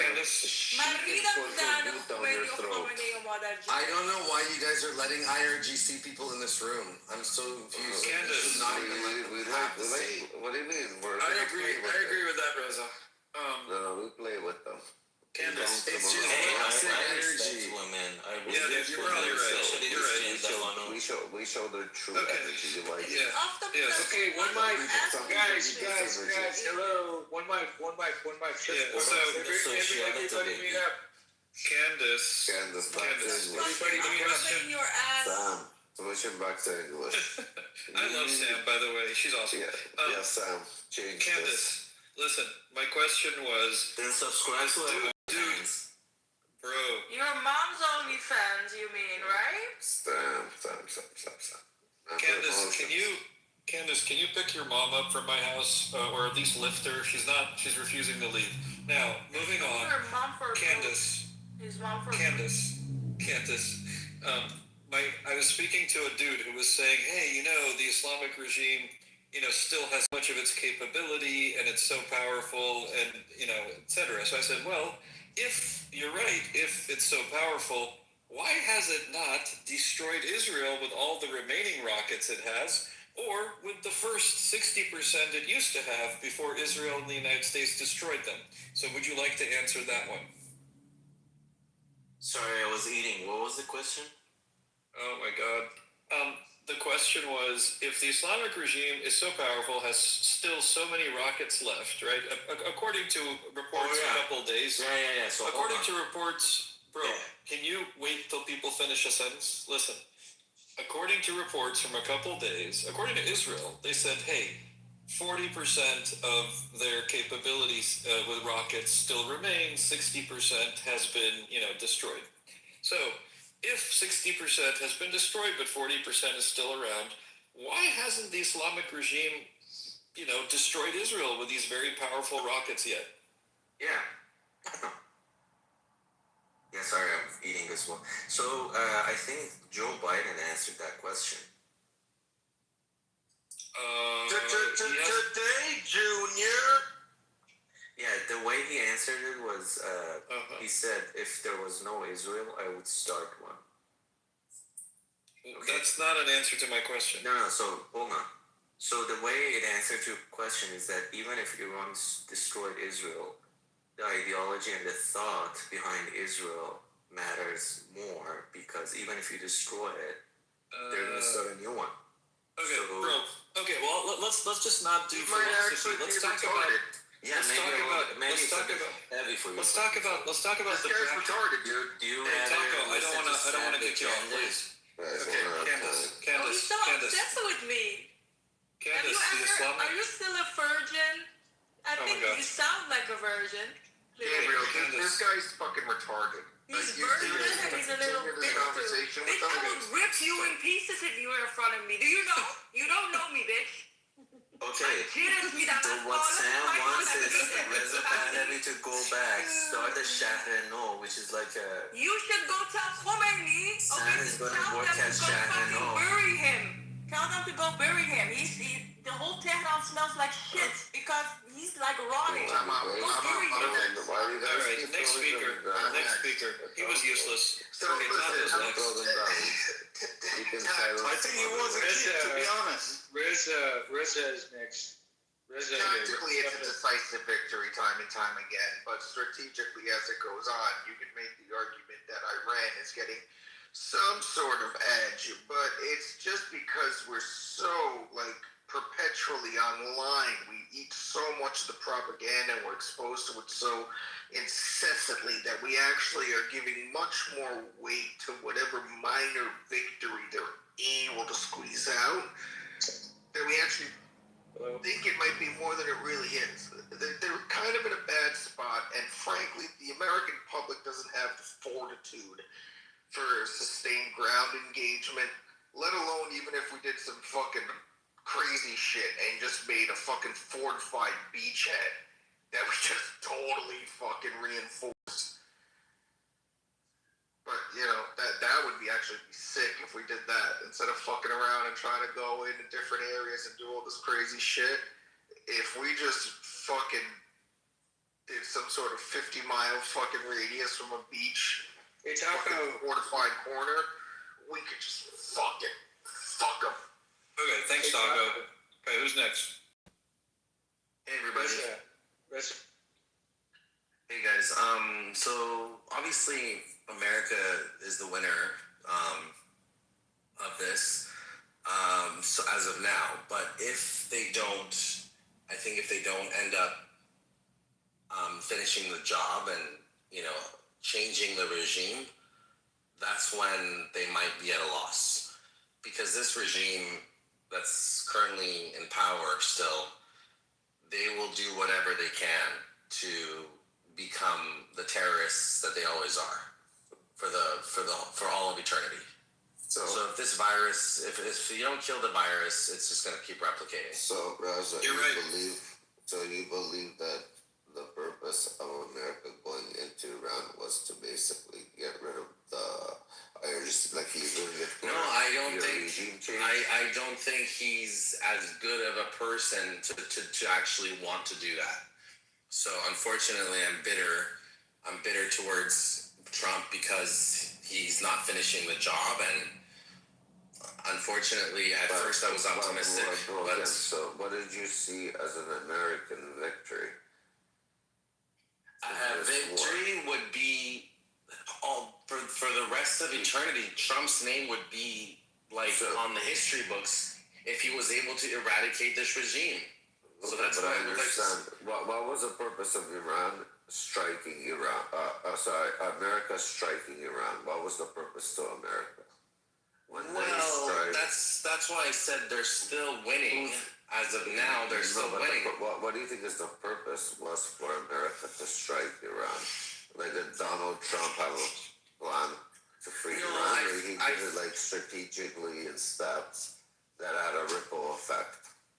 No, I think certainly Netanyahu was the bigger factor to making this happen, and I think it was just a perfect timing with the protests going on, and I think Netanyahu wants regime change, but unfortunately, Trump, I'm not sure what's going on over there.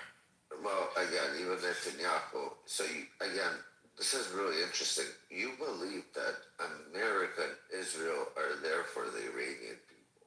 No. Does Americans believe that Americans are there for Israel's interest? Well, realistically, everybody's piggybacking off of each other because everybody has an interest in that region. The Americans have an interest of bringing back the petrodollar. The Israelis have an opportunity right now that while America is doing their operations, they can do it together because they don't want terrorism no more sponsored in that region or abroad. And they're doing it for the safety of Israel. So all I'm seeing is one country's kind of piggybacking off another country, kind of everybody's doing it what's in their interest. But the Iranian people have the opportunity to take their own country back. So when you say they're not doing enough, what do you mean by they're not doing enough? So when I ask, why do you think America is there for? To free the Iranian people or for other interests?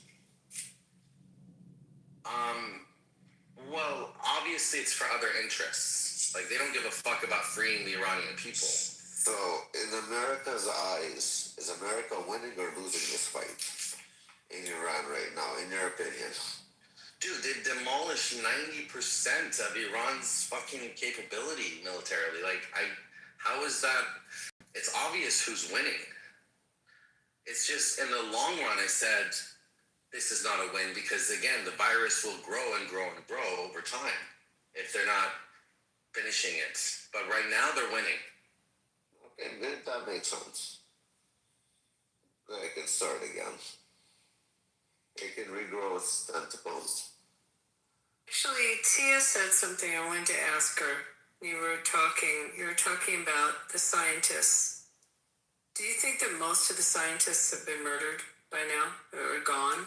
Or do you think that there's still a decent amount still there working on?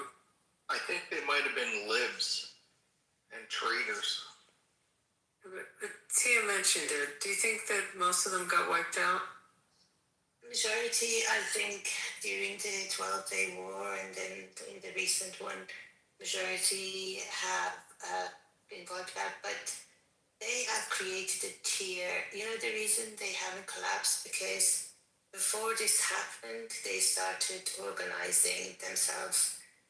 If the supreme leader dies, they had the second, the third layer, and Americans killed the second, and then the third comes. That's why they have not fallen the way everybody thought they would. Applies with the science, the things. They have layers and layers, but obviously as you go down, the expertise are lower, and the time that they will achieve what they want would be longer, in my view. I think there are still tech layers there. Like I say, the education in Iran is very good, and there are a lot of scientists still that would be able to push this forward if the government stay at this.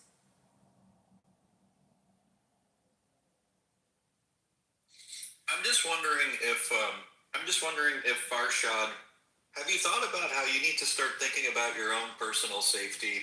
Because, you know, the Iranian people, 90%, 95% are against the regime. You and your family and your friends and anybody else who supported the regime, you're not going to be safe for very long. You should really think about defecting. You should think about switching sides. You should think about maybe making amends. So I would answer your question.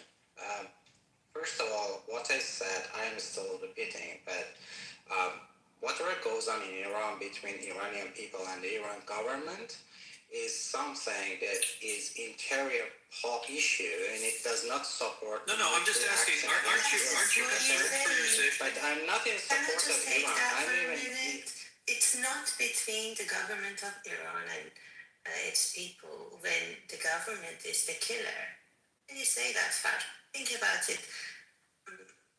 If it was a fair government, if there was a fair judiciary. While I was in Iran, I was sometimes in prison even, but under pressure by the Iranian government. I was demonished from the university even, not being allowed to teach. How could you say this? In the university. If you don't mute yourself, please mute yourself, okay? But what I'm saying is that in this room, you do not speak like that. Iran does not support military action against Iran. So that is what I'm saying. Farshad, we have a rule. Women have more rights here. They're like the IRGC here. They rule. So you're gonna listen. You're gonna go back and forth with her. If we had a judiciary system, then you could say that if we had representation, if people had lawyers to represent them, then you could possibly say what you're saying. But when there isn't such a thing, even if people want to have lawyers, and you say you have been in prison, so you know this fact, you can't even choose your own lawyer. No, There's a list of That's lawyers. absolutely not true. My brother is a lawyer. You are all against Iran, not Iranian regime. You are talking against less information. I'm not talking about that's quite wrong information. That's missing. Less information. Tia, less information. Hey, Tia, listen to me. Less information. Okay? That's absolutely misinformation. It's not misinformation. Tia, be careful with sharing anything about you or your family, because this guy he's not a good guy, okay? And there's other people listening. You're right. Less information. And I have a lot of friends who are in judiciary and who are lawyers trying to help people. There is a list. When you are a political prisoner, there's a list of lawyers that you can choose from, which have been vetted by justice. It's not a propaganda or anything, it's just reality of life inside Iran. And if you say everything is so fair, it's just like there's no point talking to you, because you're either in a bubble or no, you are in the bubble. You are in the bubble of international Persia International. You are in the bubble of maybe you were not on the internet. You Why don't are you in that tell them bubble. to I'm not turn in that on the bubble. internet in Iran so 90 million people can come online instead of you white SIM card bitches, and they will tell you to shut the fuck up, Farsha, just like I will. In Tehran University in Amirabad, when they throw people from the second floor. I don't know what you're talking about. I don't know what's your agenda. I don't know. I don't want to label you. I don't know who you are. I said what he's doing is about the war, and whatever you say does not support the war. If you want to talk about the war, I can talk about it. But if you want to try to support the war, but whatever happens in the Iran, you are not an Iranian, and you are against the Iranian people. You are against Get to decide whether I'm Iranian or not. You are saying that hold on. This is the way I can take you to heaven. It's a waste of time speaking to them, guys. Waste of time You are an speaking to them. Israeli. You know, you are supporting Israel. You had fun with them? For sure. Should we let somebody else? Comfortable truth. You know what he's saying? He's saying you're supporting Israel, and that's why you're a traitor, and you deserve to be executed. That is actually what he's saying. These animals. Listen, Wait, did he just threaten someone in the room? Did he just threaten someone right now? Yes, he actually did. Yeah, he actually did. Gabriel, hold on. 1 second. Walk us go. We'll get back. Rafi, if he threatens someone, we need to move him out or kick him out. Sorry. Move him down for now. Penetrate him. IRGC's. Move him to the audience. We'll bring him back. Let him think about it. I still have opinions. I just recorded him. Did you guys have something to say about the topic itself? And just to let you guys know, apparently, if we kick him, we resolve the issue. If you report him and you let him stay in the room, they actually get it faster. Clubhouse. FYI, that's how it works. Farshad needs to understand that the only people's opinions in the world that actually matter, this is going to be an uncomfortable truth, it's Americans. Or even the libtards. So I went and came back and Farshad, you guys are still dealing with this guy? Yeah, the guy's a moron. I don't know what he's doing. I wanted Walkus to go. Walkus has been trying to talk to for a minute and then silencing him. Walkus, go. I'm tired of this guy. He is the supporter of a barbaric regime, a regime that has set fire to the whole world, and you're allowing him to speak, and he's just beating about the bush. He's not answering your question, so there is no point of playing with him. Amen. You know what? He's no longer here. He's no longer here. So say whatever you need. As soon as possible, and he may go to heaven the way he believes it. Well, so forget him for a second. So what's your opinion as far as what you want to say to get your point out? I know you've been wanting to talk and all that stuff. So talk and say what's on your mind. Yeah, Father, that time when Taco was associating religion to this whole mess, to this whole chaos, I just wanted to respond to him that the two sects, the two school of thought, the Shia and the Sunni, they are arch rivals for centuries. When Sunni kill a Shia, they believe they are going to heaven, and the vice versa. So there are massive differences within these two sects. So how on earth could he come up and say that okay, it's all because of Islam and this and that? I just wanted to come up with that point that you need to understand the religious, political, geographical, and all those perspectives. That's the reason Saudi and UAE are the biggest enemies of Iran, and that's the reason why Iran is the biggest enemy to UAE and Saudi Arabia, because it is because of the sectarian conflict.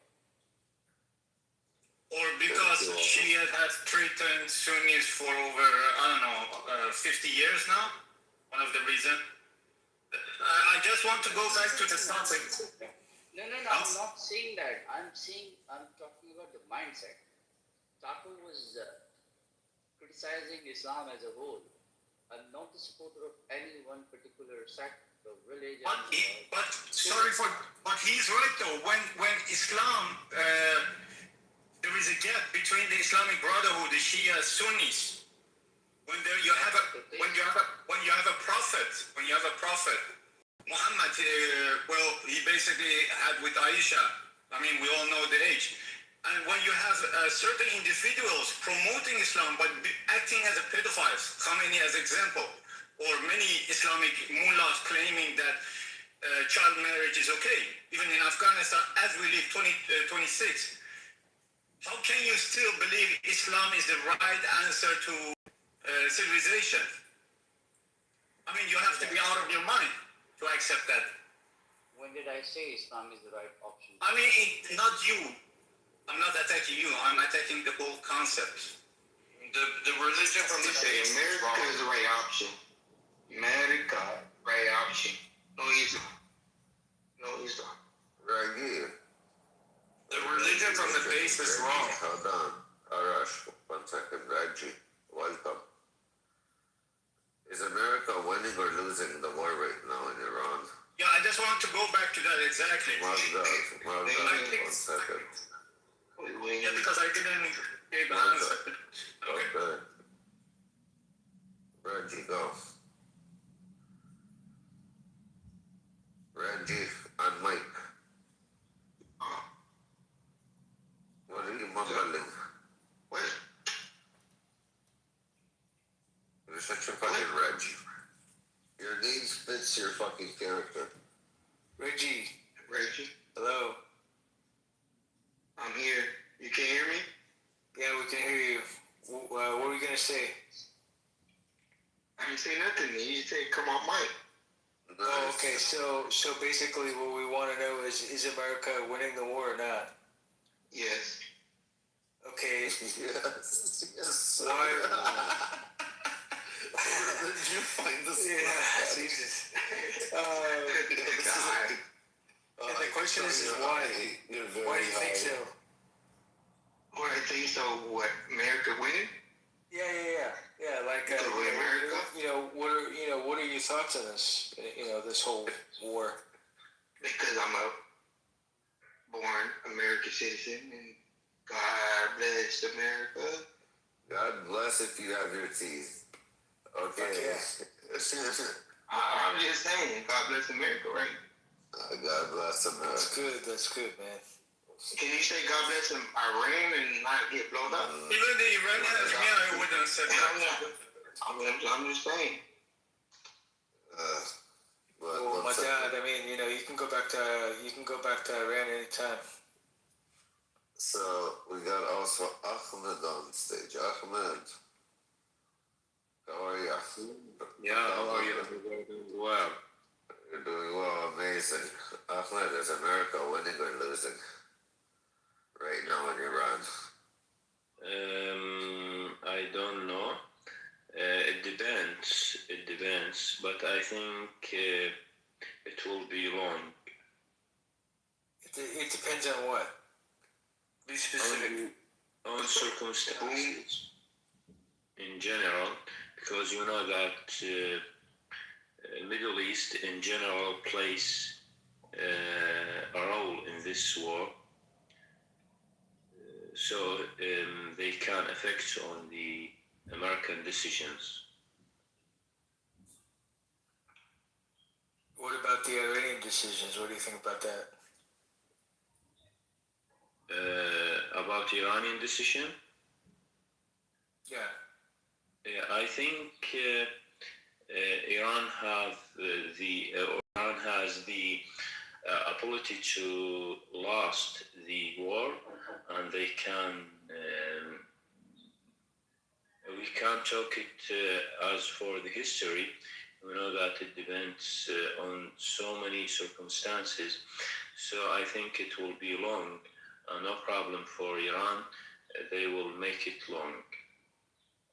Bro, people are starving because of lack of food at the moment as we speak. No problem for Iran. The inflation is over 500%. No problem for Iran. No, I mean that. Regime, Mahdad. Yeah, For that, even the regime, even if you look at from the regime perspective, when there is internally conflict between the regime itself as it is today, the system has fallen. You know when regime works? When the regime works, there is, look at the history. Why did every power empire fall? Because there is a internally conflict. That's when the system falls. Like any corporation in the world has done the same thing. So a corporate. See, I don't understand how on earth can you guys claim that America is a clear winner. I don't think so because Americans. How do you ask for Trump's help? Let me complete. But how do you ask for Trump's help? Give me a rebuttal. You can rebuttal. I'll land my plane and then you can rebuttal. The Americans failed miserably to liberate the 19 million. Canadian. Fuck nigga. Fuck this. What the hell is happening? One of the fake accounts. Continue. Okay. Mahadat, okay, listen. America failed to liberate the 19 million Iranian people who were being oppressed for the past 47 years. Was that their goal? Let me explain first. America failed miserably to extract the enriched uranium. They simply say it is under the rubble, extract it for yourself. You thought America in 6 weeks, you thought America in 6 weeks will save the Iranian people and get rid of uranium? Natasha, let people speak, and when they're done, then speak. Your timing is off. Thank you. Okay, Just let me complete. America could not take full control of the Strait of Hormuz. Blockade is not the solution. They have to take full control of the Strait of Hormuz if they really claim themselves to be winners. Again, America could not implement massive or enough economic damage to the China. I mean, if the whole What can you do without America, though? No, I'm just talking about the sole purpose of this whole war. When the war was imposed on Iran, so what goals? What goals America has achieved so far? But the thing is, the roadmap can be achieved. I mean, it's not even systematically possible to achieve that in 6 weeks. No, Mahdad. No, let me finish that, brother. You cannot call them as winners. Would you like me to? Then call them winners. Would you like me to give feedback, or you want? Otherwise, I shut up and continue listening. If you want feedback to what you just mentioned, then I will do that. Otherwise, I'll be quiet and listen. What, Mado, please keep in mind that what the Iranians themselves need to do too, right? Okay, go ahead. Fucking drop them. Bring up who? Right, Yeah, they were talking off mic. Trigger figures, yeah, try to less you just yell at them, then don't listen, then drop them. Don't right away just drop them anymore. Sure. So Mahtazwan, go ahead. Please keep in mind that Chantal Marhale has to be Simbadaf, so please think before you speak. Thank you. I just want to finish. I think what you have to realize is 6 weeks you cannot achieve, like, save 90 million people, and also, let's say, take out the uranium and make sure that there is new system implemented. Be realistic. I mean, you saw the Iraq war, how long it took, and many other wars. So you have to see the roadmap from roadmap perspective, and a lot of things can happen, right? They have to pivot, adjust. I agree with you that maybe they haven't achieved yet. And to be honest, the Iranian regime is it's very strong, and they are very smart. So that being said, I think we'll take time. And going back to the topic, I think when there is an internally clash in the regime itself, regardless how much USA is going to attack, it is already done.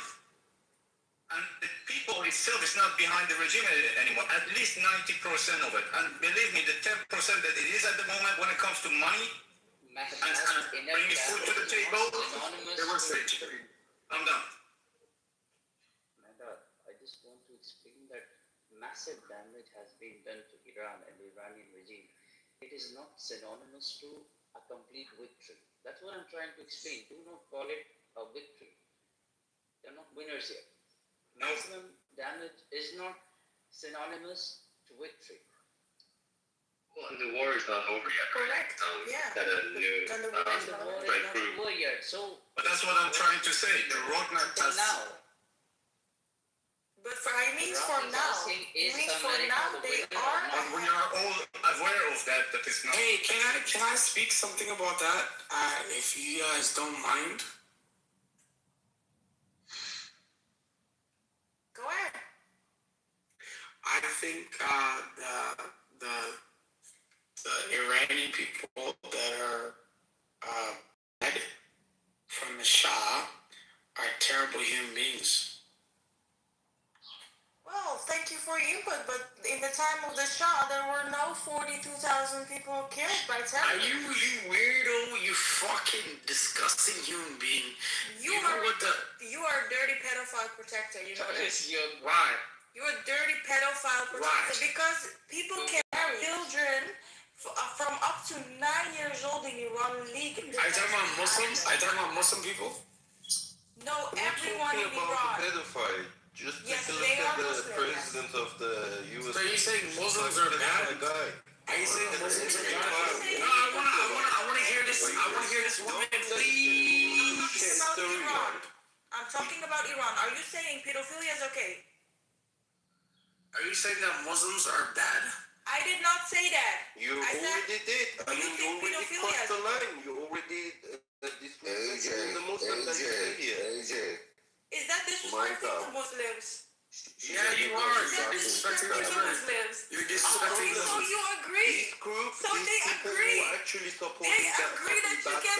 They agree that you can even marry a 9-year-old They have and no rape fucking a clue 9-year-old. what they say. Yeah, a 9-year-old who? Prophet Muhammad sallallahu alaihi wasallam. Are those people in Iran Prophet Muhammad your prophet? Are those people your prophet? Is your prophet the same prophet as me? No. No, they have another one, right? What is it? Who is the other prophet? The mother, Ali mother. Ali. First of all, let me explain something, okay? I guess these groups doesn't have that much boundaries to talk and don't have enough of them. Yeah, I feel like you guys are not listening. Just a bad basic guy here. Just like leave that. I'm listening, bro. I'm listening to you guys. No, you're going down. You're a pedophile supporter. Piece of shit. I don't want to talk to you.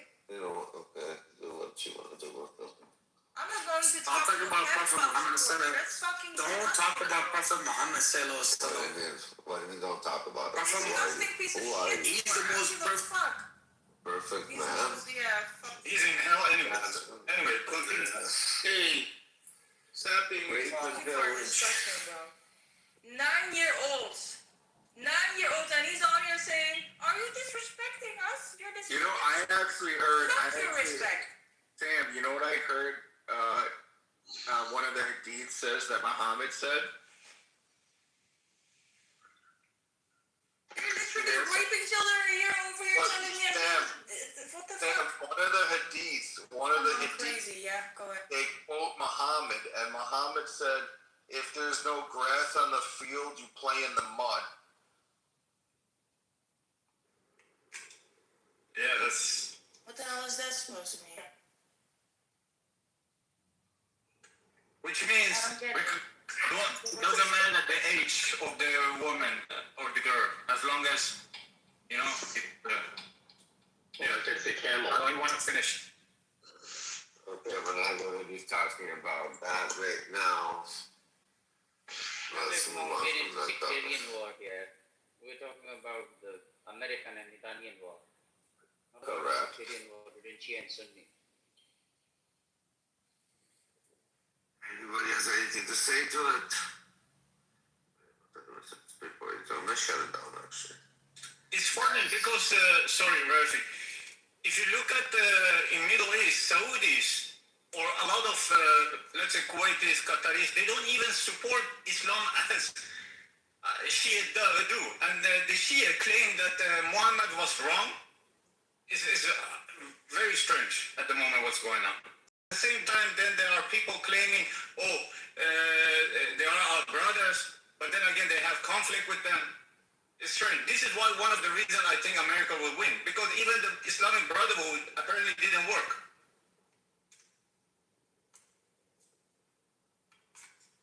Listen, while there's no proof that Trump is a pedophile whatsoever, they're always saying, can you talk about, in the comments, can you talk about the Epstein files? Can you talk about the Epstein is dead, but this is a whole country, ruled based on pedophilia laws, idiots. Shut the fuck up, okay? You can't distract people from what's actually happening with your stupid Epstein file. Epstein's dead. He was a piece of shit. Also a piece of shit pedophile just like yourself. The pedophile is also dead. Oh my god. You need to update yourself.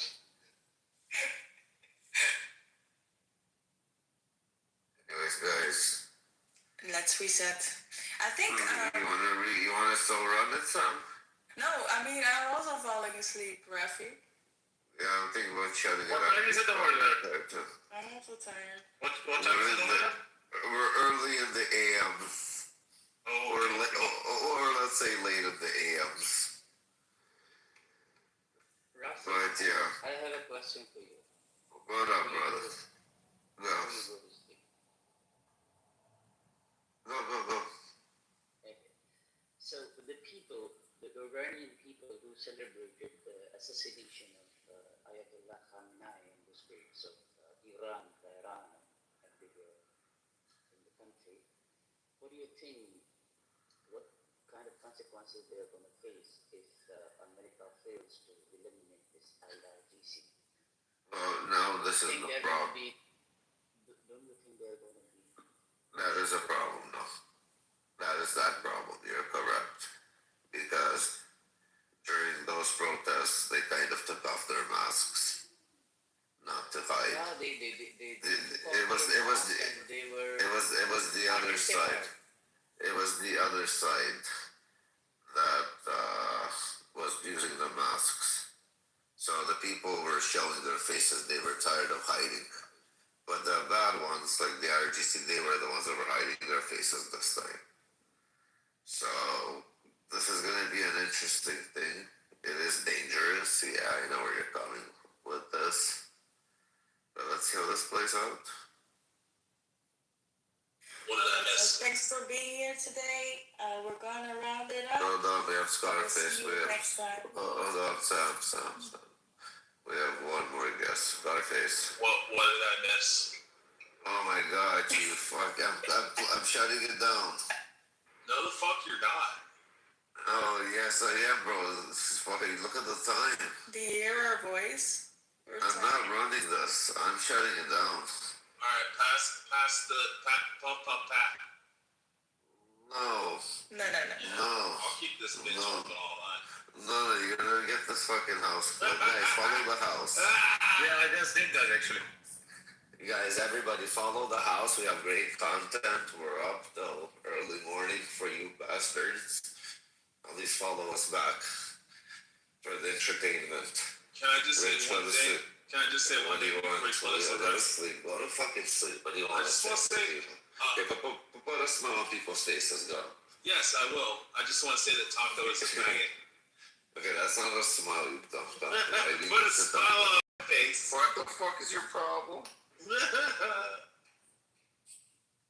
Talk about fuck himself. Scarface, let me Go fuck yourself, Rich. Yo, this guy's gay. Taco's gay. Take care, guys. Next time. Good night, guys. Thank you, guys. Good night. I'm shouting at you. Can you do me a favor before you close the room? Kick Sarah. What do you want? Kick Sarah the other. Yeah, kick her ass Never. out. Why? Yeah. Never. Why? No, she kicked me the other day. Yeah. No, we're not Not gonna nice, kick her out. serendipity. Not nice. No, we're gonna keep her. It's fine. Nice, guys. Sell the Corvette. Rocky. No. No.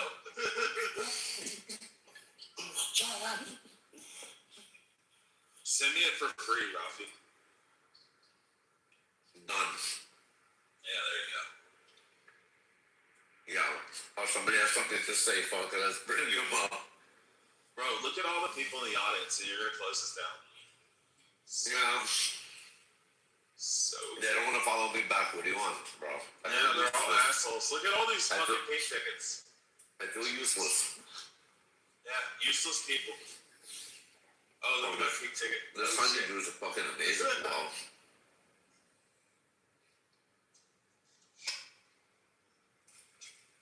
Okay, fuck it.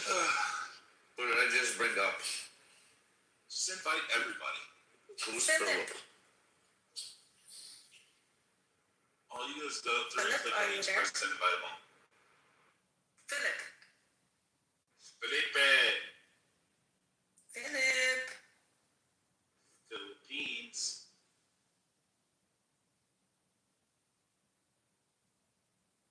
All right, Philip, you answer. We're gonna go if you're not gonna speak. I think the steroids hit the head. You can't press that button. Was he Dutch? Bro, go to sleep. Why are you up? Go to sleep. Maybe. That's exactly what I mean. Bro. 1,500 bucks off 15 cash rides for friends of mine. I'm so happy right now. With George Strait concert. Rich, have fun with this. 80,000. Rich, ask what they think of the title. Oh, what's the title? America fight finalized Iran. The Iranians are cucks. All the men are a bunch of pussies. They're scared to fight for their country. Shut up and ask the question to Toons. Oh, what am I supposed to ask? The fucking title. Oh, Toon, read the title and tell us what you think. Banjod, Marajod, Uli Uli. Are you here? Toon, are you there? Tunti. I don't get it. They come on stages like to get like some people to follow them back or something. I don't like. What are they trying to do? He's Tamil Nadu, so they're like functionally retarded. He probably doesn't know how to work the phone.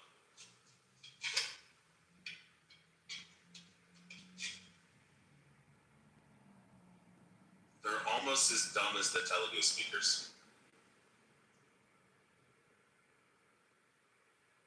Fuck you, motherfucker. Yo, why are you up at this time of hour? I just got done talking. They had a George Strait concert in Lubbock, 80,000 people. I did 15 trips for $100 each, and I made $1,500. And I'm going home. And I'm going to do the same thing tomorrow. So I'm going to make $3,000 in 2 days. Yeah, like an Uber driver? Huh? No, so I did Uber 21 to 24 during COVID. Then I went back into the petroleum for a year. Then I got back out of the petroleum. I started a recruiting agency. I did like 5 onboardings, and then oil went from 70 to $50 a barrel, and everybody went on a hiring freeze. And then I took the money, paid all my bills, paid my taxes, all that kind of shit. And then I let the bank account sit for like 3 months without any money in it and didn't think about it. And then I went and checked my bank account. As soon as oil went to like $100 a barrel, I'm like, yeah, I gotta get back to recruiting again, get this shit going, rolling again, because everybody's hiring. And then my fucking business account fucking closed. I was like, you motherfucker. So now I gotta go to the bank and try to get it reopened so I can start onboarding again. Thanks for your life story, bro. Thank you. You're welcome. I just want to read a comment someone said.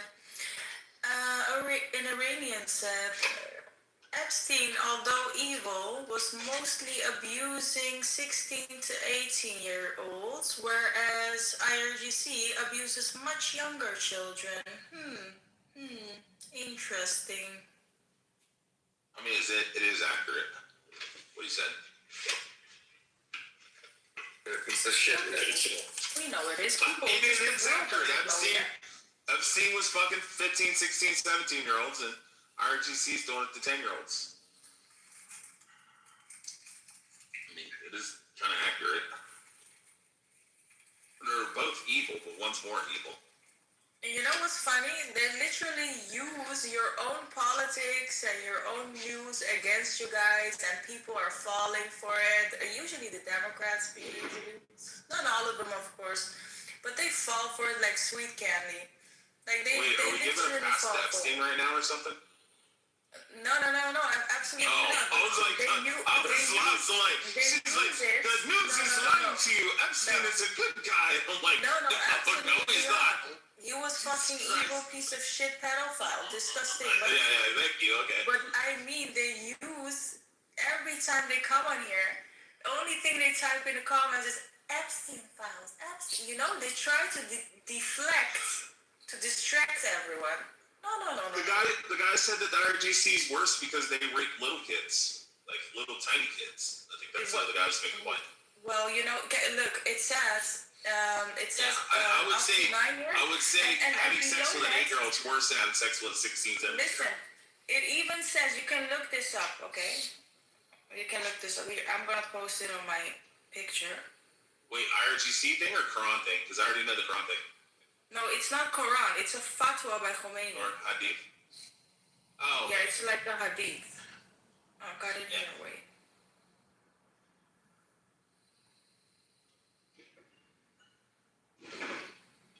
Here, I'm gonna read it for you guys. Khomeini's Manual of Islamic Law. It's called the Tahrir al-Wasila. Page 229, volume 3. Intercourse with a woman I just want to make sure I'm not converting, right? Is not allowed unless she attains the age of 9 years. Unless she attains the age of 9 years, regardless whether the marriage is permanent or temporary, because they even have temporary marriages. There is, however, no objection in other sexual enjoyments like touching lasciviously, so between the legs, you know, hugging and rubbing the thighs. Yeah, hugging and rubbing the thighs, even with a suckling infant. Go look it up here. It's on my. Yep. picture. I mean, that's in the Hadith, so. You know? Even in the Sunni Hadith, it's there. Even Mutta was acceptable under the Sunni Islam, even during the time of the Prophet. That made peace be upon him, but then it was abrogated away, and the Shias just kept it.